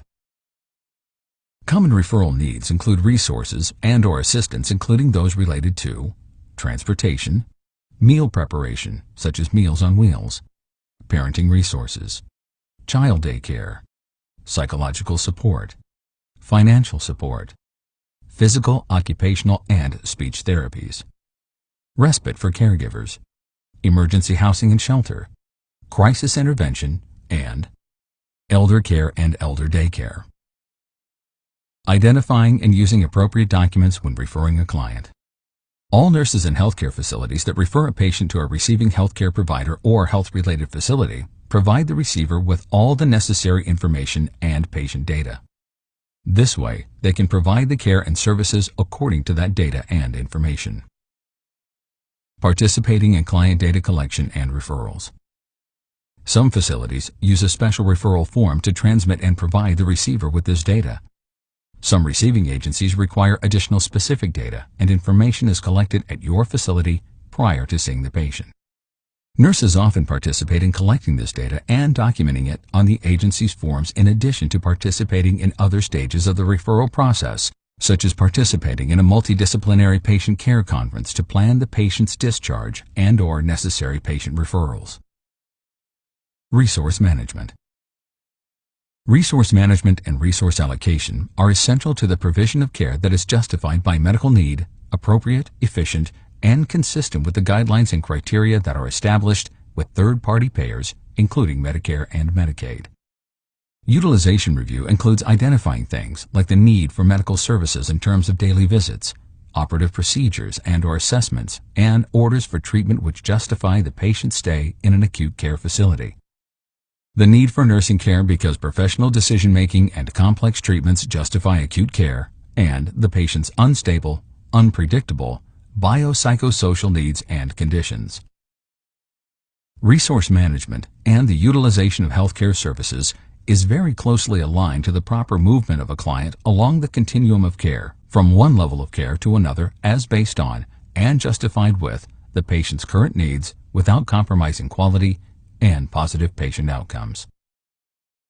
Pre-admission insurance authorization, also known as the admission certification, and concurrent authorizations during the patient's length of stay are based on medical necessity and the current and documented needs of the client. These authorizations are approved as the direct function of the client's level of acuity, needs, and the necessity of medical care at a level that is appropriate for the patient. Ideally, and in most cases, the pre-admission certification and concurrent authorizations are obtained, but at times this is not the case. When certifications and authorizations are not obtained, the healthcare facility at the administrative level may appeal the denial. Many cases of denial occur as the result of poor and incomplete documentation. So, for this and many other reasons, documentation must be complete. Insurance reimbursement denials jeopardize the financial status of healthcare facilities. As is often stated, if it was written, it was not done. Recognizing the client's need for supplies, materials, and equipment. Patient needs vary in terms of the supplies, material, and equipment that are necessary to provide care and services in the best possible and least costly manner. Medicare, Medicaid, and private insurance companies need a justification for the rental or purchase of reusable medical equipment, such as walkers, wheelchairs, prostheses, oxygen equipment, suctioning equipment, and single-patient use disposable supplies, such as personal protective face masks and wound dressing supplies. A certificate of medical necessity must be submitted by the client's independent practitioner, such as a medical doctor, physician's assistant, or nurse practitioner, for these supplies and equipment. The medical supplies and durable medical equipment will be provided and reimbursed for by the insurance company only when this certificate of medical necessity reflects the fulfillment of their established criteria for reimbursement. Similar to durable medical equipment and disposable supplies, support devices and pharmaceuticals, including medications, are only covered and reimbursed when there is documented evidence of medical necessity for these services. Some of the support services that are reimbursed for, as based on actual need, include the services of occupational therapists, speech and language therapists, physical therapists, and home health care after the patient is discharged from the hospital. Reviewing the effective use of client care materials by assistive personnel. In the past, hospitals were reimbursed for all of the care and services that were provided to patients regardless of medical necessity. This form of reimbursement was called retrospective reimbursement. For example, hospitals were reimbursed for questionably necessary diagnostic tests, they were reimbursed for questionably necessary treatments, and they were reimbursed for questionably necessary lengths of stay. With this retrospective reimbursement system, there was little or no reason to contain costs because insurance companies paid for all services regardless of costs and their medical necessity. As healthcare costs increased and spiraled out of control, cost containment became necessary. This necessity gave rise to prospective reimbursement and the eradication of retrospective reimbursement. With prospective reimbursement, the healthcare organization is reimbursed a fixed rate that is attached to the patient's diagnosis-related groups, which is referred to as the DRG. With prospective reimbursement, healthcare organizations were challenged with the ability to continue to provide high-quality care with less money. Everything after admission is overhead that cuts into the money that the healthcare facility gets from insurance companies, including Medicare and Medicaid. Reimbursement became very limited, and these limitations continue to challenge us today. The implications of prospective reimbursement are vast for nurses, other healthcare providers, and healthcare organizations. Nurses must conserve time and resources. They must also ensure that they, as well as others like assistive supportive personnel, are conserving and limiting the use of treatments, procedures, and supplies. They must also prevent complications because the complications of hospitalizations and treatments waste money and prolong the lengths of stay for patients, both of which cut into the healthcare facility's revenue. They must also prevent complications because the complications of hospitalizations and treatments waste money and prolong the lengths of stay for patients, both of which cut into the healthcare facility's revenue.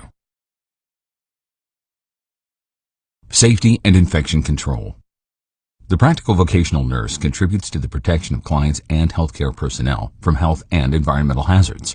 The practical vocational nurse must be able to identify client allergies and intervene as appropriate, verify the identity of client, assist in or reinforce education to client about safety precautions, evaluate the appropriateness of healthcare provider order for client, participate in preparation for internal and external disasters, for example, fire or natural disaster, use safe client handling, for example, body mechanics, use transfer assistive devices, for example, gate, transfer belt, slide board, or medical lift. Identify and address hazardous conditions in healthcare environment, for example, chemical, smoking, or biohazard. Acknowledge and document practice error, for example, incident report. Follow protocol for timed client monitoring, for example, restraint or safety checks. Implement least restrictive restraints or seclusion. Assure availability and safe functioning of client care equipment. Initiate and participate in security alert, for example, infant abduction or flight risk. Identify the need for and implement appropriate isolation techniques. Use standard universal precautions and use aseptic and sterile techniques. Accident, errors, injuries, prevention. Patient safety and the prevention of injuries is a high priority need. According to Maslow's hierarchy of needs, patient safety and security are the second highest human need after the biological and physiological human needs. The nurse's focus on safety is integrated into all aspects of nursing care. The publication of the report, To Err is Human, Building a Safer Healthcare Setting, states that about 98,000 healthcare consumers or patients die as a result of mistakes and errors, including accidents, every year in the United States while they are being cared for in our hospitals. The report led to several national, statewide, and local efforts, such as the annual publication of the Joint Commission on the Accreditation of Healthcare Organizations, JCAHO, National Patient Safety Goals to improve patient safety. These national patient safety goals focus on the current and most threatening problems relating to healthcare safety and how to prevent and solve them. For example, Some of the hospital patient safety goals for the current year of 2015 include goals such as to identify actual and potential patient safety risks, identify patients correctly using unique identifiers, improve staff communication, including the timeliness of staff communication, including documentation, use medications correctly, use and respond to alarms correctly, such as bed and chair alarms to prevent client falls, prevent and decrease the rate of infections in healthcare facilities, and to prevent surgical errors and mistakes, such as wrong patient surgery, wrong site surgery, and the retention of foreign bodies, such as clamps, in a bodily cavity that was opened during surgery. Identifying client allergies and intervening as needed. Some of the commonly used terms relating to allergies and allergic reactions include antigen. An antigen is a substance that stimulates an immune response in the body that produces antibodies when it enters the body and stimulates the immune process by stimulating the production of protective antibodies. Allergen. An allergen is an antigen that causes hypersensitivity and an allergic reaction in the person. Antibody. Antibodies are a direct response of the body to an antigen. These bodily protective proteins bind to and destroy antigens. Anaphylaxis. Anaphylaxis is a severe allergic response that mandates immediate medical attention to preserve life. Anaphylaxis most often occurs during a second exposure to an allergen, like penicillin and latex. Nurses determine, identify, and document client allergies to medications, contrast media used for diagnostic tests, foods, and environmental sources, including latex. Nurses observe for and identify any possible allergies to the medications. For example, nurses collect data relating to past medication allergic responses. They also observe patients throughout the course of care to determine if the patient is experiencing an allergic response to a new medication. For this reason, nurses must be fully informed about the signs and symptoms of an allergic response to all medications that they administer. All allergies are documented in the nursing assessment and also on the medication administration record, in addition to other areas in the medical record according to the facility's policy and procedure. Many healthcare agencies also use allergy bands and/or barcodes with embedded allergy information to enable nurses to readily identify any allergies to medications. Similar to latex allergic responses, the degree, intensity, and seriousness of allergic responses to medications can be moderate or severe. Commonly occurring medication allergies include allergies to penicillin, which can be particularly dangerous and life-threatening, allergies to sulfonamides, and allergic reactions to cephalosporin medications. Commonly occurring allergies to radiocontrast media include allergies to ionic high osmolality contrast media and non-ionic low osmolality contrast media. Some of the risk factors associated with allergies to radiocontrast media include beta-blocker antihypertensive medications, the elder years, female gender, and a history of renal disease and/or heart disease. It is estimated that about 10% of people have a reaction to penicillin. Some of these reactions are an allergic response and others are simply a side effect. The first exposure to penicillin, referred to as the sensitizing dose, sensitizes and prepares the body to respond to a second exposure or dose. It is then the second exposure or dose that leads to anaphylaxis or anaphylactic shock.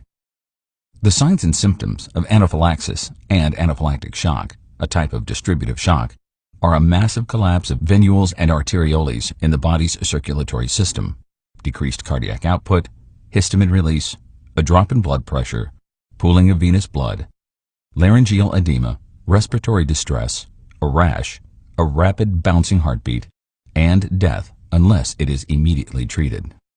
Like a penicillin allergy, allergies to latex and its effect on the body can vary among individuals in terms of its severity. For example, some clients may only be affected with an immediate local contact dermatitis, the least severe of all the allergic reactions to latex. Others can be affected with a delayed contact dermatitis, and still more can respond with a life-threatening allergic reaction, which can be signaled with itching and flu-like symptoms and progress to tachycardia, hypotension, dyspnea, chest pain tremors, and anaphylactic shock. The signs and symptoms of immediate and delayed contact dermatitis to latex include itching and burning of the skin and skin scaling that can extend the area of contact, such as the hands when latex gloves are used. Allergies to latex can occur after long use. Allergies can also occur with the first contact with latex. Some of the patients at greatest risk for latex allergies are those with some immunosuppressive disorder, such as HIV/AIDS, and those with asthma and eczema. It is also believed that those who are allergic to some foods, like avocados, are more at risk for latex allergies than others without these food allergies. Identifying and facilitating the correct use of infant and child car seats. It is estimated that infant and child car seats prevent death among infants by 71%. They prevent death among toddlers and young children under 3 years of age by 54%, according to the National Highway Traffic Safety Administration. Infant seats and car seats must be properly sized and properly installed in order for them to be effective against injuries and death. For example, rear-facing infant seats are always installed in the back seat facing the rear of the car when the infant or baby is less than about 2 years of age and about 20 to 30 pounds. Convertible safety seats can be both rear-facing and front or forward-facing. Regular seat belts can be typically used when the child is at least 40 pounds and about 4 years of age. Identifying client factors and environmental factors that impact on accidents, errors, and injury prevention. Accident, errors, and injuries can occur as a result of client factors as well as environmental factors external to the client. Some of the client factors that impact on accidents, errors, and injuries include level of development and age, lifestyle choices, level of cognition, physical status and condition, abilities to communicate with others, and the patient's perceptual and sensory abilities. Levels of development and age impact on safety and safety risks. For example, infants are more prone to suffocation, falls, and strangulation than other age groups. Toddlers are more prone to poisoning and drowning than others because they are curious and not aware of these safety hazards. Preschool children and school-age children have pedestrian traffic accidents and burns as commonly occurring accidents and injuries. Adolescents are often affected with the adverse effects of an illicit drug overdose and motor vehicle accidents. The elderly are prone to falls, automobile accidents, and accidental burns. Lifestyle choices also impact on safety. For example, some may choose to live in a high-crime area, to have a gun, to have a hazardous job or hobby such as tree trimming and cliff diving, and or participate in illicit drugs.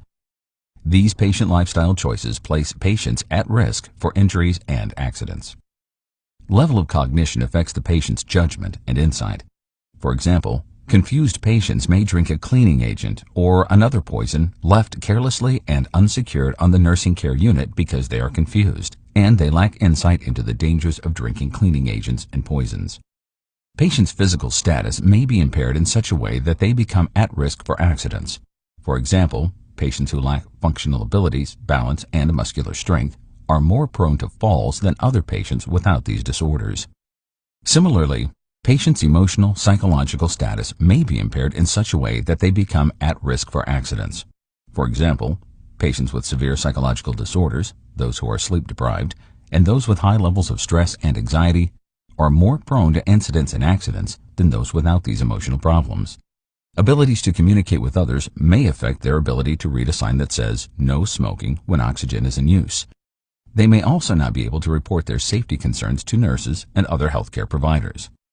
The patient's perceptual and sensory abilities may impair the person's ability to see hazards such as a wet floor and to hear hazard warnings such as a train whistle when they are blind or deaf, respectively. Some of the environmental factors that impact on accidents, errors, and injuries include poor attention to the securing of medications and other chemicals such as chemical cleaning products, wet floors, high glare floors, clutter, noise, and other distractions. The best way to avoid injuries and accidents is to eliminate all environmental factors that lead to injuries and also to know the patient and their risk factors relating to injuries and accidents. Nurses who know their patients and their risk factors can intervene with appropriate preventative measures. For example, the nurse who knows that the patient is at high risk for falls will routinely monitor the patient and maintain adequate lighting in the patient's immediate environment, including the bathroom during the nighttime hours. Recognizing factors related to mental status that may contribute to the client's potential for accidents and injuries. Similarly, patients' emotional psychological status may be impaired in such a way that they become at risk for accidents. For example, patients with severe psychological disorders and diagnoses, those who are sleep-deprived, Confused patients and those with high levels of stress and anxiety are more prone to incidents and accidents than those without these emotional problems. Determining client and staff member knowledge for safety procedures. Nurses must inform and instruct patients about safety procedures in the healthcare facility and in the home. When patients are admitted into a healthcare facility, they should be oriented to their room, the nursing care unit, and necessary safety procedures. For example, newly admitted patients are shown and instructed about the use of their call bell, the nearest emergency exit, and the nearest fire alarm. Similarly, when a patient is cared for in the home, after an assessment of the home environment, all safety procedures including emergency evacuation procedures and emergency shelters, for example, are taught to the patient. Not only is teaching and instruction necessary, it is also necessary that the nurse confirm that the client has a full understanding of these safety procedures. Nurses, as members of the team, must also be able to determine staff's knowledge about safety procedures and report any knowledge deficits to the supervising nurse so that the proper education and training can be provided to these staff members. Verifying the identity of the client, ensuring the proper identification of the client when providing care. As we previously discussed, accurate identification is necessary during all aspects of nursing care. At least 2 unique identifiers, other than room number, must be used. Some examples of unique identifiers include a unique code number, the person's first, middle, and last name, and/or complete date of birth including year, an encoded bar with at least 2 unique identifiers embedded into it, and a photograph. Room numbers are never used as unique identifiers. Patients and residents often enter the rooms of other patients and residents, particularly when they are confused. Patients at the greatest risk for identification errors are patients who are confused, comatose, have a primary language other than English, and those patients who have an identical name or a similar name to another patient in the healthcare facility. For example, Mr. Smith and Mr. Smythe are at risk for identification errors when they are in the same facility. The proper identification of patients prevents many medical errors, including wrong patient surgery, medication errors, and the provision of incorrect treatments to a patient. Utilizing facility client identification procedures. Healthcare facilities have formalized policies, procedures, and mechanisms for patient identification.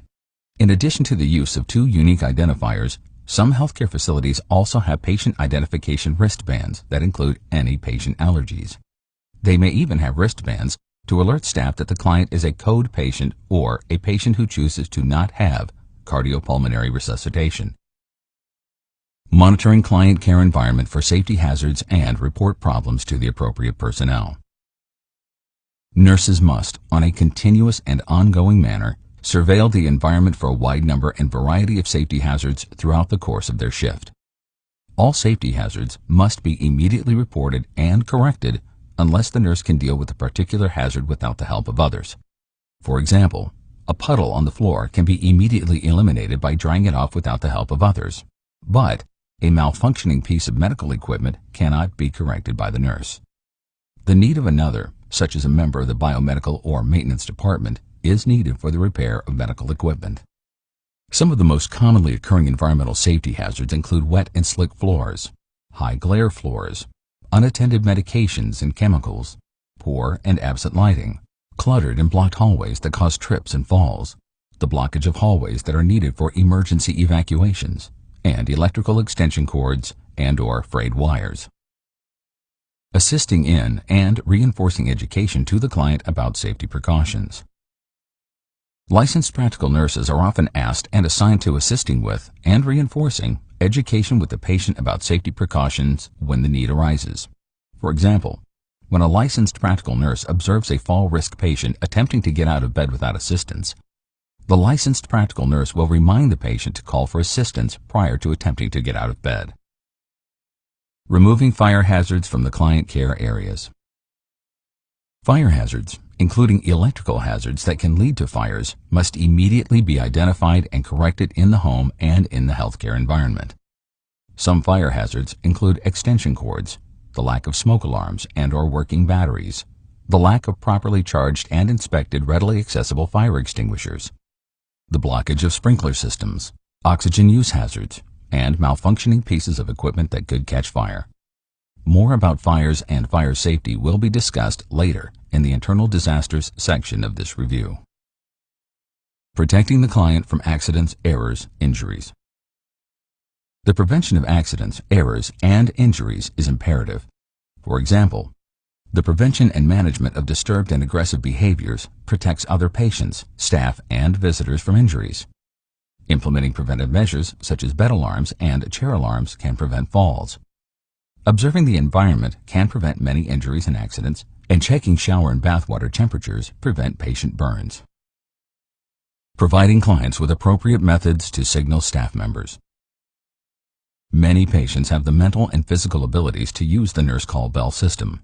However, there are many patients who cannot do this. Therefore, for some, an alarm system on the bed and chair may be the only way to signal staff. For obvious reasons, all call bells and alarms must be responded to immediately and without delay. Failures to do this can lead to serious patient injuries. Evaluating the appropriateness of a healthcare provider's order for clients. All orders for medications, procedures, treatments, and diagnostic studies, for example, must be deemed appropriate by the nurse before they are transcribed or carried out. All orders that are illegible, incomplete, and/or questionable must be clarified with the ordering healthcare provider.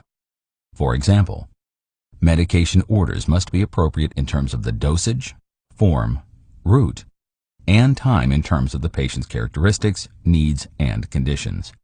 Invasive and non-invasive treatment orders must be appropriate in terms of need and medical necessity. Orders for diagnostic tests and studies must also be deemed appropriate before they are transcribed and implemented.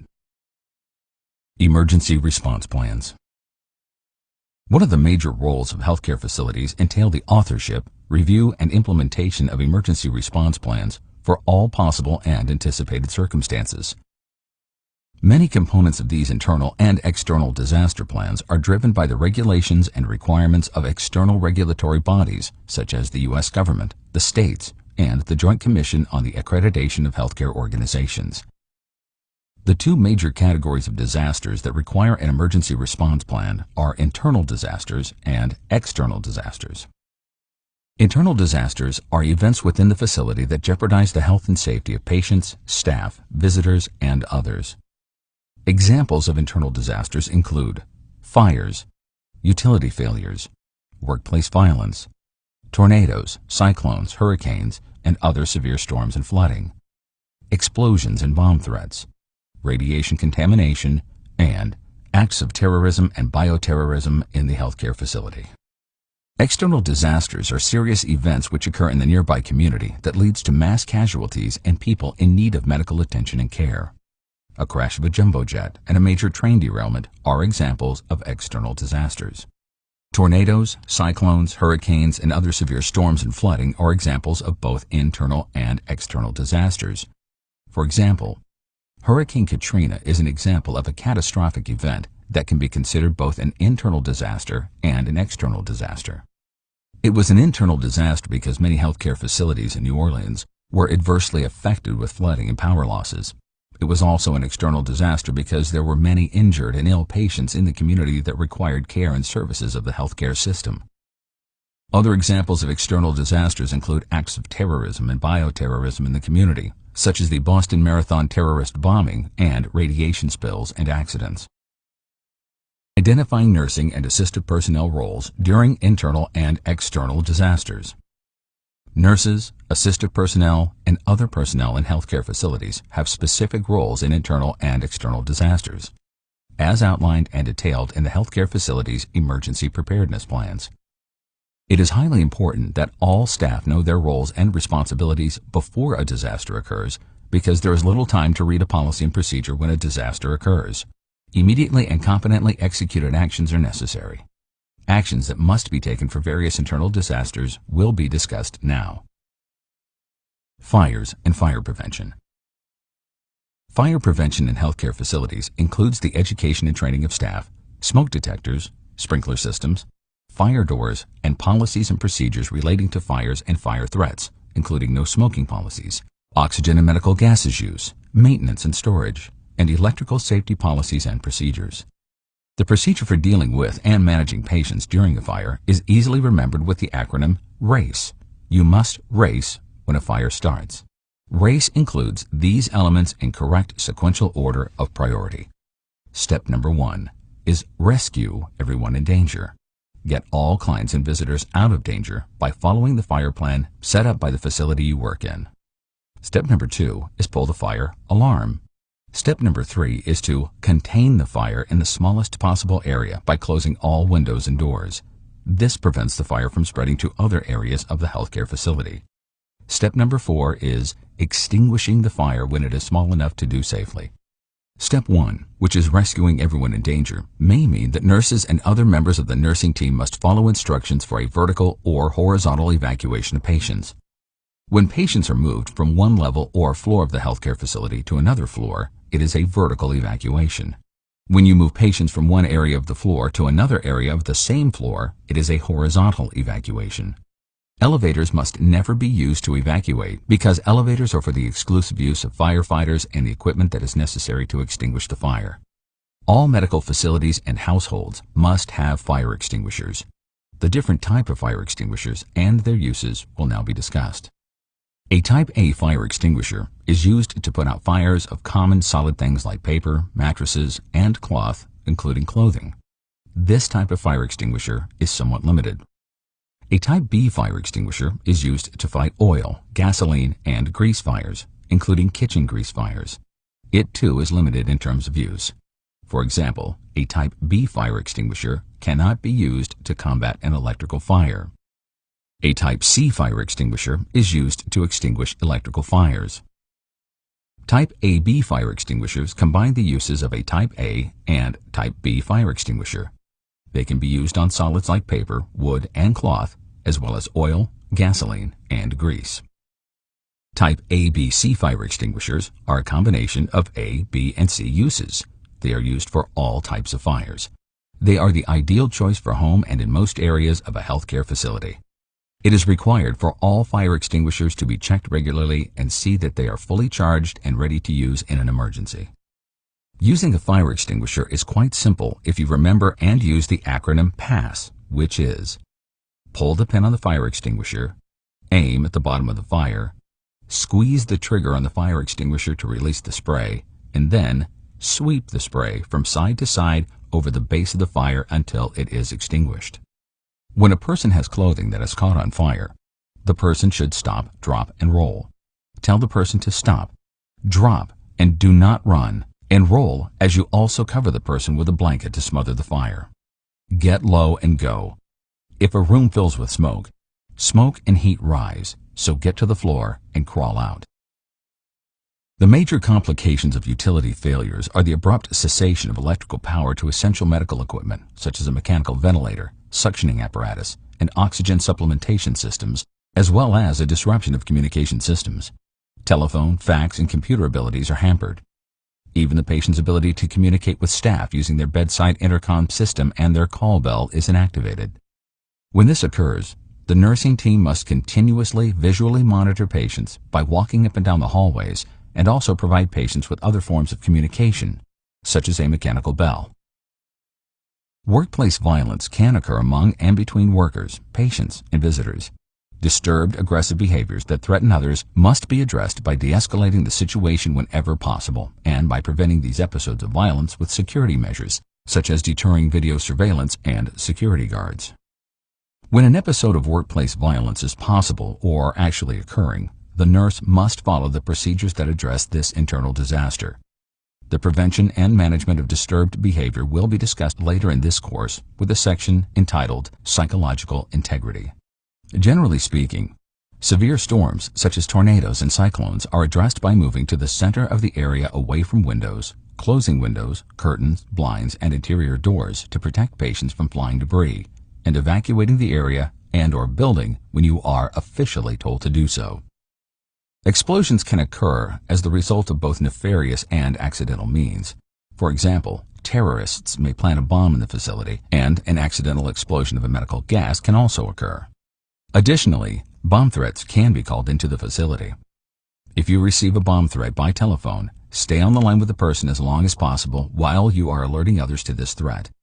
Staying on the line gives you time to collect data and information about the person, including their gender, where and when the bomb is to be detonated, and any background noises that may lead to the location of the caller. Again, radiation contamination can also occur as the result of a nefarious act of terrorism or by accidental means in areas such as the nuclear medicine department. All facilities have policies and procedures relating to exposures to radiation, including those recommended by the Centers for Disease Control and Prevention, CDC. The CDC recommends that everyone evacuate the area, remove outer clothing, place clothes in a plastic bag to contain the radiation, and wash or shower all exposed bodily parts. Many healthcare facilities have decontamination areas with showers in the nuclear medicine department and/or the emergency departments to use in the case of radiation contamination. Terrorism, such as what happened with the World Trade Center and the Boston Marathon, is described as the purposeful and terroristic use of violence and force against people and property. Terrorism can be done with mechanical means like an airliner or bomb, with chemical, nuclear, or radiological weapons, and also with biological pathogens. The latter is referred to as bioterrorism. Healthcare facilities respond to internal disasters and external disasters that occur as the result of a mechanical, chemical, nuclear, radiological, and biological means.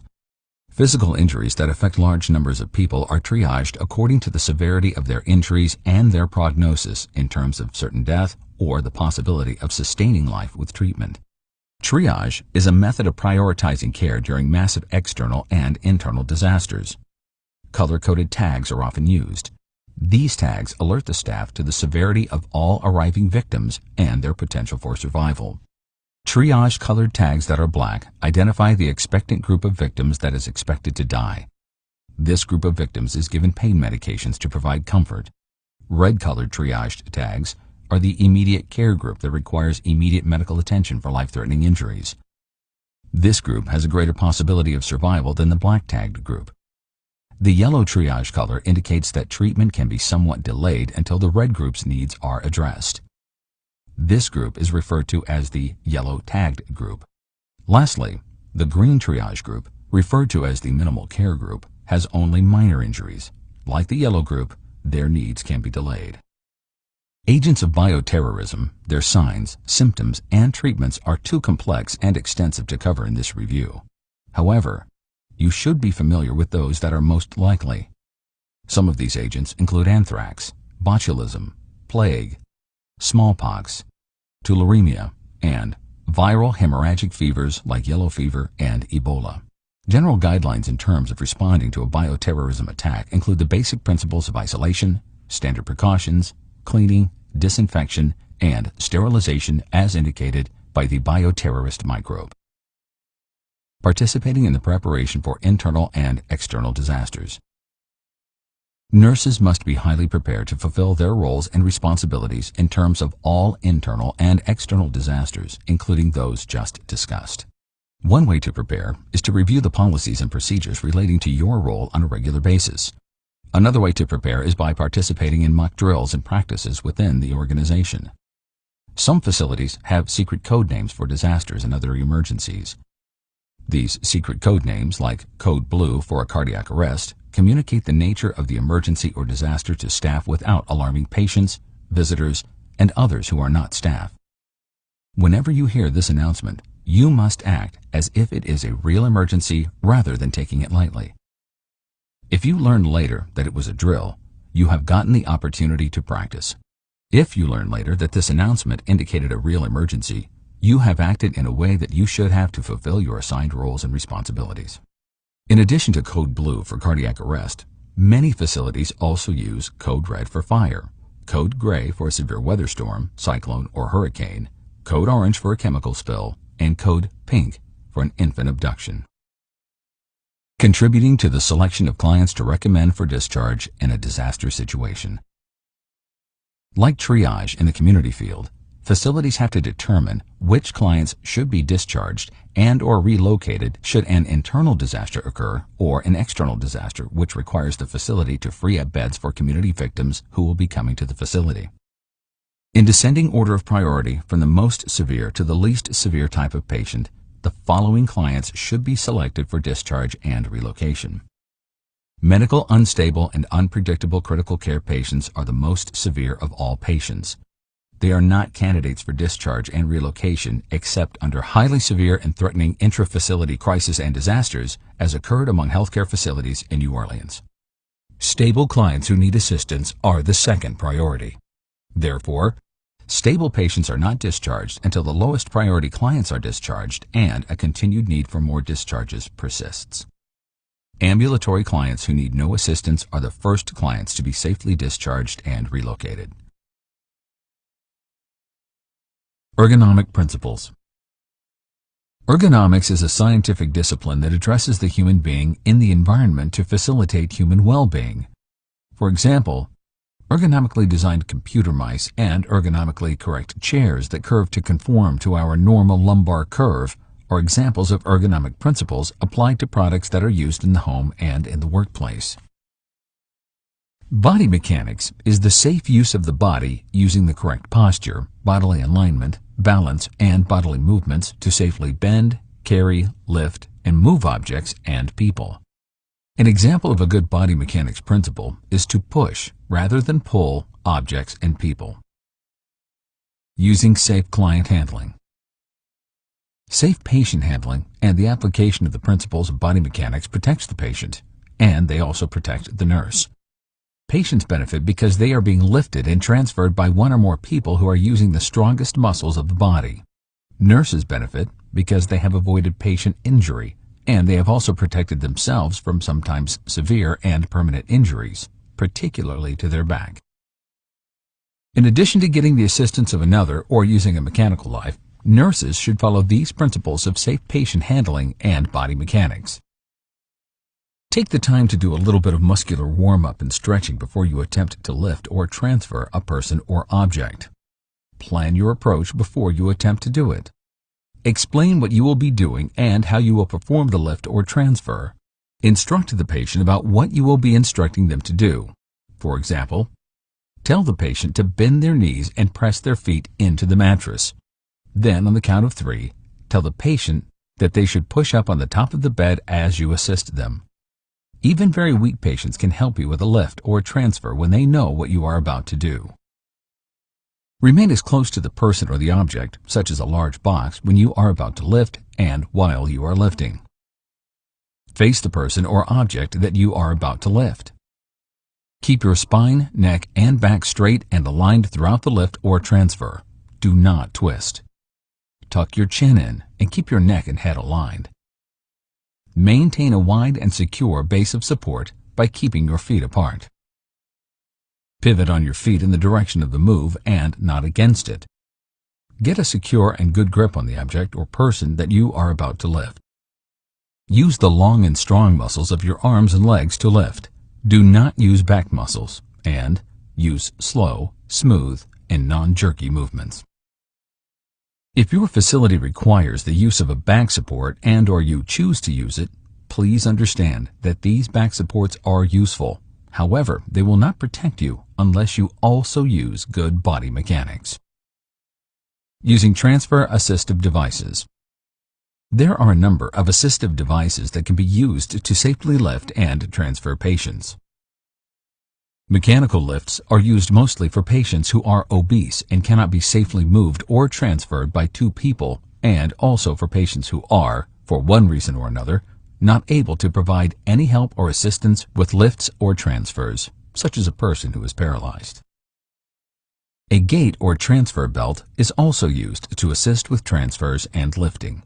These wide and sturdy belts are placed around the patient's waist when they stand, transfer, and ambulate. They are very often also used for physical therapy.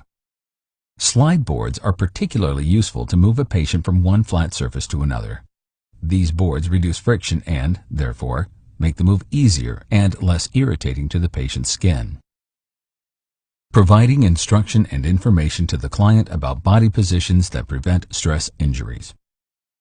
When patients are able to move themselves around in bed and position their own body, the nurse should observe the patient's position and alignment to identify any deficiencies. When a deficit is noticed, the nurse should assist the patient into the proper position and explain the rationale for the particular position. Assistive positioning devices such as pillows, wedges, and bolsters can also be used to prevent stress injuries and to promote proper bodily alignment. Some of the commonly used anatomically correct positions that are used by patients in bed are the Fowler's position. Fowler's position is a sitting position with the head of the bed elevated. The dorsal recumbent position and supine positions are positions where the person is lying on the back with or without a pillow for the head. The prone position is on the stomach. The lateral position is a side-lying position with the uppermost knee bent and often maintained in that position with a pillow. The Sims position is a semi-prone position. Handling hazardous and infectious materials. Hazardous materials are defined as those things that are not biological but still remain hazardous to human beings, including patients and staff. Examples of hazardous materials are chemicals and radiation. The U.S. Occupational Safety and Health Administration mandates that information about all hazardous material is readily accessible to workers, including those who work in the healthcare environment. Information about hazardous materials is found on material safety data sheets. These are published and distributed to the users of their products to fulfill the mandates of OSHA and to protect workers. Material safety data sheets, MSDS, include the name of the product, information about the product's risks, and measures such as washing the skin that must be taken when a person has been exposed to some risk relating to the product, and information about the procedures for using, handling, disposing of, and storing the particular product. Biohazardous waste is defined as biological waste that can be hazardous to humans. Items such as sharps and bed linens that are contaminated with blood or other bodily fluids, such as feces, are considered biohazardous medical waste. Identifying and employing methods to control the spread of infectious agents. In addition to other clinical methods to control the spread of infections and infectious agents, which will be discussed later, include things like cleaning and disinfection. The technical definition of cleaning is a manual removal of debris and material from a surface using soap, water, and friction or scrubbing. The definition of disinfection, on the other hand, is the removal of microorganisms, including infectious, pathogenic microorganisms that can cause disease and infection, from an item with the use of a chemical disinfectant. Clinical methods to control the spread of infections and infectious agents include standard precautions, medical asepsis, surgical asepsis, special precautions, and hand washing, all of which will be discussed later in this course.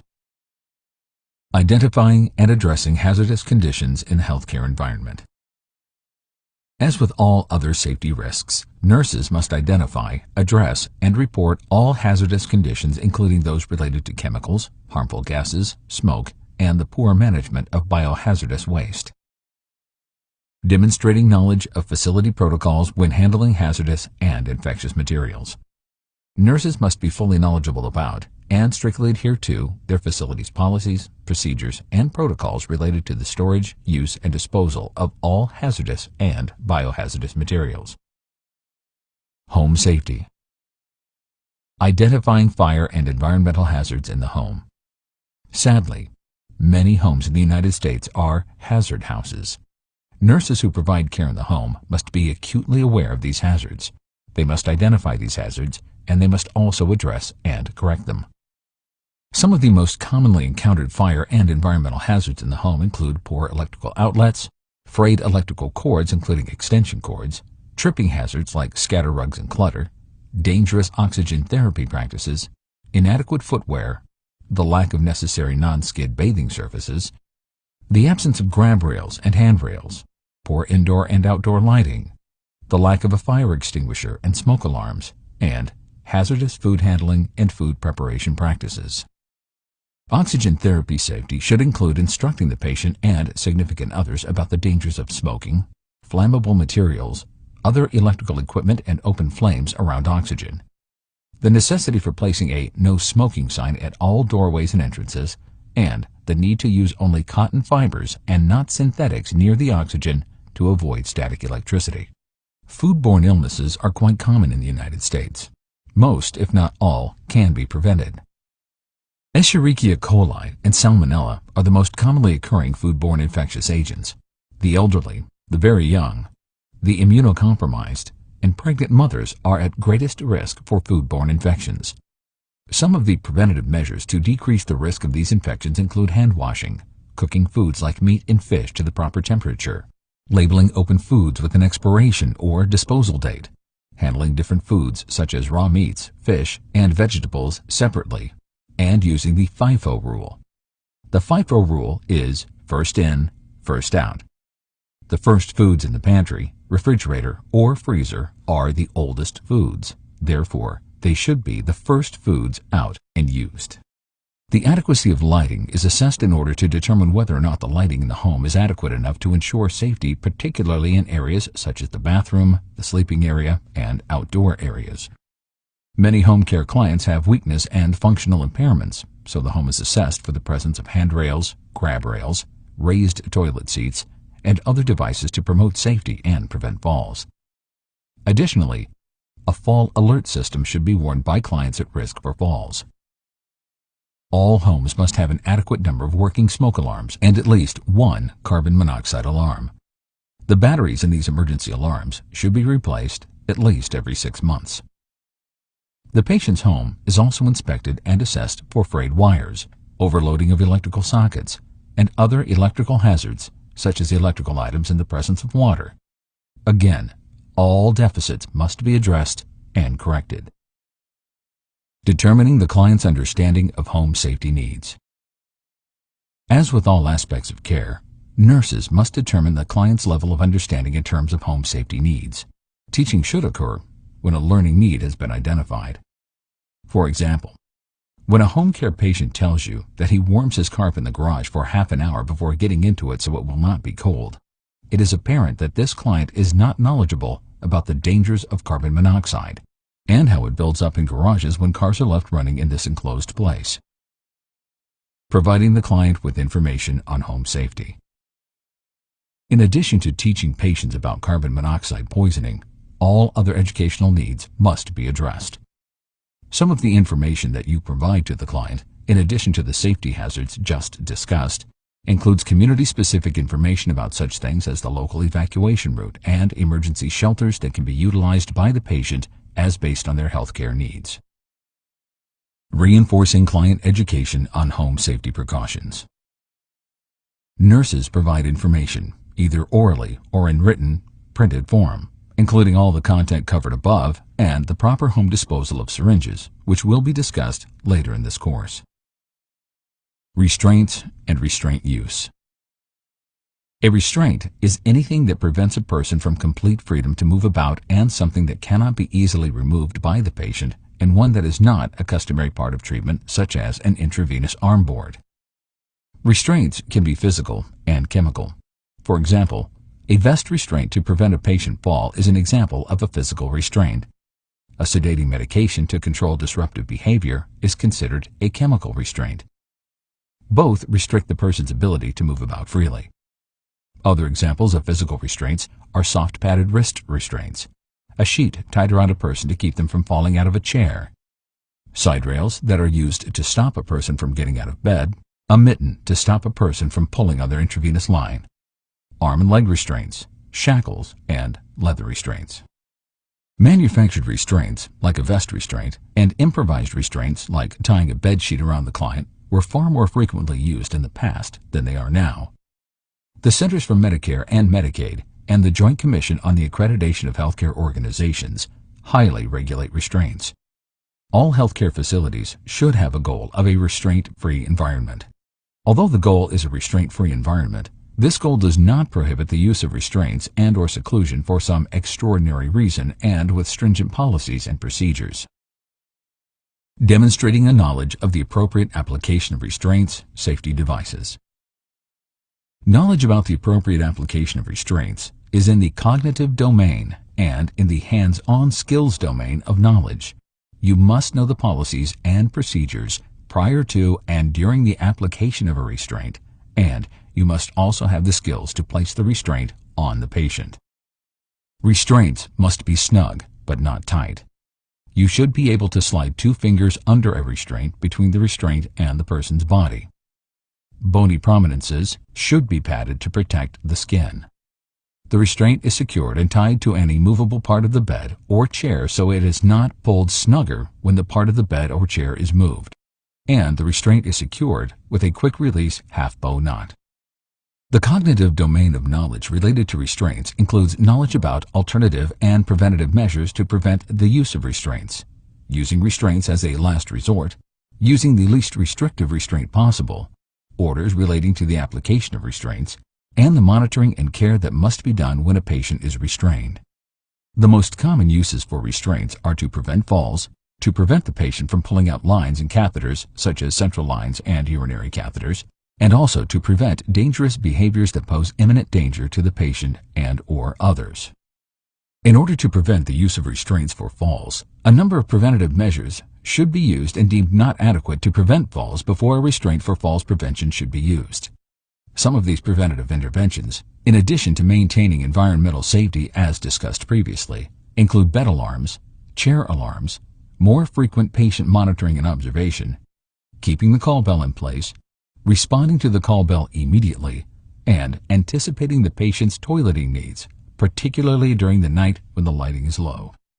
In order to prevent the use of restraints, such as a mitten restraint or wrist restraints, among patients who are pulling on and dislodging necessary tubes, lines, and catheters, include covering and securing these devices as much as possible to prevent it and, when possible, placing these items outside of the view of a patient.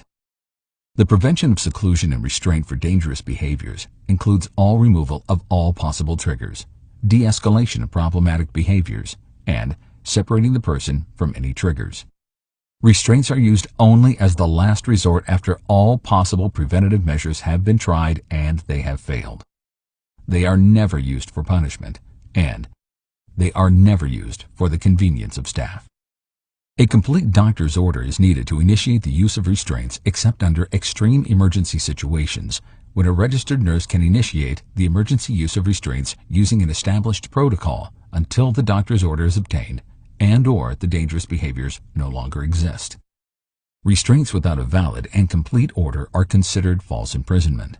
The minimal components of orders for restraint include the reason for and rationale for the use of the restraint, the type of restraint to be used, how long the restraint can be used, the client behaviors that necessitated the use of the restraints, and any special instructions beyond and above those required by the facility's policies and procedures. Implementing the least restrictive restraints or seclusion. The least restrictive restraint to correct the problem of falls and the dislodgement of tubes, lines, and catheters is used when restraints are necessary. Restraints, from the least restrictive to the most restrictive, are mittens. Mitten restraints that are used to prevent the dislodgement of tubes, lines, and catheters. Wrist restraints that are used to prevent the dislodgement of tubes, lines, and catheters. A vest restraint that is used to prevent falls as well as disturbed violent behavior. Arm and leg restraints that are used to prevent violent behavior, and leather restraints that are also used to prevent violent behavior. Following the protocol for timed client monitoring. When you monitor the patient or resident who is restrained, you must observe and monitor the patient's physical condition, the patient's emotional state, and the patient's responses to the restraint or seclusion. Is the patient safe? Are the restraints still in one place and safely applied? Are the patient's vital signs normal? Is the skin color, intactness, and circulation good? Is the restraint too tight?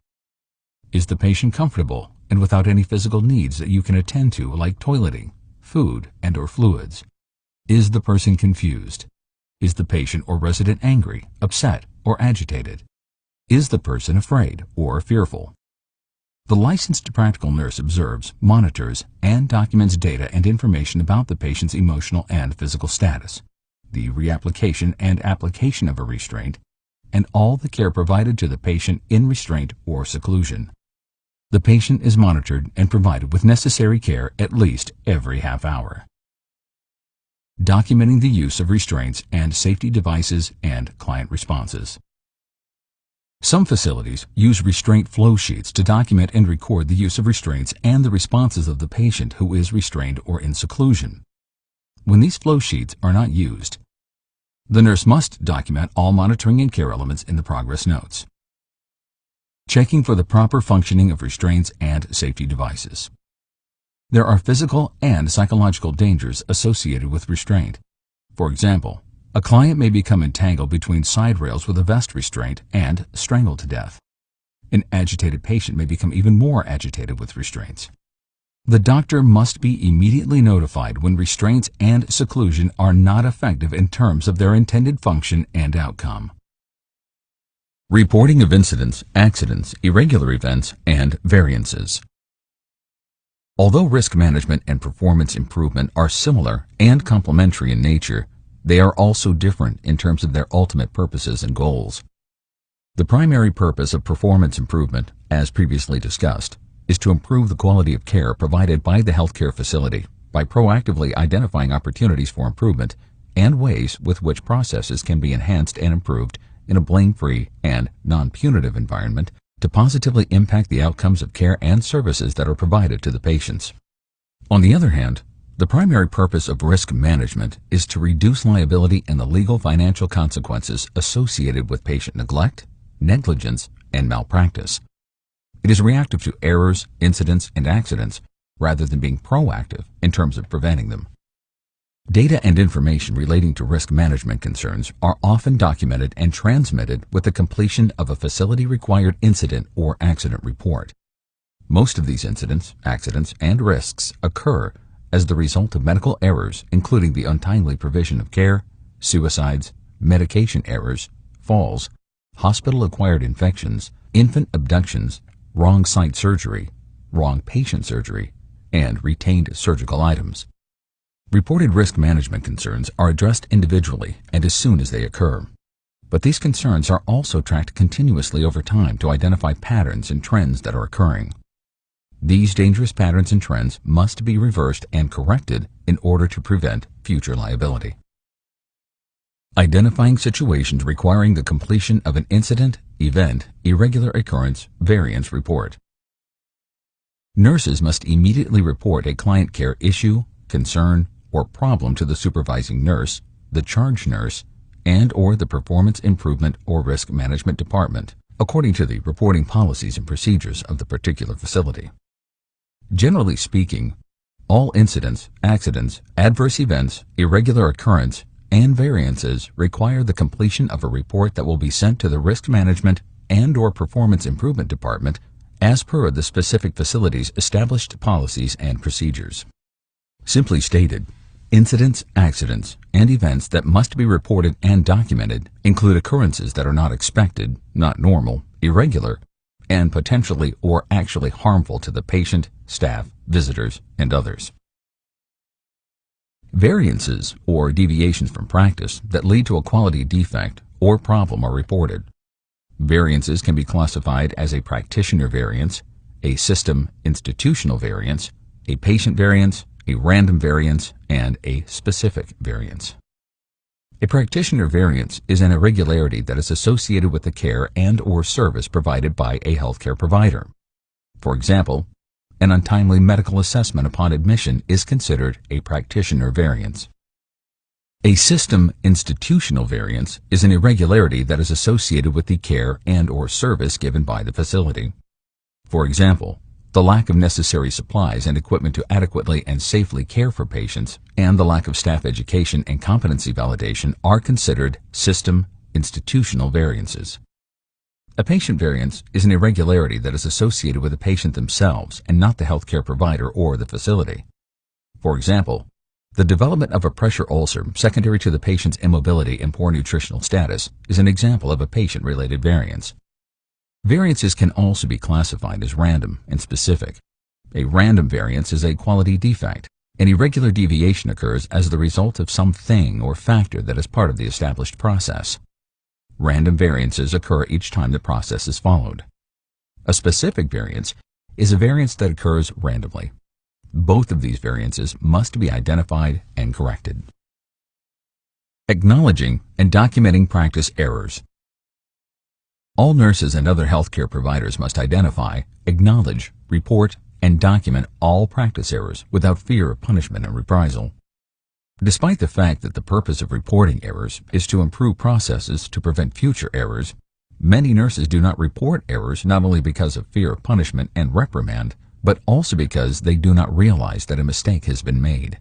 When, however, a nurse knows that a practice error has occurred, they are legally and ethically responsible to acknowledge it, document it, and report it in the manner and on the form, such as an incident report, that is required by the specific healthcare facility or agency.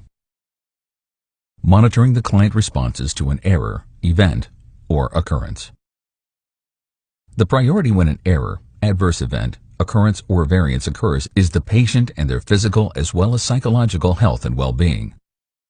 After the priority needs of the affected patient are addressed, the nurse should complete the necessary reporting and documentation. The priority is the patient at the time of an error, adverse event, occurrence, or variance that leads to harm and/or potential harm. The safe use of equipment. Equipment safety and the safe use of equipment is dependent upon both user safety and equipment safety.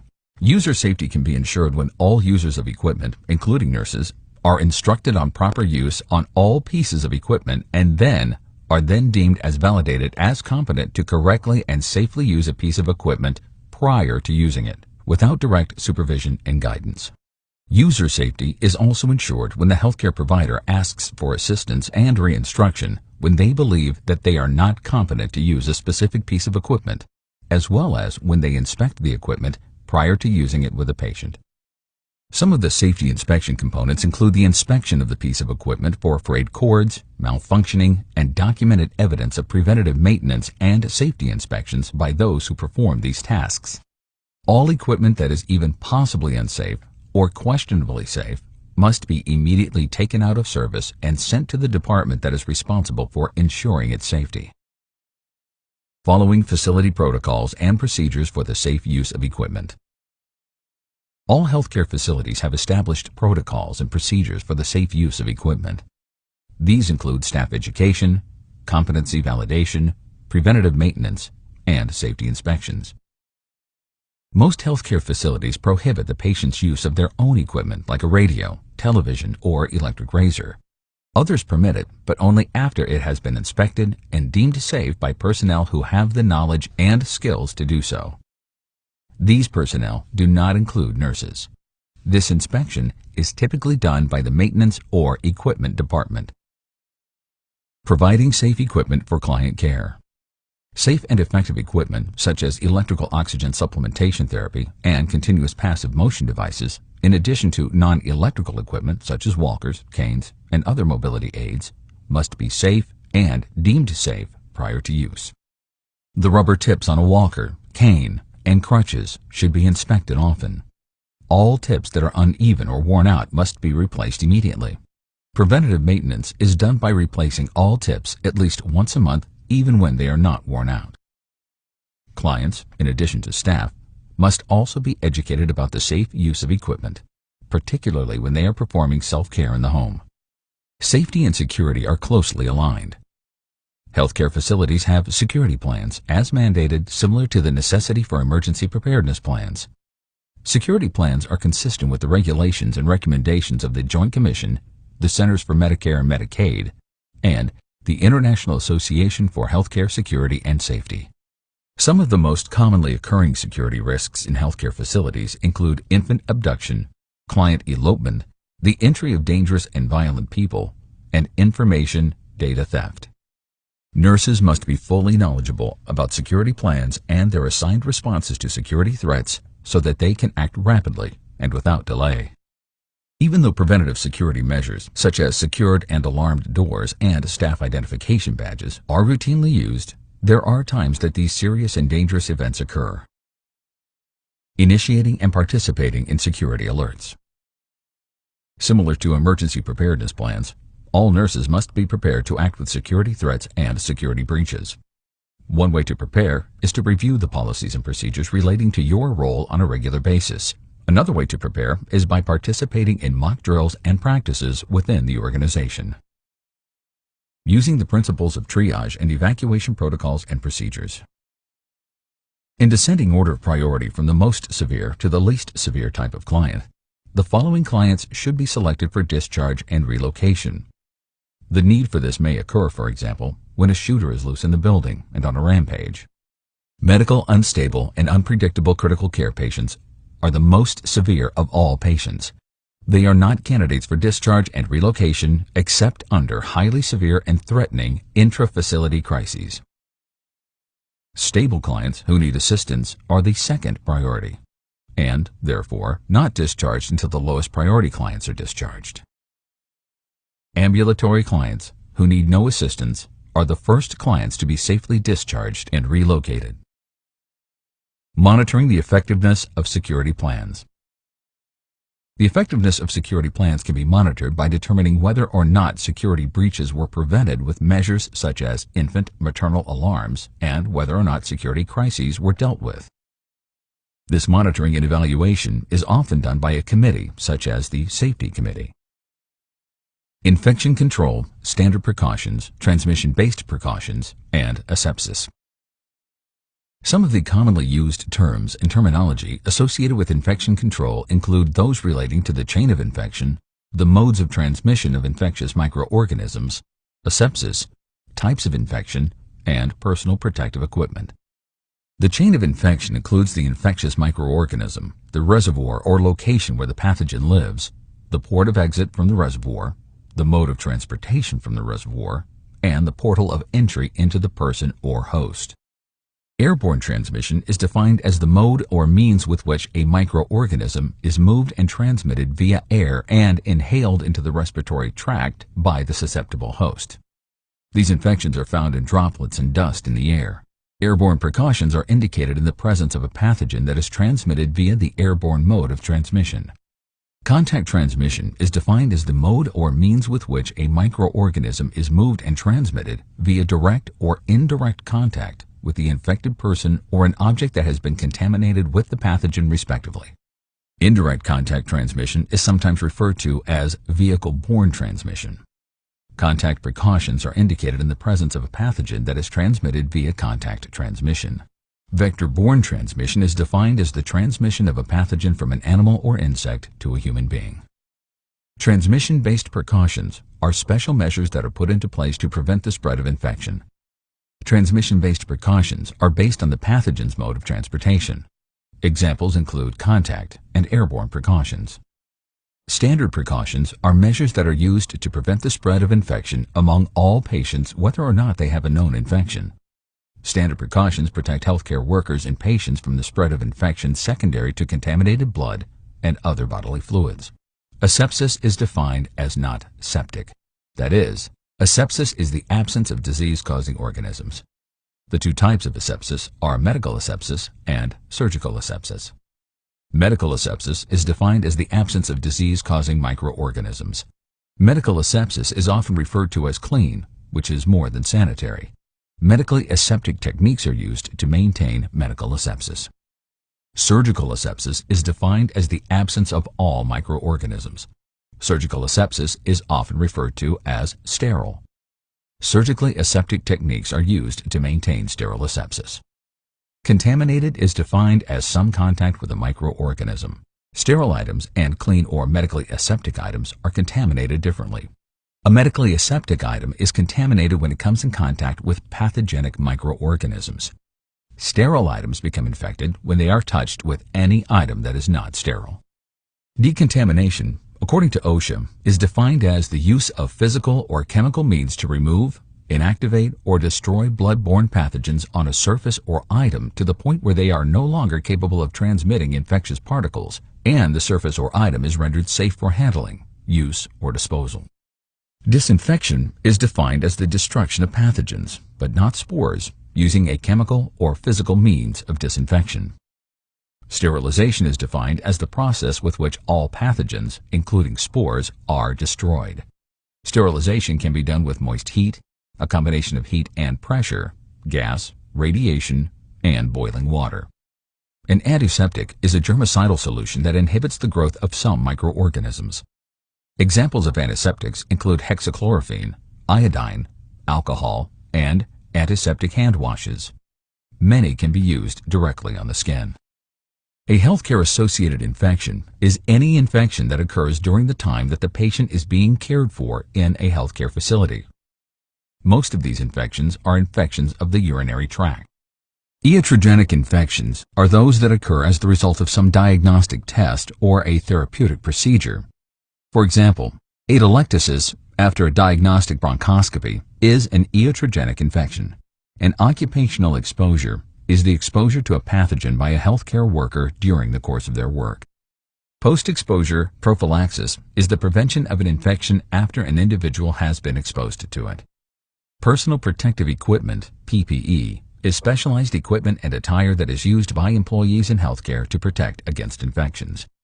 Examples of personal protective equipment include gowns, gloves, masks, goggles, and respirators. Identifying communicable diseases and modes of transmission.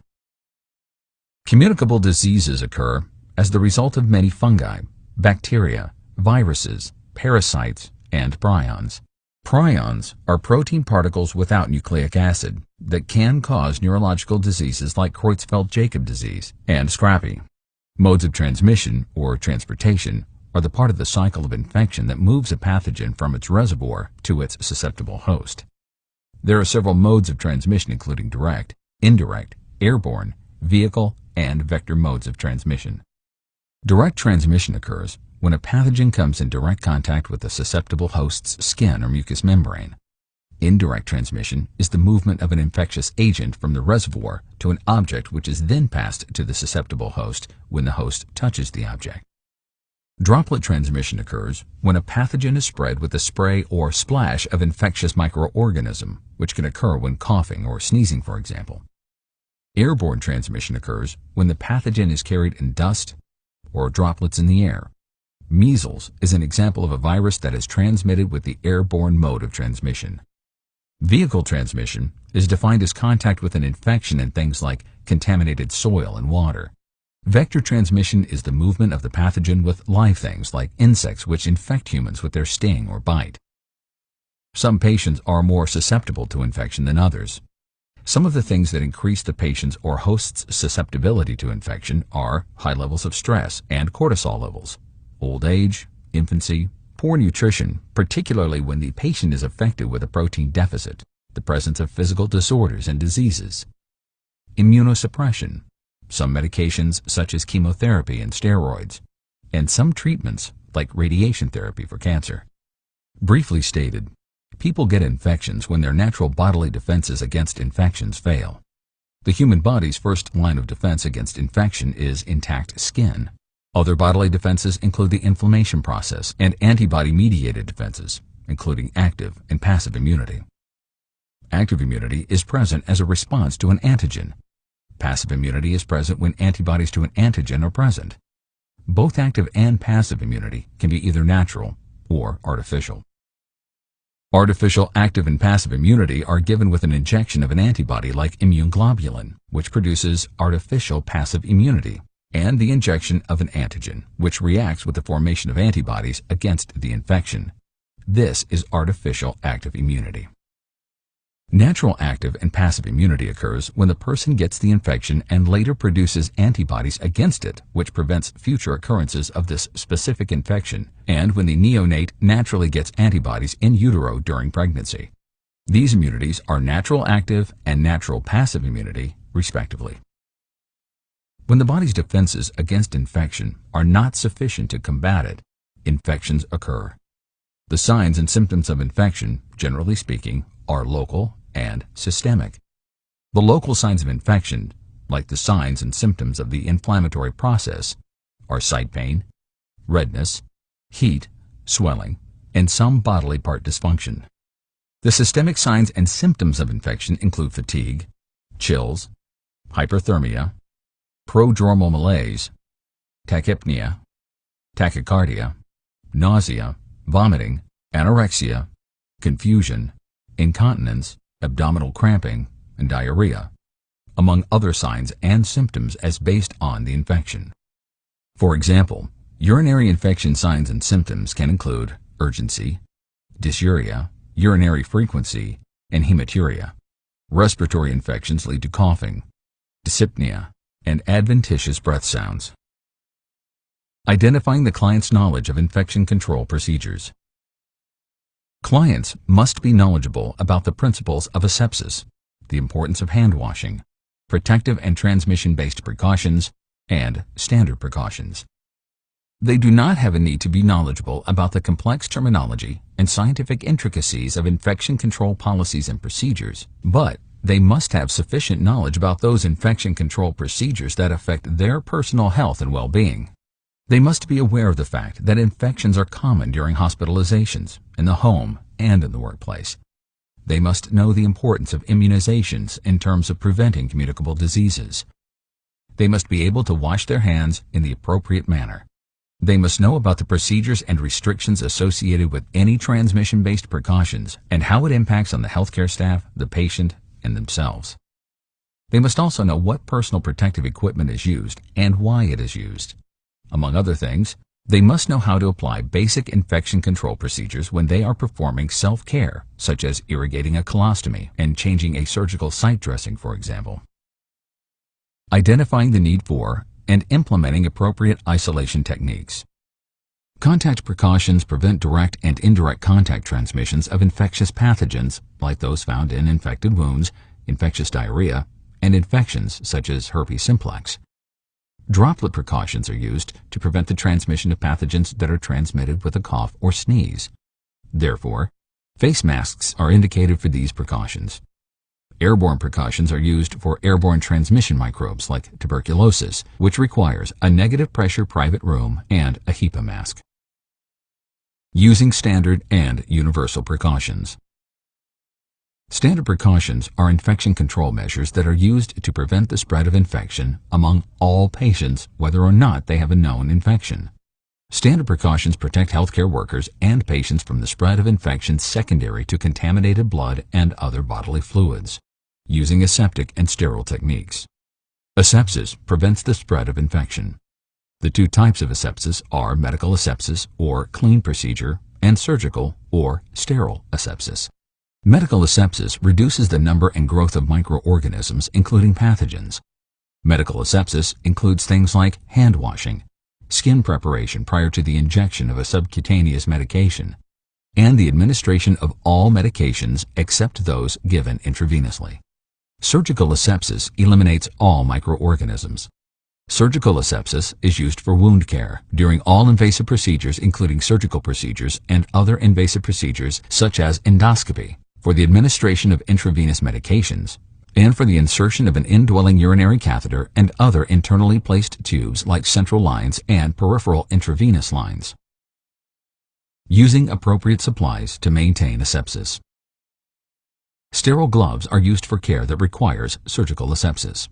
Clean gloves are used for care that requires medical asepsis. Masks and other supplies to protect the eye, nose, and mouth, like a HEPA mask and goggles, are used when droplets, sprays, and splashes of bodily fluids are possible. Lastly, sterile supplies and a sterile field are mandated for sterile procedures. Setting up a sterile field. These basic sterile asepsis procedures are followed for setting up and maintaining a sterile field. Sterile items only are placed on the sterile field. The nurse must never turn their back on the sterile field. The nurse must never lean over a sterile field. The nurse must never have the sterile field below waist level. Coughing or sneezing over the sterile field contaminates the sterile field. The nurse must maintain a 1-inch border around the sterile field that is not sterile. All sterile items and supplies are put inside of this 1-inch border. The sterile field must remain dry. Any wetness or moisture contaminates the sterile field. Sterile liquids must be poured carefully into sterile containers on the sterile field. Whenever these things are not done and maintained, the entire sterile field and its contents are discarded because the sterile field is no longer sterile. Using correct techniques to apply and remove gloves, masks, gowns, and protective eyewear. Using the correct technique to apply and remove gloves, masks, gowns, and protective eyewear are psychomotor skills that are best learned by viewing the procedures, or studying pictures in a nursing textbook. So, during this discussion, we will only provide you with some basic principles for these techniques. We recommend that you review the psychomotor aspects of donning and removing personal protective equipment. Some basic principles for donning and removing personal protective equipment include donning sterile gowns and gloves using surgical technique by touching only the sterile surfaces of these items with sterile hands. For example, the first sterile glove is applied by touching the inside of the glove with a bare hand, after which the second sterile glove is donned by holding the glove with the sterile gloved hand without touching any skin surfaces. Another basic principle includes removing used personal protective equipment by folding the item inside out and disposing of it in the proper receptacle. Using correct hand hygiene techniques. Proper hand washing can be done with regular soap and water or a special antimicrobial soap. Hand washing is the best and most effective way to prevent the spread of infection when it is done correctly and properly. Hand washing is done using friction for a minimum of 20 seconds before and after each client contact, in addition to other times such as before and after donning and removing gloves. Alcohol-based hand cleansers are not a substitute for good hand washing. However, they can be used when running water and soap are not accessible. Alcohol-based hand washing products are liberally applied to the entire hand, after which the hands are rubbed until the entire hands are dried completely. Preventing the environmental spread of infectious disease through the correct use of equipment. Some supplies and equipment are disposable and for single patient use, and other supplies and equipment can be used among members of a group of patients. Single-use disposable supplies and equipment are never reused. They are discarded after the patient is discharged. When reusable supplies and equipment are used for more than one patient, the piece of equipment is disinfected after each patient use. Protecting the immunocompromised client from exposure to infectious diseases and organisms. Immunocompromised clients must be protected from exposure to infectious diseases and organisms because their body's protective natural immune system is not functioning correctly. In addition to standard precautions and proper hand washing, other measures to protect immunosuppressed patients include protective precautions which keep pathogens and other microorganisms away from the immunosuppressed patient that do not affect and infect other patients without immunocompromise. Monitoring the client care area for sources of infection. Throughout the delivery of patient care, nurses must constantly and continuously monitor and surveil the patient care environment for possible and likely sources of infection. Like all other safety concerns, nurses must report and correct all sources of infection in the patient care area. Reinforcing appropriate infection control procedures with clients and staff members. Nurses participate in identifying and correcting knowledge deficits relating to infection control policies and procedures among patients, family members, and staff members in the healthcare team. Health promotion and maintenance.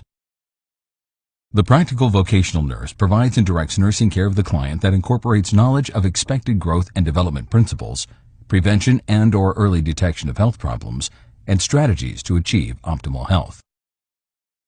They should be able to provide care that meets the needs of the newborn less than 1 month old through the infant or toddler client through 2 years.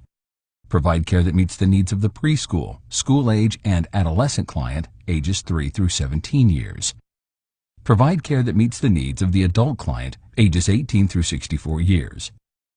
Provide care that meets the needs of the adult client, 65 through 85 years and over. Assist with fetal heart monitoring for the antepartum client. Assist with monitoring a client in labor. Monitor recovery of stable postpartum client. Collect data for health history. Collect baseline physical data, for example, skin integrity or height and weight. Recognize barriers to communication or learning. Compare client development to norms. Assist client with expected life transition, for example, attachment to newborn, parenting, or retirement. Provide care and resources for beginning of life and/or end of life issues and choices. Identify clients in need of immunizations, required and voluntary. Participate in health screening or health promotion programs. Provide information for prevention of high-risk behaviors or lifestyle choices. The aging process.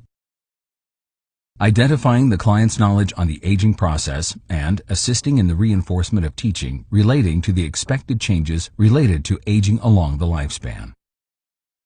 Patients and family members must be informed about and knowledgeable about the aging process, the normal changes associated with aging, and ways to manage and cope with these normal changes. They must also be knowledgeable about what is normal and what is not normal. Now, I will discuss these changes related to the aging process system by system. Generally, all of these changes are decreases rather than increases of functioning.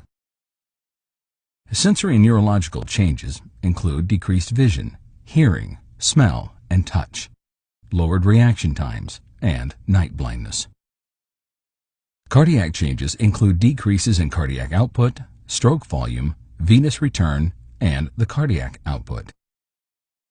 Musculoskeletal changes include decreased muscular tone and strength, the degeneration of joints and bones as the result of decalcification, and decreased intervertebral disc spaces which lead to some loss of height among the elderly. Renal function among the elderly is also affected with aging. Some of these changes include decreased renal size, decreased renal blood supply, decreased creatinine clearance, decreased glomerular functioning, and decreased tubular functioning. Liver function is a function also altered as a result of the normal aging process. There is decreased hepatic blood flow and functioning. This change reduces hepatic metabolism, and it can increase the concentrations of medications in the patient's body. Integumentary skin changes include the loss of skin turgor and elasticity, thinning and increased fragility of the skin, dry skin and hair, the presence of wrinkles, age spots and skin tags on the skin, faded and gray hair, thicker ear and nasal hair, thicker nails, and diminished sweat gland activity.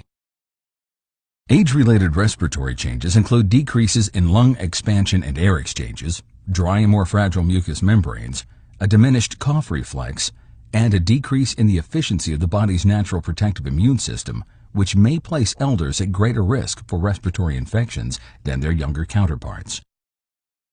Some fluid and electrolyte alterations associated with the aging process are imbalances secondary to the decreased function of those hormones that regulate fluids and electrolytes, impaired thirst sensation, more diluted urine, and changes in the amount of total body water and intracellular fluids. Medication dosages are often reduced for the elderly because the changes of the aging process make them at risk for more side effects, adverse drug reactions, and toxicity and overdoses. The distribution of drugs is impaired by decreases in the amount of body water, body fat, and serum albumin. Drug absorption is decreased with the aged patient's increases in gastric acid pH and decreases in the surface area of the small intestine, which absorbs medications and food nutrients. Providing care that meets the needs of the newborn less than 1 month old through the infant or toddler client through 2 years of age. From the day of conception throughout the entire lifespan, humans grow and develop in a rather predictable manner with specific needs from birth to the elderly years. Neonates are assessed according to the 5 criteria of the APGAR score. The criteria is A for appearance, P for pulse, G for grimace and reflexes, A for appearance in terms of skin color, and R for respiratory rate and effort. Each of these criteria is scored from 0 to 2 with a 0 as no activity or the poorest possible color, for example. APGAR scores are done 1 minute after birth, 5 minutes after birth, and more often when the neonate is not scoring well in terms of their adaptation to extrauterine life after birth. An APGAR score of less than 4 indicates that the neonate is in severe distress and in need of intensive care and treatment. An APGAR score of 4 to 6 indicates that the neonate is in moderate distress. Scores between 7 and 10 are considered good. Gestational age, which indicates the neonate's level of morbidity and mortality, is also determined and assessed among neonates. The new Ballard scale is used for this assessment. This scale measures physical and neuromuscular maturity from -1 to 5 according to the neonate's arm recoil, posture, heel-to-ear movement, the scarf sign, which is the neonate's crossing of the arms over the chest, and square window formation, which is the neonate's wrist movement. The normal physical size of a neonate is 18 to 22 inches in length, 12 to 13 inches for chest circumference, and 12.6 to 14.5 inches for the circumference of the head. The normal weight is from 5.8 to 8.13 pounds. The normal vital signs for the neonate are respirations from 30 to 60 per minute, the pulse from 100 to 160 beats per minute, a systolic blood pressure from 60 to 80 milliliters of mercury, a diastolic blood pressure from 40 to 50 milliliters of mercury, and a bodily temperature from 97.7 to 98.9 degrees. The normal neonatal abdomen is round. Bowel sounds should be present within a couple of hours after birth. The umbilical cord and site should be free of any signs of infection. The neonatal abdomen moves up and down with respirations. Neonates and infants are abdominal breathers. The eyes are bilaterally equal in terms of size and shape. The red and papillary reflexes are present, and normal smooth eye movement should be apparent. The neonate's ears should be normally placed with firm and well-formed cartilage. The ability to hear sounds and noise is normally present. Low-set ears and unusual eyes can indicate the presence of Down's syndrome. The skin of the neonate should be without any signs of blueness, jaundice, or cyanosis. The texture should be soft and smooth with some wrinkles. Vernix caseosa, a thick, cheesy substance, fine hair called lanugo, small red spots called malia, telangiectactic nevi, also referred to as stork bites, purple-blue Mongolian spots, and port wine stains called nevus flammeus are often seen on the skin. These unusual skin findings are most often temporary, with the exception of port wine stains, which can be permanent. The neonate's fontanelles are soft and flat and also without any sign of bulging, which can be a sign of increased intracranial pressure or depression, which can indicate increased intracranial pressure or dehydration respectively. These fontanelles close by the time the infant is 12 to 18 months of age. The sutures of the yet-to-be-developed skull are normally separated, and some normal molding of the skull can occur with a vaginal delivery. The oral palate is a closed palate.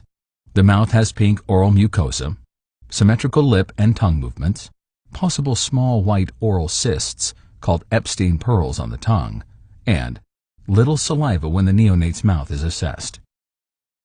Down syndrome may be present when the tongue protrudes. A possible tracheoesophageal fistula is present when there is excessive saliva. Neonates normally pass meconium and produce urine at about 24 hours after birth. Male testes are in the testicles. The urinary meatus is on the tip of the penis, and the scrotum has rugae. The female may have some edema of the labium and a small amount of vaginal blood, both of which are normal for some neonates. Some passive immunity from the mother remains, but the infant does not have a fully developed immune system, so the infant is at risk for infections. As the neonate grows, they gain 5 to 7 ounces during the first 6 months and double their birth weight during the first year. The head circumference increases a ½ inch each month for 6 months and then 0.2 of an inch until the infant is 1 year of age. Similarly, the height or length increases an inch a month for the first 6 months and then 1/2 inch a month until the infant is 1 year of age. Teeth appear. The infant begins to speak with babble, and they start to walk in about 1 year. The infant is in the sensory motor stage according to Jean Piaget's stages of cognitive development and in Erik Erikson's the trust versus mistrust stage of psychosocial development. The infant begins to see self as separate from others, and separation anxiety and the fear of strangers, including nurses, begins. They communicate with noises and sounds, and they receive communication with touch. Age-appropriate toys include rattles, large balls, and teething toys. Commonly occurring injuries and accidents among infants include falls, poisoning, drowning, and burns. Aspiration and poisonings are great risks for infants because they are in the oral stage of development and they tend to put foreign bodies in the mouth. Infants are fed breast milk or formula every 2 to 4 hours with a total daily intake of 80 to 100 milliliters per kilogram of body weight. The toddler. The normal vital signs for the toddler are a pulse rate from 90 to 140 beats per minute. The normal respiratory rate for the toddler ranges from 20 to 40 breaths per minute. The diastolic blood pressure is typically between 50 and 80 milliliters of mercury, and the systolic blood pressure is from 80 to 110 milliliters of mercury. The normal bodily temperature is 98.6 degrees, and it remains at the level throughout the remainder of life. The toddler grows approximately 3 inches per year. The weight becomes 4 times the child's birth weight. Toilet training is completed during the toddler years, and the child walks without holding onto things by 15 months of age. They can jump by the time they are 2.5 years of age. Toddlers move from the Piaget's sensory motor stage to the pre-operational stage of cognitive development. The child's vocabulary improves, and the toddler can now speak in and communicate with brief but meaningful phrases. They understand parental boundaries and discipline. The toddler is in Erik Erikson's autonomy versus shame and doubt stage of psychosocial development, and the toddler begins to form their own gender identity. They are very curious and energetic. They lack impulse control. They have a short attention span. They are concrete rather than abstract thinkers, and they also are mystical thinkers. Toddlers also have a low tolerance for pain, frustration, and strangers. Nutritionally, toddlers eat 3 meals per day, totaling about 900 to 1,800 calories each day. Some are finicky eaters, and most enjoy finger foods that they can pick up, manipulate, and eat. Supplemental iron is needed for the adequate production of red blood cells. Large and colorful toys that cannot be placed in the mouth, picture books, and blocks are some examples of age-appropriate toys. Although toddlers play with other children and siblings, this play is parallel play rather than interactive play with other children. Toddlers are at risk for drowning, falls, aspiration, burns, automobile accidents, and suffocation. Providing care that meets the needs of the preschool, school age, and adolescent client ages 3 through 17 years of age. The preschool child. The normal vital signs for the preschool child are a pulse rate from 80 to 110 beats per minute. The normal respiratory rate for the preschool child ranges from 20 to 30 breaths per minute. The diastolic blood pressure is typically between 50 and 75 millimeters of mercury, and the systolic blood pressure is from 80 to 100 and 110 millimeters of mercury. The normal bodily temperature remains at 98.6 degrees. It remains at that level throughout the remainder of life. Physically, the preschool child gains about 4 to 7 pounds a year, and they grow 2 to 3 inches in height each year. Their gross and fine motor skills continue to be developed and enhanced. Preschool children have fears about the dark and mutilation. Separation anxiety decreases, and they are able to express their feelings and wishes to others verbally. They can follow brief, simple, and concrete directions from others, including the parents and healthcare providers. Preschool children should consume about 2,000 calories per day, and they are less prone to fluid and electrolytes than toddlers and infants. They often need between-meal snacks to satiate their hunger and meet their caloric needs. Commonly occurring injuries among the members of the age group are poisonings, drowning, burns, and automobile accidents. Preschool children begin to interactively play with others, and they ask a lot of why questions. Dress-up, role-playing, painting, puzzles, and reading simple books with lots of pictures are appropriate age-specific activities for the preschool child. Preschool children are in Piaget's stage of pre-operations, and they can speak in full sentences. In terms of Erik Erikson's psychosocial development stages, the preschool child is in the initiative versus guilt stage. Gender identity is complete, and gender-related activities increase. Some preschool children can understand simple explanations about the human body and illnesses. At times, the use of a simple picture, a puppet, and a simple picture book can assist with the child's understanding. The school-age child. The normal vital signs for the school-age child are a pulse rate from 70 to 100 beats per minute. The normal respiratory rate for the school-age child ranges from 20 to 25 breaths per minute. The diastolic blood pressure is typically between 55 and 80 millimeters of mercury, and the systolic blood pressure is from 80 to 120 millimeters of mercury. The school-age child's height, weight, and muscle mass increase with their growth spurts. These changes require additional calories of about 2,500 calories a day, additional calcium, additional iron, and additional vitamins, particularly vitamins B and A. The school-age child now prefers the same-gender friends, and they may begin to question and challenge their parents and other authority figures, including their teachers and healthcare providers. Commonly occurring fears include fears of the unknown, bodily mutilation, fears associated with death, and the fear of failure. Physically, the school-age child gains about 4 to 9 pounds a year, and they go through growth spurts.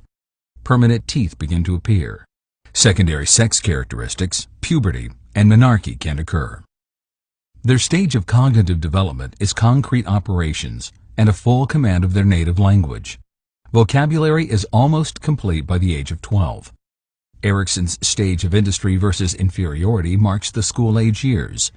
Peers become increasingly important, morals develop, and curiosity about sexuality occurs. Age-appropriate activities include sports, board and computer games, and pet care. Burns, automobile accidents, substance abuse, and drowning are the major accidents and concern among members of this age group. Adolescence. The normal vital signs for the adolescent are now the same as for the adult. Adolescents have high nutritional and caloric needs because of the growth spurt when the skeletal and muscular systems double to its completion. Vitamins, protein, and calcium needs have to be met. Females need iron supplementation because of menstruation. Some teens may develop bulimia and anorexia nervosa, both of which are eating disorders. Sexual maturity is complete. Most teens are attracted to the opposite gender. They are self-conscious. They want their own identity. They want to be accepted by their peer group, and they are sometimes unpredictable and rebellious towards authority figures. Adolescents complete the last of Piaget's stages, which is formal operations. They are in Erikson's identity versus role confusion stage, and they begin to think about and plan their future, including their career and advanced education beyond high school. Common threats, accidents, and injuries for this group are substance abuse, injuries from weapons, burns, auto accidents, sexually transmitted diseases, and unwanted pregnancy. Providing care that meets the needs of the adult client ages 18 through 64 years. The young adult. Normally, young adults form and maintain relationships, some of which are long-lasting and permanent. They assume adult roles as a spouse, parent, and salary earner with gainful employment. They also accept responsibility for their own beliefs, attitudes, opinions, values, and actions. Significant others include the spouse or partner, the children, friends, in-laws, and co-workers. Characteristic stressors for this age group include raising children, finding and maintaining a career, finances, and managing their multiple roles. Physical growth is complete. The young adult remains in the formal operations stage of Piaget, the last stage, and Erikson's intimacy versus isolation phase. Commonly occurring injuries and events include auto accidents, weapon injuries, substance abuse, and sexually transmitted diseases. Middle-age adults. The normal stages of the aging process begin during middle adult years. Muscular strength weakens, sex drive decreases, menopause and the male climacteric occur, and male erectile dysfunction may occur. Calcium and vitamin D supplementation are needed to prevent osteoporosis and bone loss that can occur as a result of menopause. Middle-aged adults are in Erikson's generativity versus stagnation stage. Major stressors include the loss of youth, parenting, and the empty nest syndrome. This group is referred to as the sandwich generation because members of this age group are often squeezed and conflicted with their care of children in addition to the care of their elderly parents. Health screenings for this group include eye examinations for glaucoma and DEXA screening for osteoporosis. Providing care that meets the needs of the adult clients ages 65 through 85 years and over. In terms of growth and development, This age group undergoes the normal changes of the aging process, including changes in terms of the sensory and neurological changes, cardiovascular changes, musculoskeletal changes, joints and bone changes, renal system changes, hepatic functioning changes, skin and hair changes, respiratory system changes, and fluid and electrolyte changes. All of these normal changes of the aging process were fully discussed previously with a section entitled The Aging Process. Adults 65 years of age and older are in the ego integrity versus despair phase according to Erickson. Caloric needs are less than other age groups. Some of the safety hazards affecting the aging population are falls and accidental poisonings. Antepartal, intrapartal, postpartum, and newborn care.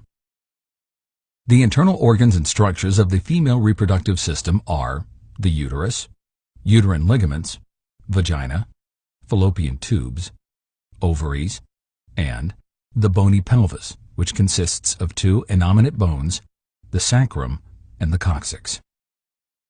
The external organs and structures of the female reproductive system are the mons pubis, urethral meatus, vaginal vestibule, labia minora, labia majora, clitoris, and the perineal body. Identifying the physical changes of pregnancy. Some of the physical changes that occur during pregnancy include the presumptive, probable, and positive signs of pregnancy, urinary system changes, circulatory system changes, endocrine system changes, gastrointestinal system changes, skin changes, respiratory system changes, skeletal changes, central nervous system changes, metabolic changes, and vital sign changes. The presumptive signs of pregnancy are urinary frequency, fatigue, amenorrhea, nausea and vomiting, which is referred to as morning sickness, breast soreness, darkened areola, large Montgomery glands, uterine enlargement, vaginal discoloration, skin pigment changes, and fetal movement, which is also referred to as quickening.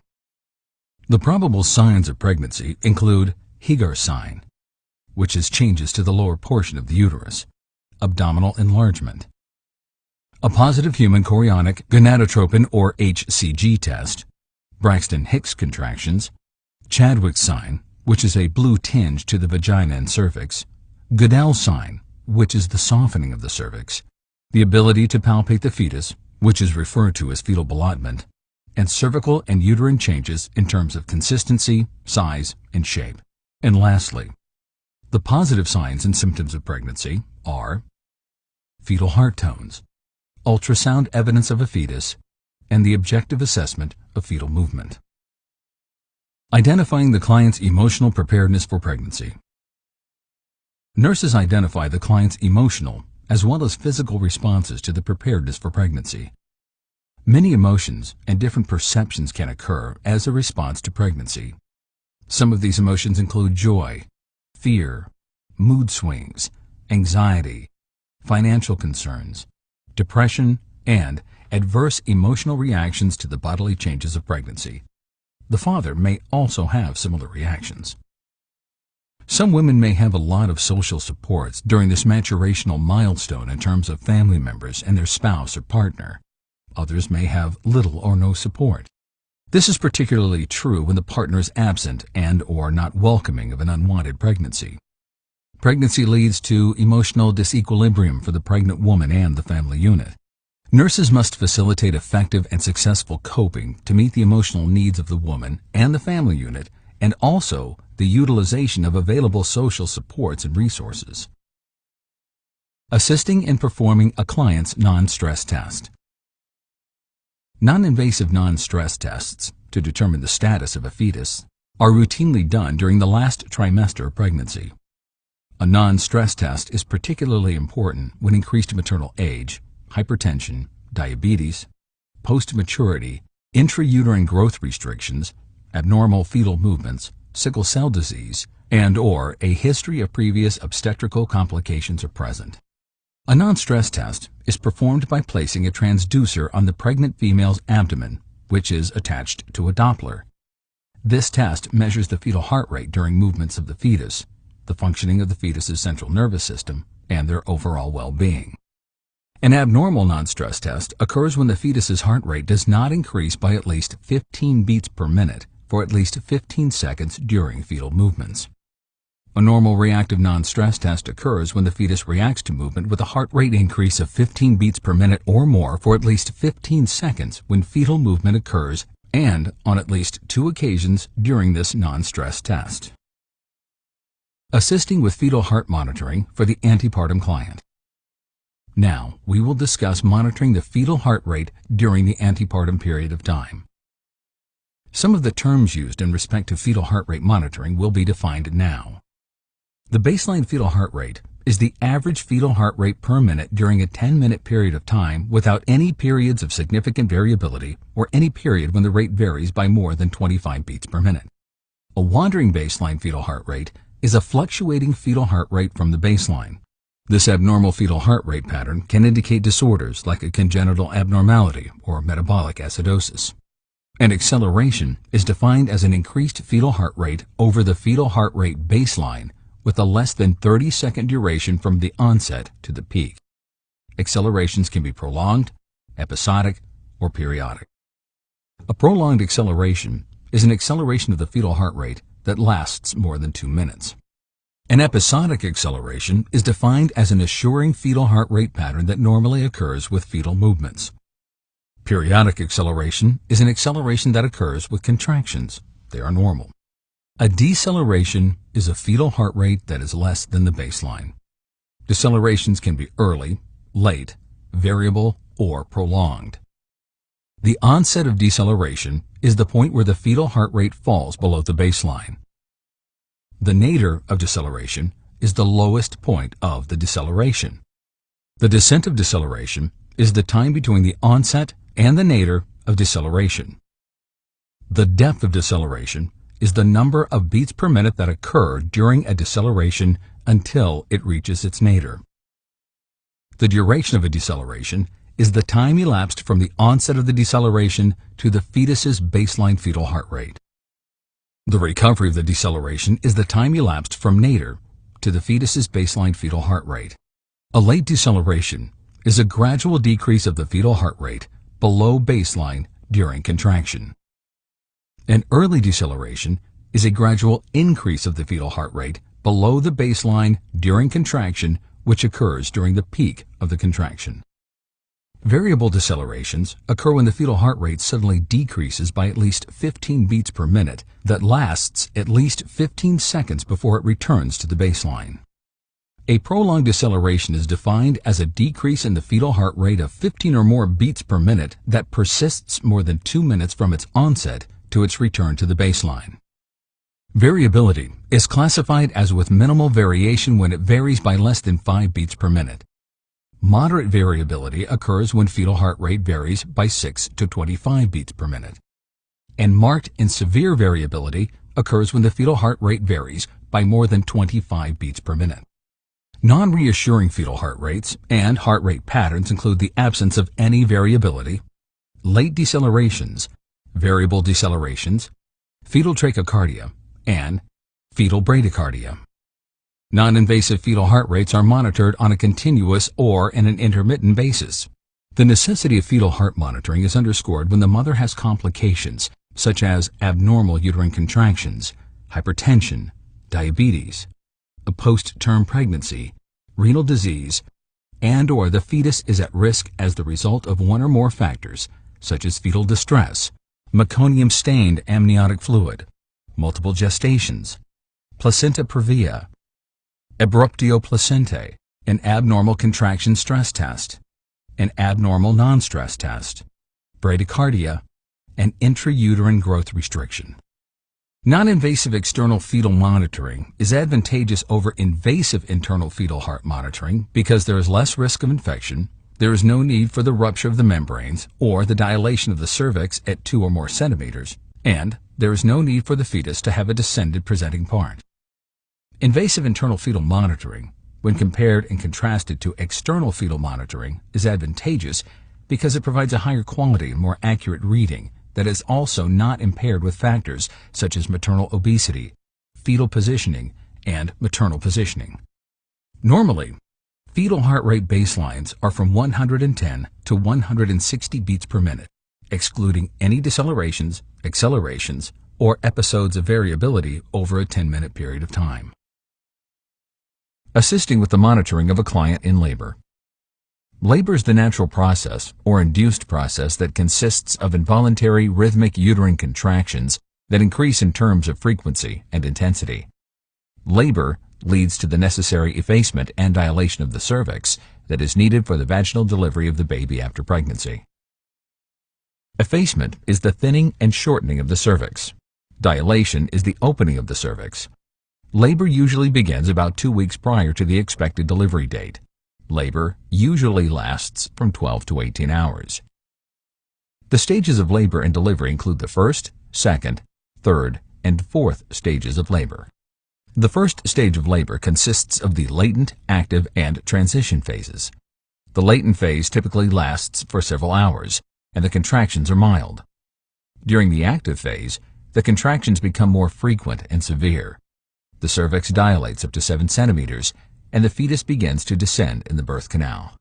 The transition phase of the first stage of labor is characterized with the increased frequency, intensity, and duration of the contractions. The cervix dilates up to 10 centimeters. The second stage of labor begins when the cervix is dilated 10 centimeters, and it ends with the birth of the infant. The third stage of labor begins with the vaginal delivery of the baby and ends with the products of conception, that is, the placenta, are expelled. The fourth stage occurs during the first several hours after delivery. During the latent phase of the first stage of labor, the mother should be encouraged to rest, walk, perform relaxation techniques, and take deep breaths. Food and fluids are limited and restricted during this phase of the first stage of labor. They should also be encouraged to urinate every hour. During the active phase of the first stage of labor, the client should be encouraged to continue voiding every hour and also to continue with ambulation, rest, and relaxation exercises. At times, such as with prolonged labor, intravenous fluids may be used to prevent and treat dehydration. Nurses promote comfort and provide basic nursing care with things like massages, oral care, and frequent positioning for comfort. The spouse or significant other should also be encouraged to care for their partner during this and all other stages of labor. Contractions and maternal vital signs are checked and monitored every 15 minutes, and the fetal heart rate is also monitored at least every 15 minutes. Fetal assessments include assessing and monitoring the fetal heart rate at least every 15 minutes, as well as much more often and even continuously when the fetus is at risk. The mother must be reminded to pant rather than push in spite of the fact that the woman in labor has a strong urge to push. Maternal and fetal monitoring and assessments continue every 15 minutes as well, and much more often and even continuously when the fetus is at risk. The fetal lie, presentation, attitude, station, and position are also monitored and assessed during labor. Fetal lie is defined as the relationship of the fetus's spine to the mother's spine. Fetal lie can be a longitudinal, transverse, or oblique lie. Longitudinal lie, the most common and normal lie, occurs when the fetus's spine is aligned with the mother's spine in an up and down manner. A transverse lie occurs when the fetus's spine is at a right 90-degree angle with the maternal spine. Lastly, an oblique lie occurs when the fetus's spine is diagonal to the mother's spine. Fetal presentation is defined by what the fetus's presenting part is in the birth canal during labor. The possible fetal presentations are the cephalic presentation, the cephalic vertex presentation, the cephalic sinciput presentation, the cephalic face presentation, the cephalic brow presentation, the breech presentation, the complete breech presentation, the frank breech presentation, the shoulder breech presentation, and the footling presentation. The cephalic head presentation, the most common and normal presentation, is the head as the presenting part. The cephalic presentation can be further classified and categorized as the cephalic vertex presentation, where the fetus's head is on its chest, the cephalic sinciput presentation, where the head is partly flexed, the cephalic face presentation, where the face is the presenting part of the head because the fetus's head is hyperextended, and the cephalic brow presentation, which occurs when the fetus's head is extended. A breech presentation occurs when a fetal body part, other than the head, is the presenting part. The breech presentation can be further classified and categorized as the complete breech presentation, when the fetus's buttocks are the presenting part, the frank breech presentation, that occurs when the buttocks are present and the legs are straight up, the shoulder breech presentation, when the shoulder presents, and the footling presentation, where one or both of the feet presents. Fetal attitude is the positioning of the fetus's body parts in relationship to each other. The normal attitude is general flexion in the fetal position. All attitudes other than the normal attitude can lead to a more intense and prolonged labor. Fetal station is the level of the fetus's presenting part in relationship to the mother's ischial spines. Fetal station is measured in terms of the number of centimeters above or below the mother's ischial spines.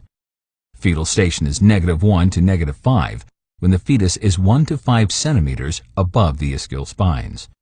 It is from +1 to +5 when the fetus is 1 to 5 centimeters below the level of the maternal ischial spines. Fetal position, simply stated, is the relationship of the fetus's presenting part to the anterior, posterior, right or left side of the mother's pelvis. The relationship of the fetus's presenting body part, such as left anterior, left posterior, right posterior, and right anterior, in relationship to the maternal pelvis, which is called the anterior, posterior, right and left pelvis, which are noted and documented as A, P, R, or L. The presenting part of the fetus is referred to as mentum, occiput, sacrum, and acromion. The presenting parts are noted and documented as M, O, S, and A, respectively. The only normal positions are the left and right occiput anterior fetal position, which is the ROA and ROL, respectively. Face presentation positions are noted and documented as RMA, for right mentum anterior position, RMT for the right mentum transverse position, RMP for the right mentum posterior position, LMA for the left mentum anterior position, LMT for the left mentum transverse position, and LMP for the left mentum posterior position. Vertex presentation positions are noted and documented as ROA for the right occiput anterior position, ROT for the right occiput transverse position, ROP for the right occiput posterior position, LOA for the left occiput anterior position, LOT for the left occiput transverse position, and LOP for the left occiput posterior position. Breech presentation positions are noted and documented as RSA for the right sacrum anterior position, RST for the right sacrum transverse position, RSP for the right sacrum posterior position, LSA for the left sacrum anterior position, LST for the left sacrum transverse position, and LSP for the left sacrum posterior position. Acromion presentation positions are noted and documented as RAA for the right acromion anterior position, RAT for the right acromion transverse position, RAP for the right acromion posterior position, LAA for the left acromion anterior position, LAT for the left acromion transverse position, and LAP for the left acromion posterior position.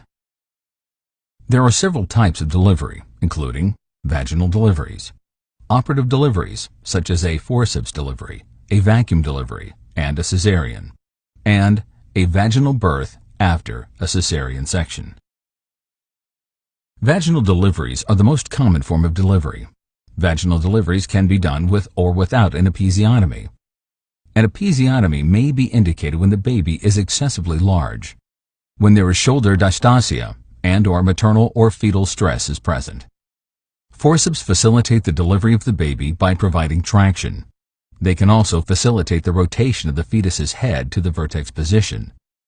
All forceps, except Piper forceps, are applied to the sides of the head and only when the fetus's presentation is presenting downward. Piper forceps are used for breech presentations after the fetus's head is reachable after the delivery of the rest of the body. The complications of forceps deliveries include maternal trauma, lacerations, pelvic floor damage, bleeding, and an inadvertent extension of the episiotomy to the anus. Neonate complications include a low APGAR score, neurological trauma and damage, a fractured clavicle, and Erb's palsy. Vacuum deliveries are done with the application of suction to the occipital part of the fetal head to assist in the delivery when the second stage of labor is extensively long and/or there is a non-reassuring fetal heart rate pattern. Attempted vacuum deliveries are ceased when there is no success after about 1/2 hour. Cesarean births are indicated with placenta abruptio, placental previa, cephalopelvic disproportion, a non-reassuring fetal heart pattern, and a cord prolapse. The incision can be a skin incision, which can be vertical or transverse, and a uterine incision, which is done into the uterus. Some of the maternal complications associated with cesarean births are infection, hemorrhage, shock, emboli, and adverse reactions to anesthetic agents. Trial labor and a vaginal delivery can be attempted after the mother has had a cesarean section in the past, except under some circumstances, such as an inadequate pelvis. Performing the care of postpartum client. Postpartum maternal physical care can be remembered with the word bubble. The B of bubble is the breasts. The U of bubble is the uterine fundus height, consistency, and placement. The B of bubble is the bowel and other gastrointestinal functioning. The second B of bubble is bladder functioning. The L of bubble is lochia amount, consistency, color, and odor, and the E of bubble is episiotomy, edema, and redness. Vaginal discharge progresses from bloody vaginal drainage with some small clots for about 10 days, after which the vaginal drainage is brown and may continue for up to about 6 weeks. All the vital signs should return to their normal levels in 24 hours after delivery. Mothers, particularly new mothers and significant others, need some assistance and support in terms of newborn care and infant feeding. They must know the nutritional needs of the baby, how to breastfeed or bottle feed, how to provide cord care and circumcision care, diapering, bonding, attachment, preventing accidents such as placing the infant on their back to prevent suffocation, and how to respond to the baby's crying. The nutritional needs of the neonate include about 110 kcals per kilogram a day for the first 3 months of life, and then 100 kcals per kilogram a day until the infant is 6 months of age. Neonates and infants also need 2 1/4 to 4 grams of protein each day, and 140 to 160 milliliters of fluid per day. Human milk is the best form of nutrition for babies up to at least 6 months of age. It is more readily and easily absorbed and digested than formula milk. A healthy diet for the lactating breastfeeding mother should include small amounts of fats, protein, whole grains, dairy products, fresh fruits, and vegetables. Special foods are not needed to produce milk or to maintain an ample milk supply. The normal breastfeeding process includes the proper positioning of the infant and mother, latch-on, and the sucking and swallowing sequence. Positioning and holding the neonate for breastfeeding will become a personal preference. However, there are a number of positions that the mother should be instructed about, including the football clutch hold position, the cradle position, the modified cradle position, and the side lying position. Latch-on is placing the areola and a large portion of the breast into the baby's mouth. The infant's rooting reflex promotes their latching on. It can be stimulated by stroking the baby's cheek when the nipple is in the baby's mouth. The suck and swallow sequence starts when the infant starts to suck. The milk is then moved with the infant's tongue to the back of the mouth, and then the infant swallows. Mothers who choose to bottle feed should be instructed about the safe and proper way to feed their infant. They should be instructed to hold the baby and not prop the bottle up for automatic feeding. Contributing to the newborn's plan of care. Licensed practical nurses monitor the newborn's physical and emotional status, the mother's physical and emotional status, the maternal and parental bonding, and attachment to the neonate. The results of this monitoring is documented and shared with the supervising registered nurse, who will incorporate these findings into the newborn's plan of care. Reinforcing client teaching on infant care skills. Client teaching is reinforced when a knowledge or skill deficit is noticed. Reinforcement of teaching often revolves around the feeding, bathing, and positioning of the newborn. Monitoring the recovery of a stable postpartum client. As discussed above, the mother is monitored during the postpartum period of time using BUBBLE and other physical criteria, such as vital signs. Monitoring the client's ability to care for the infant. Again, new mothers are monitored in terms of their abilities to provide care to the infant. Teaching and the reinforcement of teaching are necessary when a learning need is discovered.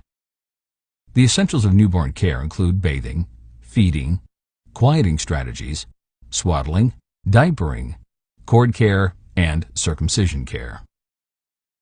Data collection techniques.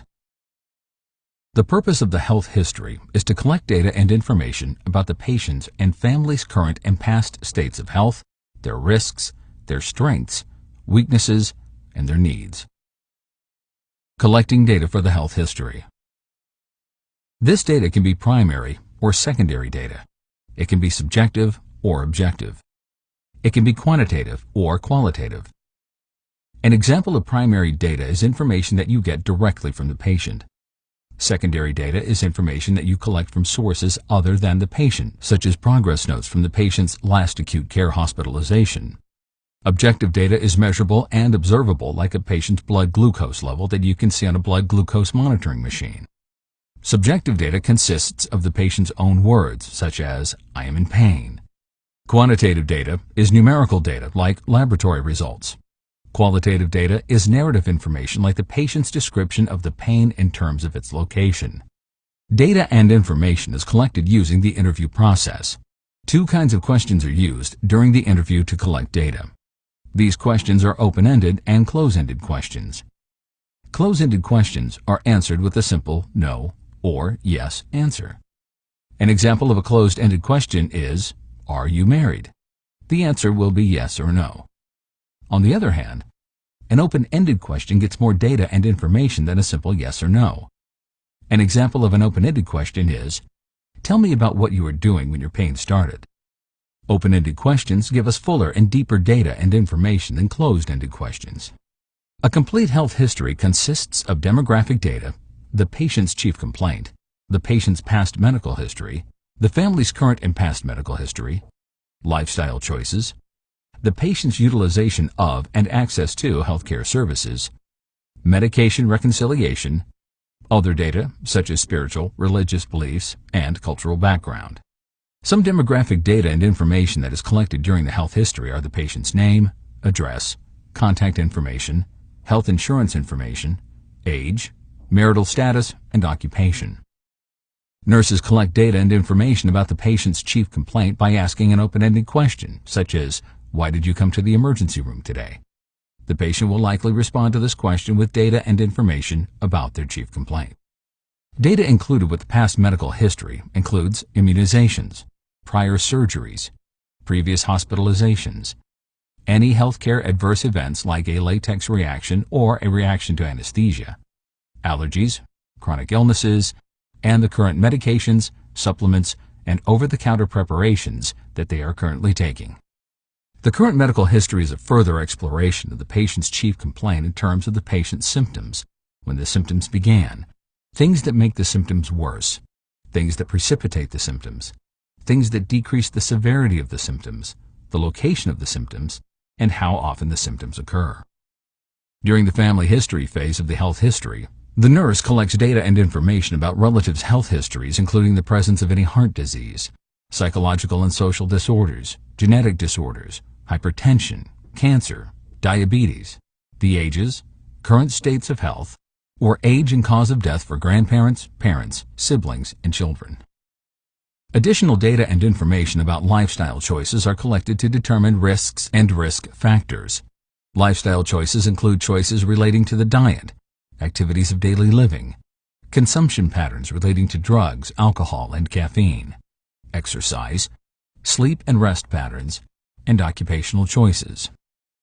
The patient's patterns of healthcare are determined in terms of what type of healthcare resources they utilize and whether or not these resources and services are accessible to them.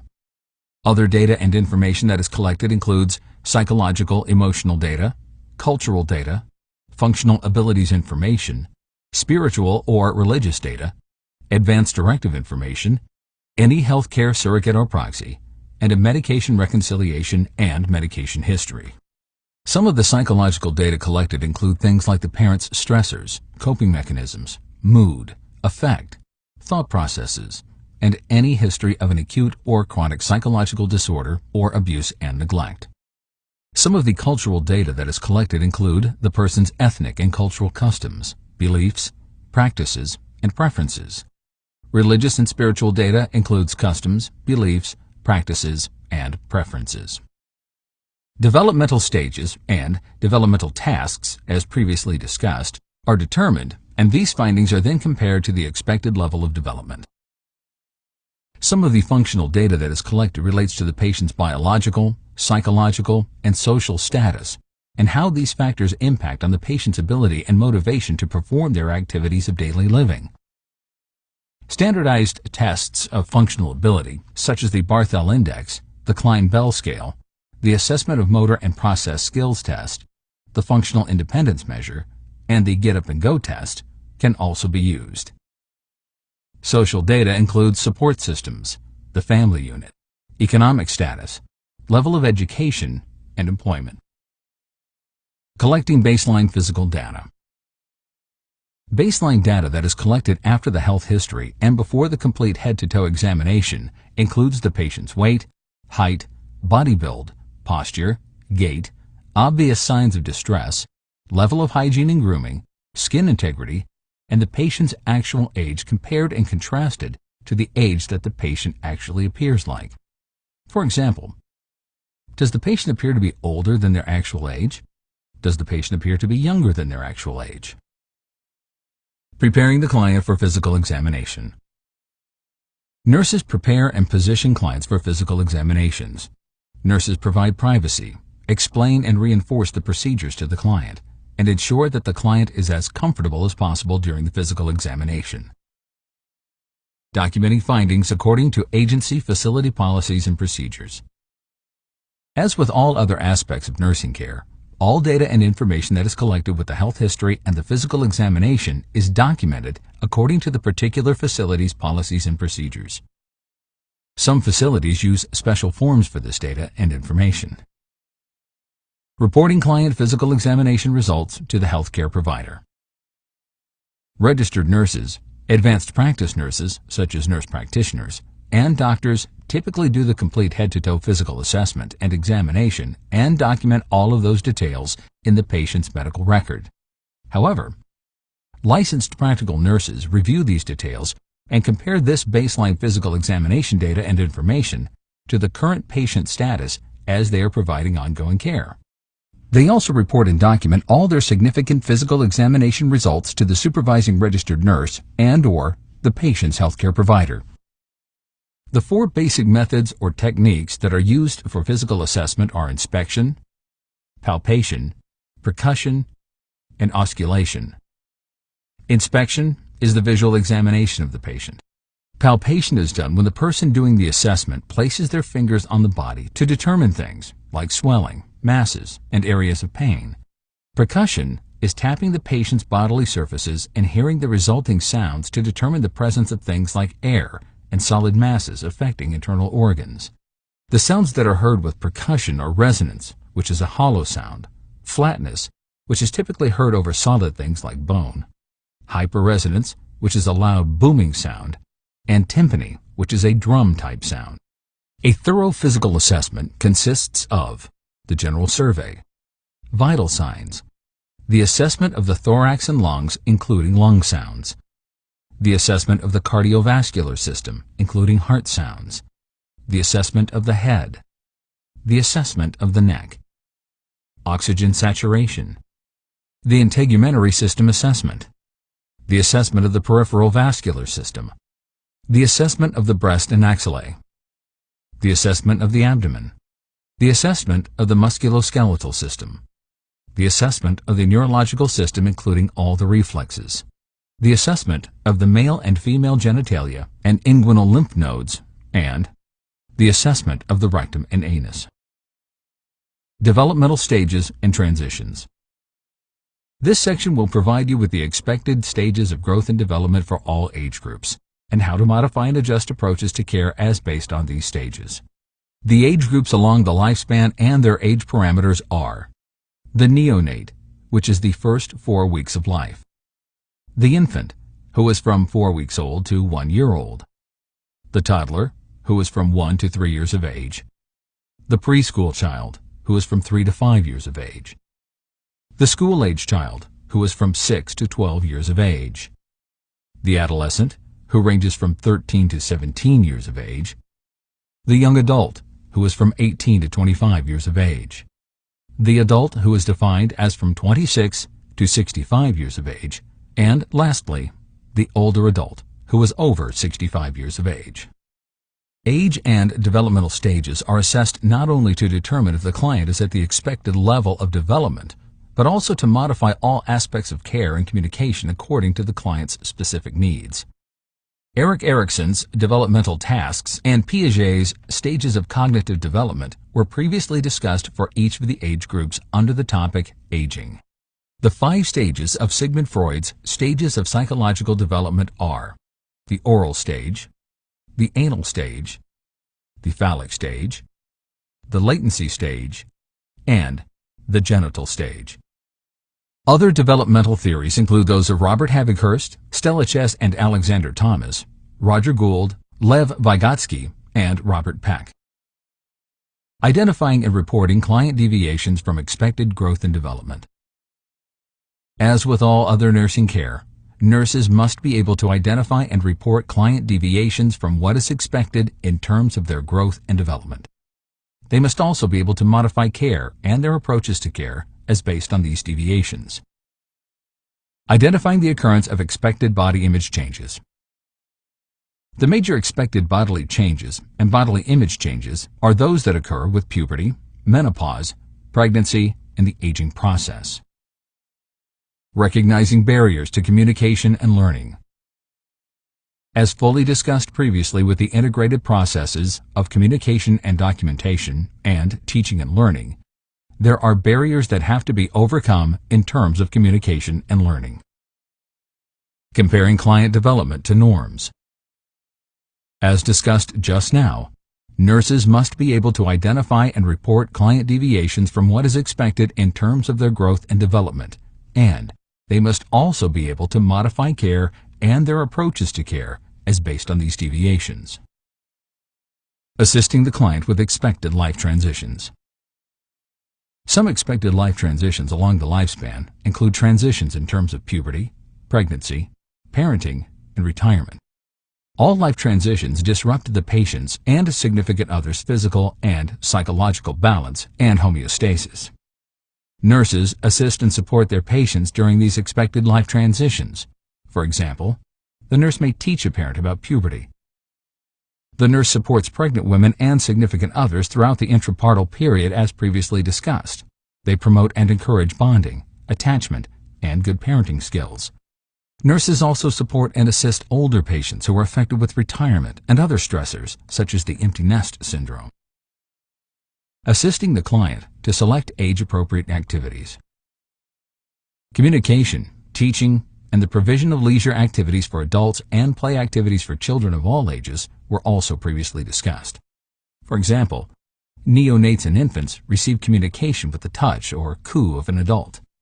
They enjoy colorful things like a mobile. Infants and toddlers must not be given any small toys or toys that can disassemble into small parts because they are in the oral stage of development. This means they place objects in the mouth, which places them at risk for aspiration and death. Adolescents are rebellious. They want to be with and accepted by their peers. Adults enjoy socialization and activities like different sports and an exercise regimen. Older adults may be in need of activities such as those in an elder daycare center and reminiscence therapy. Modifying approaches to care in accordance with the client's developmental stage. Patient care and approaches to patient care are modified and changed in accordance with the client's developmental stage. Providing care and resources for the beginning of life and the end of life issues and choices. The care of the neonate and infant, and care at the end of life and its choices were previously discussed with the topic ante, intra, postpartum, and newborn care, monitoring clients' abilities to care for the infant, and advanced directives, respectively. Determining the client's acceptance of expected body image changes. Because many clients are affected by some expected life transitions along the lifespan like puberty, pregnancy, parenting, and retirement, nurses must identify and determine the patient's responses to and acceptance of these life transitions. All maladaptation and/or poor coping skills must be determined, documented, and reported so that the patient's plan of care can be changed to meet these needs. Determining the impact of expected body image changes on the client. Nurses also determine the impact of expected body image changes on the client in terms of how the patient's perceptions are interfering with the patient's quality of life and the continued performance of their activities of daily living. Again, all maladaptation and/or poor coping skills must be determined, documented, and reported so that the patient's plan of care can be changed to meet those needs. Health promotion and disease prevention. Identifying risk factors for diseases, illnesses. Simply defined, a risk factor is an intrinsic or extrinsic factor or force that could lead to an illness, infection, disease, or disorder. An example of an intrinsic risk factor is the presence of hypertension, which places the patient at risk for other disorders. An example of an extrinsic risk factor is contaminated food, which places the person at risk for foodborne illnesses or infections. Some risk factors can be decreased or eliminated, and other risk factors cannot be changed or eliminated. For example, genetics, age, and gender cannot be changed. However, things like poor dietary and consumption patterns can be eliminated. Data and information about the patient's risk factors are collected during the admission health history, during the physical examination, and throughout the course of care. Identifying clients in need of immunizations. Immunizations can be mandatory and required, and others can be voluntary. Childhood immunizations against communicable diseases are often required according to the CDC and state laws. Adult immunizations against pneumonia may be recommended by the CDC, but it remains voluntary. Nurses must be aware of the recommendations and mandates for immunizations as based on the age group that they are caring for. For example, the nurse must be aware of the CDC's scheduled childhood immunizations when they are working with pediatric patients. They must be aware of the CDC's adult recommended vaccination when they are caring for adult patients at risk. For example, the nurse caring for adult patients must be aware of recommended immunizations when the patient is elderly and when they have a history of respiratory disease. Both the elderly patient and the adult patient with respiratory diseases, for example, should get the pneumonia vaccine and an annual influenza vaccine. Identifying precautions and contraindications to immunizations. Old wives' tales and myths revolve around immunizations and contraindications to them. These knowledge deficits have to be addressed because they not only can adversely affect the patient's health, but they can also adversely affect public health and global health. One example of misinformation is the belief by many that vaccinations lead to autism, despite the fact that there is no scientific evidence to support this misinformation. Vaccinations do not lead to autism.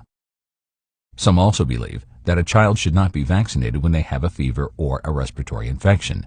This also is not true. Despite these old wives' tales and myths, the CDC does have some contraindications and precautions to specific immunizations. For example, second doses of an immunization to the hepatitis vaccine and the DTaP are contraindicated when the person has had anaphylaxis after the first dose. These same vaccinations have precautions when the person has severe acute illness with or without a fever. Identifying the client's health-seeking behaviors. Nurses observe and identify patients' health-seeking behaviors that promote health and wellness. These behaviors can be identified in a number of ways, including when the patient or significant other asks the nurse for suggestions in terms of a healthier diet or an exercise routine, and when the nurse identifies the fact that they are keeping scheduled doctor's appointments and/or they are performing monthly breast or testicular self-examinations and staying current with the age and risk-related screening tests and examinations. Gathering data on the client's health history and risk for disease. Nurses collect data relating to the client's risk for disease during the health history, as mentioned above. Again, some of these risk factors are modifiable and others are not. Checking the results of client health screening tests. Nurses check and follow up on client screening tests, such as stool for occult blood, a Papa-Nicolau Pap test, and a colonoscopy screening test. Results are also reported to the patient's doctor and entered into the patient's medical record, according to the facility's specific policies and procedures. Providing assistance for screening examinations. Nurses instruct, prepare, and assist clients for screening examinations that can identify diseases in its earliest stages. The U.S. Preventative Services Task Force and other organizations provide screening guidelines and schedules similar to those that the CDC does for immunizations. Many are based on the patient's age because the different age groups are at higher risk for diseases and disorders than other age groups. Some of the U.S. Preventative Services Task Force's recommended screening tests are tests for diabetes, breast cancer, cervical cancer, prostate cancer, colorectal cancer, osteoporosis, scoliosis among school-age children, hepatitis B and C, human immunodeficiency virus, hypertension, hyperlipidemia, glaucoma, hearing, obesity, and depression. Participating in health screening and health promotion programs. At times, nurses may be asked and assigned to participate in health screening and health promotion programs. They may perform health screening tests, and they may also be asked to instruct a group of participants about healthy diets. Assisting clients with disease prevention activities. Similar to the nurses' participation in health screening and health promotion programs, nurses often assist, instruct, and coach clients with disease prevention activities such as an exercise routine and other lifestyle changes that prevent disease. Monitoring client actions to maintain health and prevent disease. Nurses and other healthcare providers monitor the client's actions that aim to maintain health and prevent illness. Some of the patient actions that nurses monitor include monitoring compliance with screening and immunization recommendations and schedules, the patient's efforts to limit and eliminate risks, such as those that occur with smoking cessation, the use of relaxation and stress management techniques to control hypertension, the consistent commitment to a healthy diet, and daily exercise to control obesity. Monitoring the incorporation of healthy behaviors into one's lifestyle by the client. Healthy changes and some of the healthy behaviors that nurses can monitor include determining whether or not the patient is adhering to immunization and screening recommendations, determining whether or not the patient is eating a healthy diet, and determining whether or not the patient is eliminating all high-risk taking behaviors, such as illicit drug use, for example. Reinforcing teaching with the client about health risks and health promotion. Nurses not only provide initial teaching to patients and significant others, they also reinforce teaching when the need to do so arises. All the necessary knowledge, skills, and abilities needed in respect to health risks and health promotion are forgotten over time. Recognizing a client's unexpected responses to immunization. Reactions to vaccinations may occur. The most commonly encountered unexpected responses and side effects to immunizations are minor and typically harmless ones that can include redness at the site and swelling at the site. A severe allergic anaphylactic reaction is also possible, but it is rare. Nonetheless, when anaphylaxis does occur, it usually happens 15 to 20 minutes after the injection. So, for this reason, nurses should monitor the patient for this serious and life-threatening reaction for at least 20 minutes. Assisting the client to identify high-risk behaviors. Some patients are fully aware of and knowledgeable about high-risk behaviors and others are not. Nurses must identify this knowledge deficit and instruct the patient about risk factors and high-risk behaviors that they may not be aware of. For example, some patients may have the need to learn about the risks associated with illicit drug use and unprotected sex. Other patients may have the need to be enlightened about the fact that excessive exposures to the sun can lead to skin cancer. Providing information for prevention of high-risk behaviors or lifestyle choices. After the patient is informed about high-risk behaviors, the nurse assists the patient by providing written and oral information so that they are better able to decrease and eliminate high-risk behaviors and poor lifestyle choices. For example, a patient who has a high cholesterol level may need information about foods that are high and low in cholesterol so they can adjust their diet. Monitoring the client's lifestyle practice risks that may impact health. A change in the patient's behavior should occur when the patient is knowledgeable about high-risk behaviors and poor lifestyle choices and specific ways that these risks can be decreased and eliminated. Because the goal of this education is to change behaviors, nurses should monitor patients over time to determine if their practices, such as an avoidance of sun and daily exercise, have been maintained and sustained. Reinforcing teaching related to high-risk behaviors and lifestyle choices. Nurses not only provide initial teaching to patients and significant others, they also reinforce teaching when the need to do so arises. All the necessary knowledge, skills, and abilities needed in respect to high-risk behaviors and poor lifestyle choices may be forgotten over time, so this information must be reinforced as often as necessary. Lifestyle choices. Identifying client lifestyle practices that impact on health. The lifestyle choices that impact on health include choices about exercise, diet, the patient's use of stress management techniques, sexual practices, and consumption patterns relating to smoking, illicit drug use, and alcohol consumption. Nurses collect data and information about these lifestyle choices, after which this data and information is used to identify the patient's needs that will be incorporated into the patient's plan of care. Identifying contraindications to contraceptive methods. A multitude of contraception methods are available. Individuals typically choose among different methods that are not contraindicated for them and then decide on what is best for the couple in terms of cost, effectiveness, and related issues such as convenience. Some forms of contraception are contraindicated for some medical conditions and lifestyle choices. For example, women who have a history of deep vein thrombosis and who are cigarette smokers cannot use oral contraceptives because they are at risk for clots and strokes when this method of contraception is used. Identifying client attitudes, perceptions on sexuality.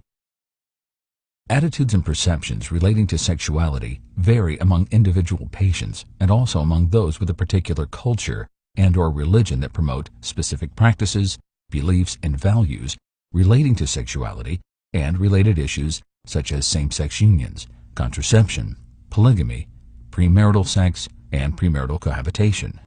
Regardless of the source of a patient's attitudes, perception, and beliefs relating to sexuality, nurses identify these things and incorporate them into the plan of care.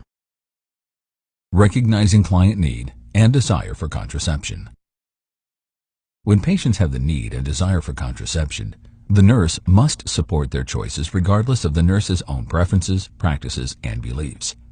At times, patients will express their need for contraception in a very direct manner, and at other times, the client may be reluctant to discuss sexuality and related issues like contraception.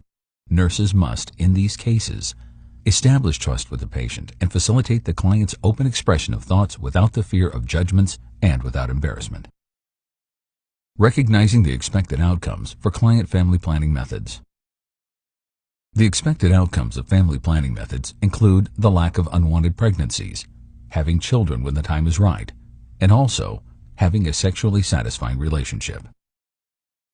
Recognizing client need to discuss sensitive issues related to sexuality. As just mentioned, sexuality can be a very sensitive issue that many patients may be embarrassed about and are reluctant to discuss. The nurse must, in these cases, establish trust with the patient and facilitate the client's open expression of thoughts without the fear of judgments and without embarrassments. Sexual dysfunction is a commonly occurring issue that many do not feel comfortable discussing because of the stigma attached to it and the patient's loss of their prior body image. Supporting the client in family planning. Family planning, contraception, and pre-pregnancy planning are integral parts of the nurse's role. Respecting client lifestyle choices. Clients, including families, make choices and decisions that affect the individual and family members in many different ways. For example, some individuals and families may choose to live in an urban area, and others may choose to live in a rural area. Some couples may choose to have large families, and others may choose to remain childless. Still more may choose homeschooling for the children, and others will not even consider it. At times, these choices impact on the individual's and/or the family's health and well-being, but nonetheless, all of these choices must be respected and supported by all healthcare providers, including nurses. Reinforcing teaching with the client on healthy lifestyle choices. Nurses determine the patient's lifestyle choices and then instruct and reinforce lifestyles instruction as often as necessary to ensure that the patient is making lifestyle choices based on accurate and complete knowledge. Self-care. Dorothea Orem developed the self-care deficit nursing theory. According to this theory, there are 3 nursing systems that are used according to the patient's abilities to perform their own self-care. The wholly compensatory nursing system consists of complete care to the patient by the nurse because the patient is not able to perform any of their self-care activities. Infants, neonates, and patients in a coma are patients who need the wholly compensatory nursing system. The partly compensatory nursing system consists of the provision of some care when the patient can perform some but not all of the needed self-care activities. A patient who is acutely ill and able to only bathe their genital area and a young child who can brush their teeth but not bathe properly are examples of patients who need the care of a nurse using the partly compensatory nursing system. The nurse cares for the needs that the patient cannot do on their own. Dorothea Orem's third nursing system is the supportive, educative, developmental nursing system. The nurse only provides assistance and education to support the patient's self-care abilities and activities. Activities of daily living, ADLs, are separated into the basic activities of daily living and the instrumental activities of daily living. Examples of basic activities of daily living include things like bathing, mobility, ambulation, toileting, personal care and hygiene, grooming, dressing, and eating. The instrumental activities of daily living are more advanced than the basic activities of daily living. The instrumental activities of daily living include things like grocery shopping, housework, meal preparation, the communication with others using something like a telephone, and having transportation. The mnemonic to remember the instrumental activities of daily living is SHAFT, which represents shopping, housekeeping, accounting and managing money, food purchasing and preparation, and the use of the telephone and needed transportation. Determining the client's ability and supporting the client for performing self-care. The patient's ability to perform self-care can be observed by the nurse as the patient performs their self-care activities. Their ability can also be determined by using the services of a physical therapist, an occupational therapist, and by using a standardized tool or test that measures the patient's abilities in terms of their basic and instrumental activities of daily living. Some of these standardized tests to determine the patient's abilities to perform the basic and the instrumental activities are the Lawton Instrumental Activities of Daily Living Scale, the Bristol Activities of Daily Living Scale, and the Katz Index of Independence in Activities of Daily Living. Abilities to perform self-care and the activities of daily living can be impacted by a number of things, including the patient's motivation, social support, physical and psychological status, their neurological status, their musculoskeletal abilities and deficits, their cognitive abilities, and their level of development. The patient's neurological and musculoskeletal status can also be measured and determined using standardized tests and tools like the Barthel Index, the Klein-Bell Scale, and the assessment of motor and process skills. Range of motion, muscular strength, muscular tone, balance, coordination, gait, reflexes, and the patient's motor function can also be determined by nurses and physical and occupational therapists. All efforts are made to support and assist patients with their activities of daily living in order for them to maintain their highest level of independence. Nurses support clients with mobility problems such as ambulation, transfers, and positioning oneself, with interventions such as assisting with and teaching transfer techniques, encouraging range of motion exercises, and supporting the patient with any assistive devices they need for ambulation, such as crutches or a cane. Nurses also support and help patients with their personal care and hygiene self-care needs as indicated. Some interventions can include setting the patient up and assisting them as needed, and also by providing the patient with assistive devices such as a long shoehorn and adapted toothbrushes to facilitate the greatest possible level of independence. Bathing self-care can be supported with assistance and the provision of devices such as a shower chair, grab bars in the bathroom, and long-handled back brushes. Toileting can be supported with bowel and bladder training and assistive devices like a raised toilet seat. Considering client self-care needs before contributing to changes in the plan of care.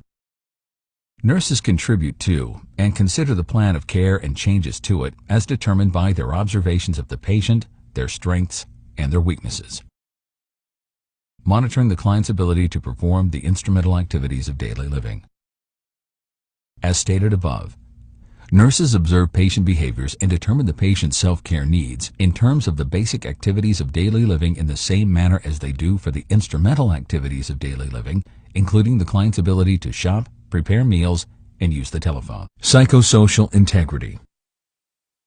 The practical vocational nurse provides care that assists with promotion and support of the emotional, mental, and social well-being of clients. The licensed practical nurse must be able to assist in or reinforce education to caregivers, family, on ways to manage client with behavioral disorders.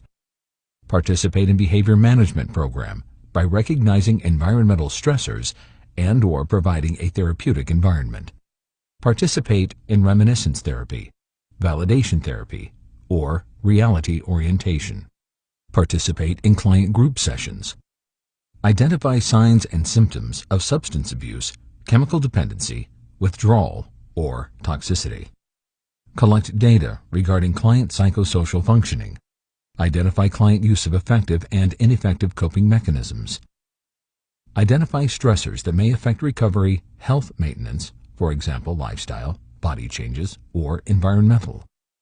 Assist client to cope, adapt to stressful events and changes in health, for example, abuse, neglect, end of life, grief and loss, life changes, or physical changes. Collect data on client's potential for violence to self and others. Assist in managing the care of angry, agitated client, for example, de-escalation techniques. Make adjustment to care with consideration of client's spiritual and cultural beliefs. Explore why client is refusing or not following treatment plan. Assist in the care of a client experiencing sensory perceptual alterations. Assist in the care of a cognitively impaired client. Promote positive self-esteem of client. Provide emotional support to client and family, and use therapeutic communication techniques with client. Client abuse and neglect. Abuse and neglect can take on physical, psychological, and financial forms. The types of abuse and neglect are sexual abuse, physical abuse and neglect, psychological abuse and neglect, and financial abuse and neglect. The term elder abuse refers to any physical, psychological, sexual, or financial abuse that is carried out against an elderly person. Domestic violence entails the use of physical, psychological, sexual, or financial abuse against a spouse, family member, or significant other. Child abuse and neglect includes acts of violence or neglect against children that can include physical, psychological, sexual, or financial abuse, as well as physical, psychological, and financial neglect. Physical abuse can include things like punching, burning, and twisting limbs. Psychological abuse can include things like threatening harm to another, locking a person in a room, and bullying. Sexual abuse includes all sexual contact that is not agreed to by one party. Financial abuse is withholding funds that belong to another and abusing things like a power of attorney for the person's own gain without regard for the needs of the victim and their welfare. Examples of physical neglect can include things like not providing physical care and not providing for the physical needs of the victim when the abuser has the responsibility to do so. Psychological neglect can include things like isolating the victim for others and isolating the victim in their own home, away from other members of the family unit. Financial neglect is not providing the victim with basic and essential needs, even though ample financial resources are available to provide for these needs. Identifying the signs and symptoms of physical, psychological, and financial abuse and neglect in the client. The signs of physical abuse include physical injuries, such as fractures, burns, cuts, and bruises. The signs of psychological abuse can include depression, apathy, isolation, and withdrawal. The signs of financial abuse can include shabby dress attire and poor basic hygiene and grooming.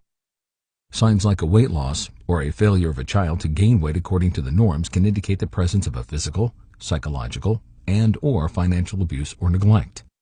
The lack of family involvement in the care of a patient can indicate the possible presence of all of the types of abuse and neglect. Recognizing risk factors for domestic, child, and/or abuse, neglect, and sexual abuse. Recognizing risk factors for domestic, child, and/or elder abuse, neglect, and sexual abuse. Some patient populations are more at risk for abuse and neglect than other populations of patients.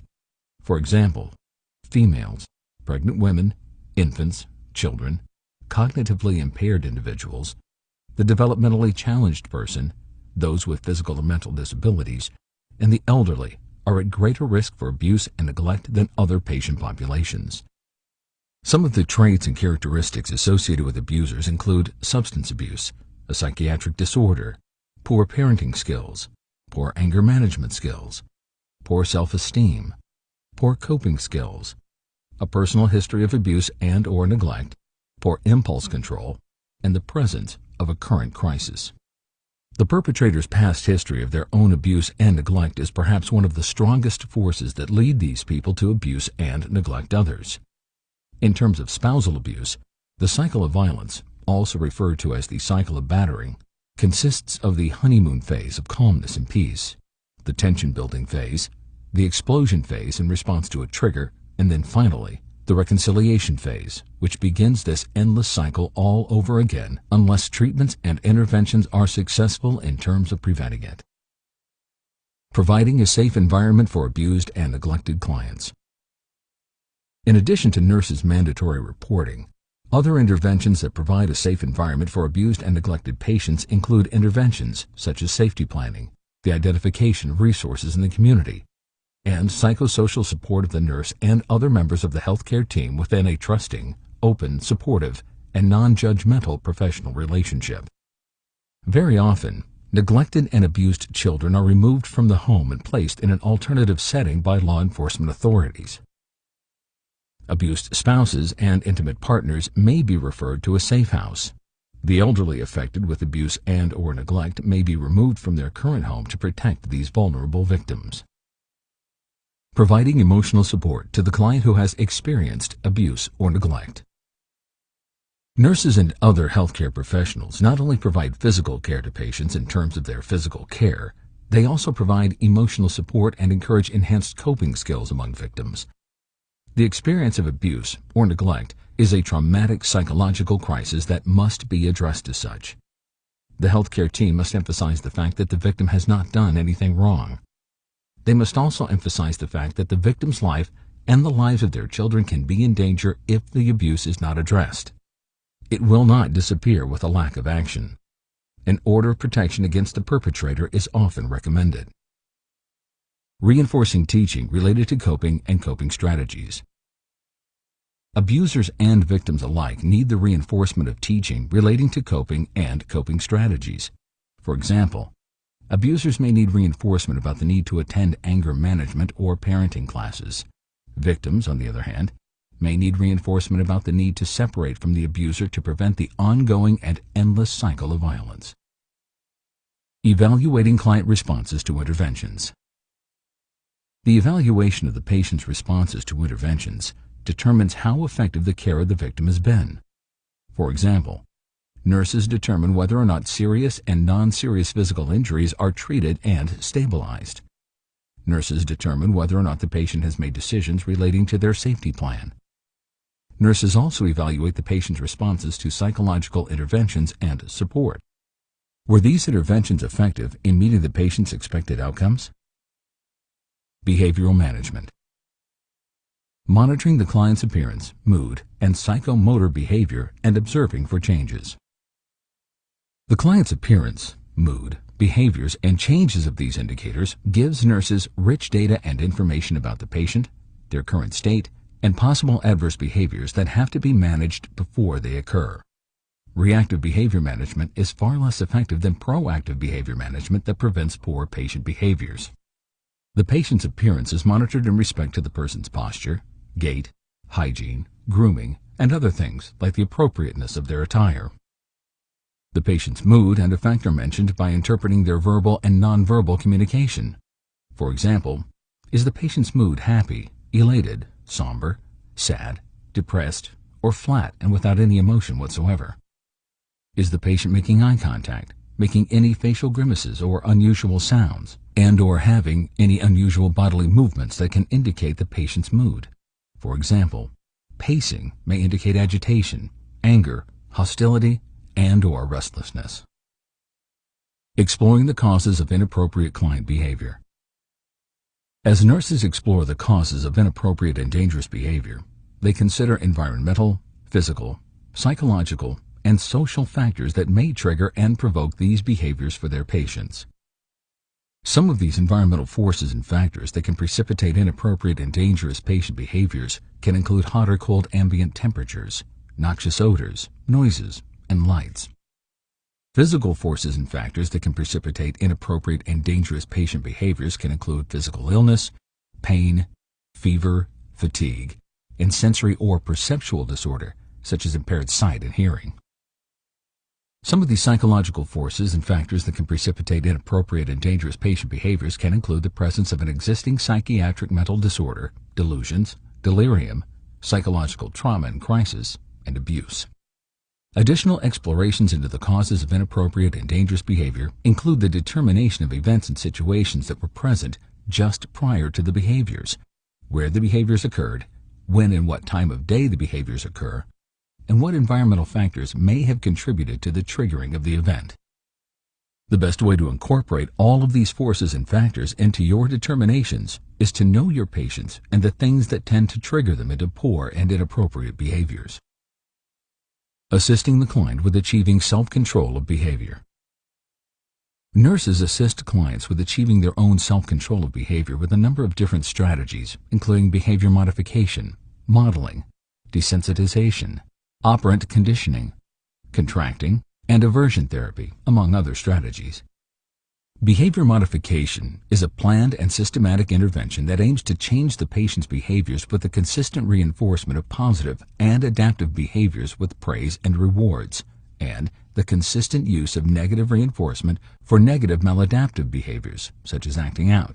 Modeling gives the patient an opportunity to observe and mimic appropriate behaviors that are most often provided by the psychological therapist.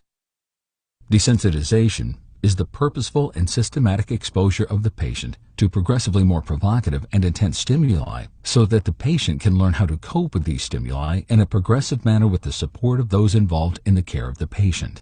Operant conditioning, akin to Skinner's theory, is the provision of positive reinforcement and rewards for appropriate behaviors. Contracting entails a formal written and signed contract that details what the patient can and cannot do. Aversion therapy is the use of negative reinforcements, such as the cessation of privileges, when the patient demonstrates inappropriate or dangerous behaviors. Assisting the client in using behavioral strategies to decrease anxiety. Behavioral strategies to decrease anxiety include cognitive reframing and a wide variety of stress management relaxation techniques like those that we will discuss now. Cognitive reframing is done to teach the patient to stop negative thoughts by consciously replacing these negative thoughts and impulses with positive thoughts. Meditation is deep focus and thought. Meditation is often difficult for beginners because they are not used to sitting quietly with nothing other than one's own thoughts. But with practice, most people can master this deep focus and thought. Meditation can be done anywhere and at any time provided that the person is not easily distracted. Many cultures and religions use meditation for spiritual and religious purposes. Prayer is a formalized form of religious meditation. Like meditation, prayer requires deep focus and thought. Journaling provides the opportunity for people to record and document their feelings and thoughts. At times, people incorporate events or interactions that trigger their feelings and thoughts so that, at a later date, the person can look back over their journaling entries to identify patterns or trends. For example, the person may notice that their stress and anxiety increases when they are tired or when they are interacting with a particular person. Deep breathing consists of taking deep and cleansing breaths while using the diaphragm. The procedure entails taking as deep a breath as possible, holding it, and then slowly exhaling while thinking peaceful thoughts. Progressive relaxation involves contracting and releasing all muscle groups in the body. Most people begin with their feet. Then they work their way upward in an orderly and systematic manner. The procedure for progressive relaxation involves contracting and creating tension in the muscle groups and then relaxing and releasing the muscular contractions. Guided imagery is quite similar to meditation. In fact, guided imagery is often used with meditation. Guided imagery involves the person's visualization of a peaceful scene like a sunset or a quiet beach with rolling waves while they think peaceful thoughts. Music therapy can be used alone or in combination with other anxiety-reducing techniques such as deep breathing, meditation, and guided imagery. Biofeedback is not done as often as the other stress management and anxiety-reducing techniques.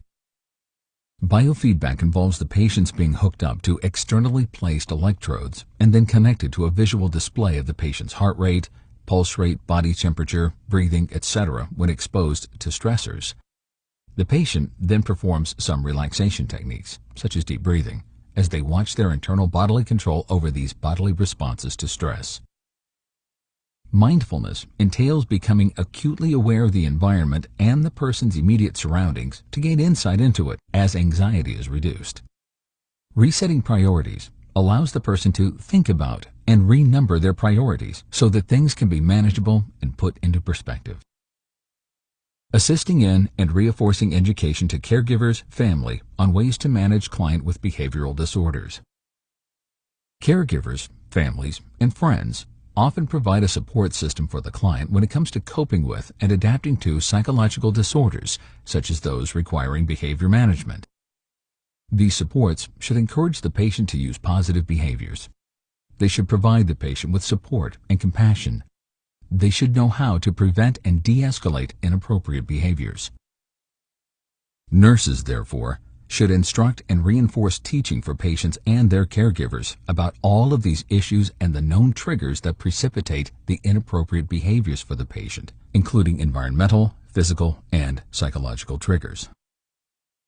Participating in a behavior management program by recognizing environmental stressors and/or providing a therapeutic environment. Poor behaviors are best prevented within an environment that is without stressors and triggers that precipitate poor behavior.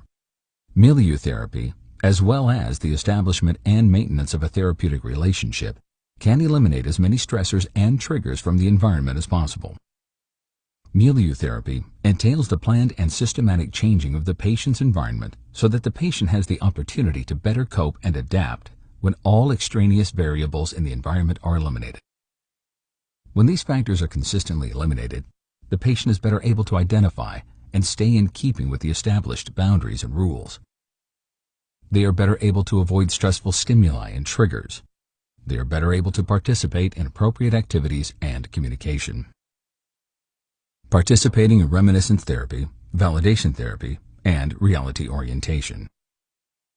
Some of the therapies that are appropriate to meet the special needs associated with stress and anxiety include reminiscence therapy, validation therapy, and reality orientation. Reminiscence therapy is the sharing of life stories, memories, personal biographies, and histories with others.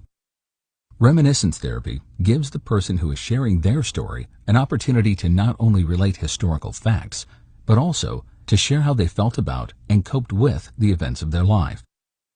Reminiscence therapy gives the person a feeling of self-esteem and value. Validation therapy is beneficial to patients because it allows the patient to resolve conflicts and issues as the therapist recognizes and empathizes with the patient's experiences and responses as conflicts and issues are resolved. Reality orientation promotes the patient's identity, the time, and the place. Reality orientation is most often used among patients who, as a result of a temporary or permanent condition are not oriented times 3 to person, place, and time. Participating in client group session. Nurses not only participate in group therapy sessions, but they also encourage their patients to participate in them. Group sessions facilitate the patients sharing their feelings, fears, concerns, and experiences with others. These things give patients the opportunity to vent. It also gives the participants an opportunity to provide feedback to the person who is doing the sharing. Reinforcing client participation in therapy. Therapy, including individual therapy, group therapy, and family therapy, is necessary for patient recovery and the prevention of relapses for psychiatric mental health disorders. All patients should be encouraged to participate fully in their group therapy sessions, and they should also be recognized and positively reinforced by the nurse and other members of the healthcare team when they do participate. Using behavioral management techniques when caring for a client. Behavioral management techniques, in addition to the behavior management strategies such as contracting and modeling that were previously discussed, are other strategies that can also be helpful to the patient. Some of these techniques, among others, are setting clear limits, setting realistic goals and expectations, and providing the patient with positive reinforcement with rewards and praise for positive progress and appropriate behaviors. Evaluating client responses to behavioral management interventions. As with the evaluation of all nursing care and patient responses to behavioral management interventions are compared to the pre-established expected outcomes to determine whether or not these interventions were successful in meeting these expected outcomes. Chemical and other dependencies. Substance abuse is one's overindulgence on a substance, which can be alcohol, prescription drugs, and/or illegal drugs. Some of the commonly used terms and terminology relating to substance abuse will now be defined. Chronic drug abuse is defined as the abuse of a substance that causes the person to have physical, psychological, social, and/or economic harm. Addiction is defined as the compulsive need for the person to have the substance. Addiction can occur with and without physical dependence. Psychological dependence is defined as the person's need to continue the use of the substance to avoid any unpleasant feelings and experiences that can occur when the substance is not taken. Physical dependence is defined as the occurrence of adverse, ill effects when the substance is not taken. Physical dependence does not necessarily indicate that the person is addicted. Identifying the signs and symptoms of substance abuse, chemical dependency, withdrawal, and toxicity. Drug-seeking behavior is a sign of substance abuse. Drug-seeking behavior is defined as patient behavior that the person uses to get prescription medications, such as narcotic pain medications. Some of the signs of drug-seeking behavior are the person's feigning pain or anxiety to get a prescription medication, the person's claiming that they have lost their ordered medication and they ask for another prescription, the person's use of forged prescriptions, the person's use of altered prescriptions, the person's illegally using a false form of identification to get medications from another provider, and threatening healthcare providers for not giving them their needed medications. Although the physical signs and symptoms of substance abuse vary among the different possible substances, there are some signs and symptoms of substance abuse that are commonly occurring. These signs and symptoms include track marks on the body, unkempt appearance, poor hygiene and grooming, hyperactivity, sweaty palms, cold hands, shakiness, and unusual breath and/or body odors. Some of the commonly occurring behavioral and emotional signs and symptoms of substance abuse, in addition to drug-seeking behaviors, can include moodiness, paranoia, forgetfulness, a lack of focus and attention, irritability, and nervousness. Some of these specific signs and symptoms specific to some of the commonly used and abused substances include: for opioids, tremors, diarrhea, fever, nausea, vomiting, bone pain, muscular pain, goosebumps, piloerection, pupil dilation, and muscle spasms are signs. Opioid withdrawal signs and symptoms can include high levels of anxieties, diaphoresis, muscular aches and pains, insomnia, a runny nose, abdominal cramps, diarrhea, and dilated pupils. Toxicity to opioids can be signaled with pinpoint pupils, bradycardia, slow, shallow breathing, a decreased level of consciousness, unresponsiveness, cyanosis, circumferential pallor, muscular spasms, and seizures. For alcohol, tachycardia, abdominal cramps, delirium, vomiting, and tremors are signs. Alcohol withdrawal can lead to a variety of physical and psychological or emotional symptoms when a chronic drinker suddenly discontinues drinking. Some of these signs and symptoms are mild, others are moderate, and still more can be severe. Some of the most commonly occurring mild to moderate symptoms of alcohol withdrawal are nausea and vomiting, pale and clammy skin, shakiness, nervousness, anxiety, depression, fatigue, nightmare, diaphoresis, headaches, a rapid heart rate, and tremors. Some of the most commonly occurring severe signs and symptoms of alcohol withdrawal are agitation, fever, convulsions, and at times, a very pronounced state of confusion known as delirium tremens. These severe symptoms can lead to injuries and even death. For cannabis, tremors, abdominal pain, fever, irritability, aggression, and headaches are signs. For cocaine, agitation, depression, fatigue, cravings, and psychomotor slowness are signs. For amphetamines, hypertension, hypervigilance, extreme irritability, cravings, and depression, particularly when it is not used, are signs. For inhalants, the slurring of speech, a stuporous state, dizziness, and a lack of coordinated bodily movements are signs. For sedatives, nausea, vomiting, agitation, seizure activity, anxiety, and tremors are signs. Anxiety, seizures, hallucinations, uncontrollable shaking, and possible heart failure can occur when the patient is withdrawing from sedatives. The signs of sedative toxicity are anxiety, depression, psychosis, confusion, and panic. For hallucinogenic drugs, anxiety, dilated pupils, depression, flashbacks, a rapid heart rate, and panic attacks are signs. Planning and providing care to client experiencing substance-related withdrawal or toxicity. Depending on the substance, some patients can experience substance-related withdrawals and toxicities that can be life-threatening. In addition to physical monitoring and the care of the physical needs of the patient, such as the administration of medications for the signs and symptoms of withdrawal or toxicity, and the maintenance of the fluid and electrolyte balances, some general interventions for substance withdrawal and toxicity include the creation and maintenance of an environment that is at a low level of stimulation and without any potential for sensory overload, the creation and maintenance of an environment that is physically and psychologically safe for the patient, the ongoing provision of emotional support without any biases or judgments, the teaching of the patient, family members, and significant others about addiction and codependent behaviors. Assisting the patient with an emergency plan that they can use when they believe that a relapse is possible. Developing the patient's motivation and commitment to recovery and sustained abstinence, and facilitating the patient's attendance in frequent self-help groups like Alcoholics Anonymous and Narcotics Anonymous.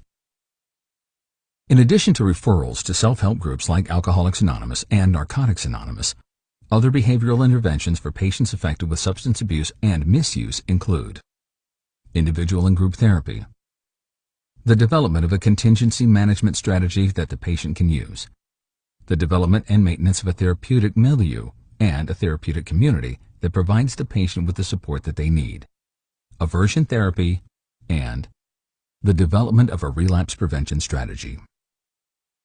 Patient education to avoid relapses. Patients who abuse substances are always at risk for a relapse. The relapse rate for this population of patients is disappointingly high, so ongoing support and education should be provided to prevent this negative outcome. Some strategies to prevent a relapse include the following interventions. Nurses should discuss and explore the positive effects of abstinence. Discuss and explore the negative consequences of continued substance use.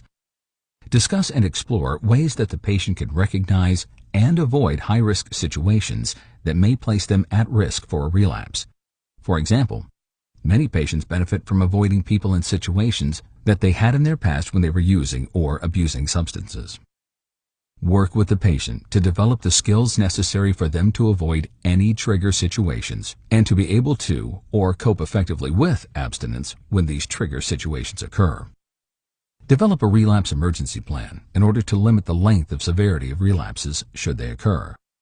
Involve family, friends, and other support people about who they and the patient can contact for help if a relapse occurs or a relapse is possible. Help the patient to identify and cope effectively with substance urges and cravings. Teach the patient about the steps they must take to reconnect with the services that they need during a relapse, and arrange for regular informal check-ins with patients that can help reduce potential problems before they become severe enough to threaten recovery. Providing care and support for clients with impulse control disorders like gambling, sexual addiction, and pornography. Impulse control disorders such as compulsive gambling, sexual addiction, and addiction to pornography, kleptomania, pyromania, shopping addictions, trichotillomania, and even addictions to work are often referred to as compulsive behavior disorders or process addictions. Some of the signs and symptoms of impulse control disorders include substance abuse, abusive behaviors towards others, aggressive actions towards others, destructive behaviors like the destruction of personal property and the property of others, inflicting self-harm, suicidal ideations and suicidal tendencies, compulsive theft and shoplifting, and other dysfunctional or maladaptive behaviors. The most common risk factors associated with compulsive behavioral disorders or process addictions include genetics, physical abnormalities, and an individual's environment. It appears that multiple members of one family may have a compulsive behavioral disorder. Therefore, it is possible that genetics play a role in this psychological disorder. Imbalances in specific neurotransmitters chemicals in the brain have been found among patients who are adversely affected by and diagnosed with impulse control disorders. Environment may also play a role. Environmental risk factors include growing up in and/or living in an environment that is affected with substance use, aggression, violence, neglect, and/or abuse. The two most frequently used treatments for impulse control disorders include cognitive behavioral therapy and/or drug therapy. Some of the drugs that can be used to treat compulsive behavioral disorders include selective serotonin reuptake inhibitors and antidepressants. Reinforcing information on substance abuse diagnosis and treatment plan to client. Chemical and other dependencies have a tendency to relapse. Although the recidivism or relapse rates vary among different substances and other addictions, nurses must be aware that relapses do occur. Therefore, nurses must be prepared to support and reinforce information about substance abuse and treatments in order to prevent a relapse. Nurses and other healthcare professionals provide emotional support and reassurance. Educate client family about addiction and codependent behaviors. Advise the family about removing prescription medications from home environment. Facilitate the client's development of the motivation and commitment necessary for abstinence and recovery. Help the client develop an emergency plan, and encourage attendance at self-help groups. Encouraging client participation in support groups like Alcoholics Anonymous and Narcotics Anonymous. Although there are other types of support groups in the community to address alcoholism and substance abuse, Alcoholics Anonymous and Narcotics Anonymous are perhaps the most well-known and the most often utilized support groups among those patients with a substance abuse disorder. Bill Wilson and Bob Smith founded and established Alcoholics Anonymous in 1935. Alcoholics Anonymous is a spiritual program that helps alcoholics to achieve and maintain their sobriety by attending group meetings and following the 12 steps of this non-religious but spiritual group. Those who attend Alcoholics Anonymous get the support of the other members or the group. In addition, they get the special guidance and support of their chosen sponsor, who has a one-to-one relationship with the alcoholic in terms of their recovery and sustained abstinence. Alcoholics Anonymous meetings are held throughout the world in the community, in healthcare facilities, in jails, and in other places. All members maintain the confidentiality of all other members, and they follow the 12 steps. The 12 steps of Alcoholics Anonymous are: 1. We admitted we are powerless over alcohol, that our lives had become unmanageable. 2. came to believe that a power greater than ourselves could restore us to sanity. 3. Made a decision to turn our will and our lives over to the care of God as we understood Him. 4. Made a searching and fearless moral inventory of ourselves. 5. Admitted to God, ourselves, and to another human being the exact nature of our wrongs. 6. Were entirely ready to have God remove all these defects of character. 7. Humbly asked Him to remove our shortcomings. 8. Made a list of all persons we had harmed and became willing to make amends to them all. 9. Made direct amends to such people wherever possible, except when to do so would injure them or others. 10.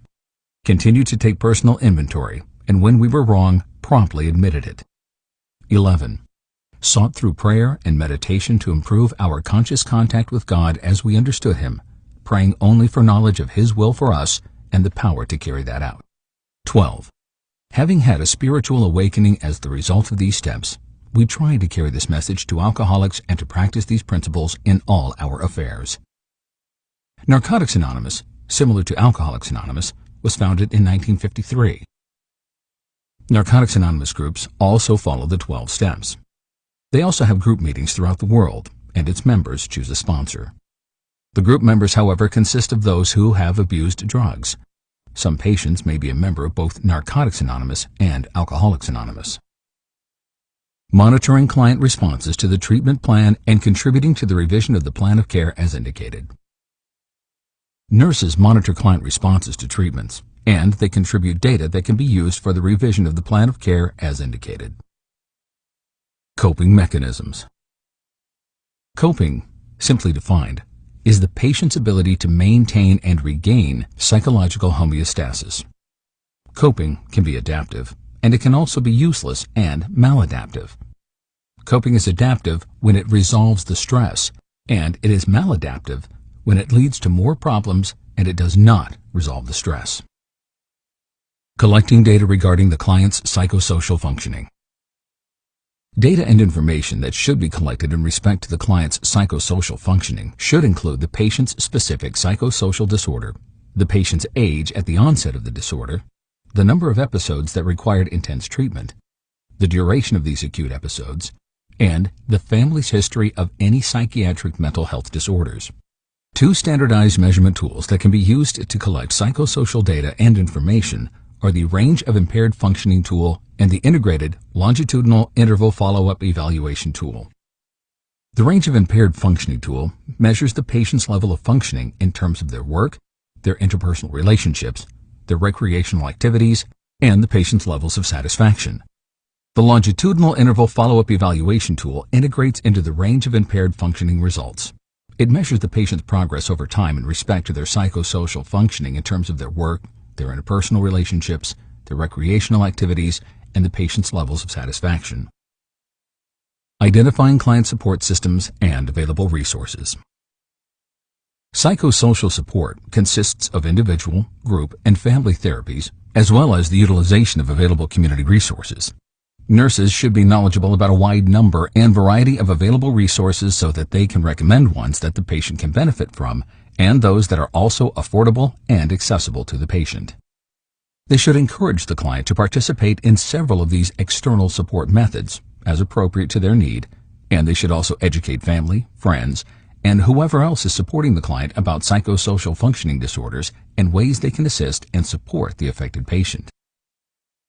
Identifying the client's use of effective and ineffective coping mechanisms.